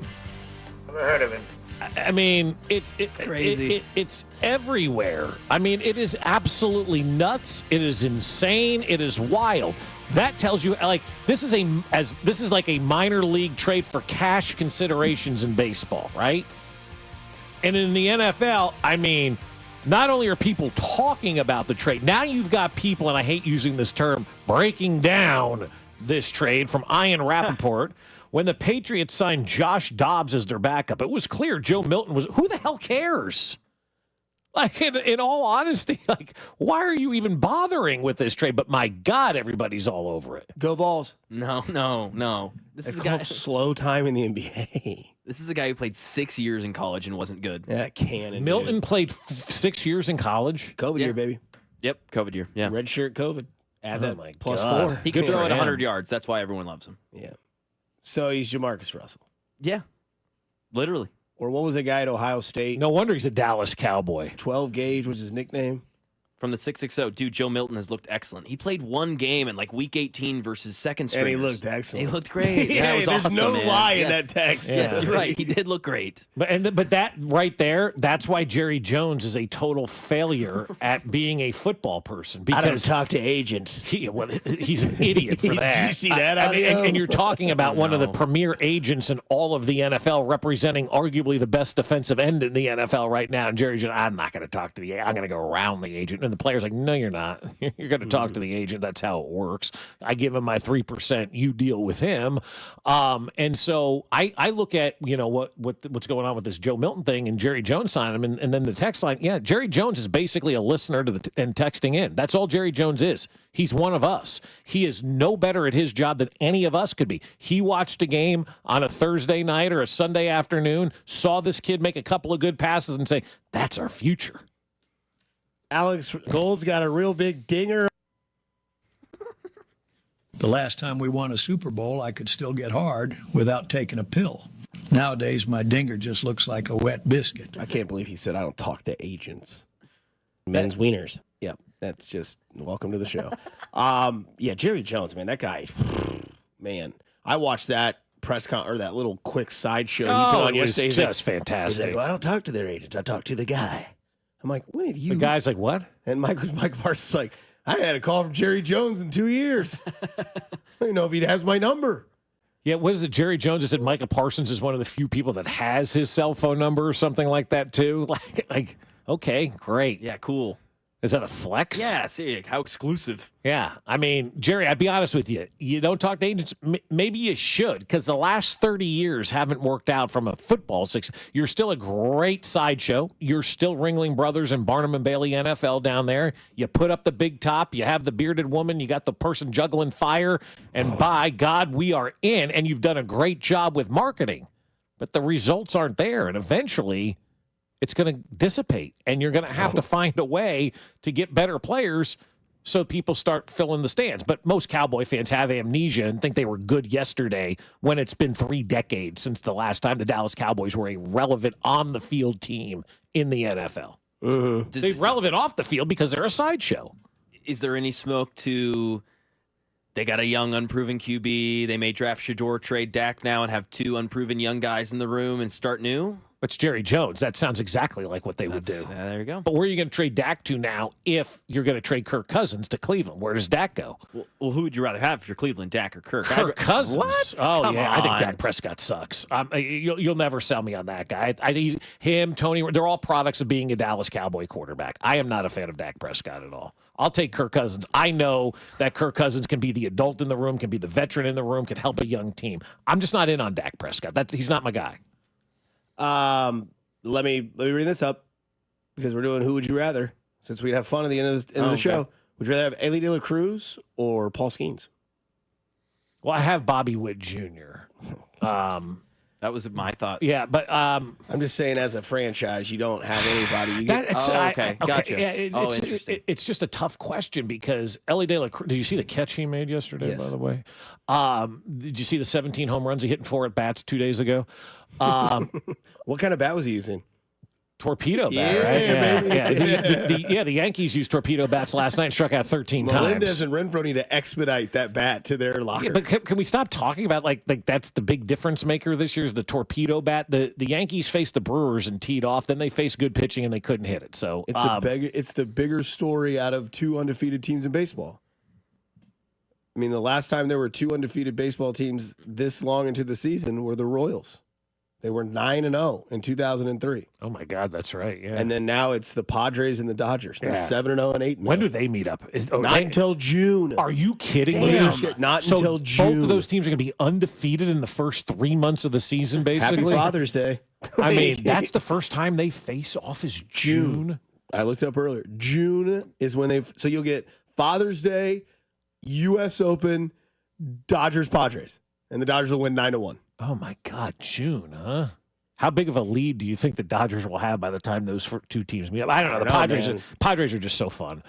Everything they do is fun. But to answer your question, I think I have to go with Ellie De La Cruz because he's an everyday player versus Paul Skeens, who's won every 5 days. That's where I would draw that line. Like if I'm deciding between I could have the greatest pitcher or one of the greatest position, I'm going to go with the position player. I feel like because you get more out of him, you play him every day. She's still dating Livy Dunn.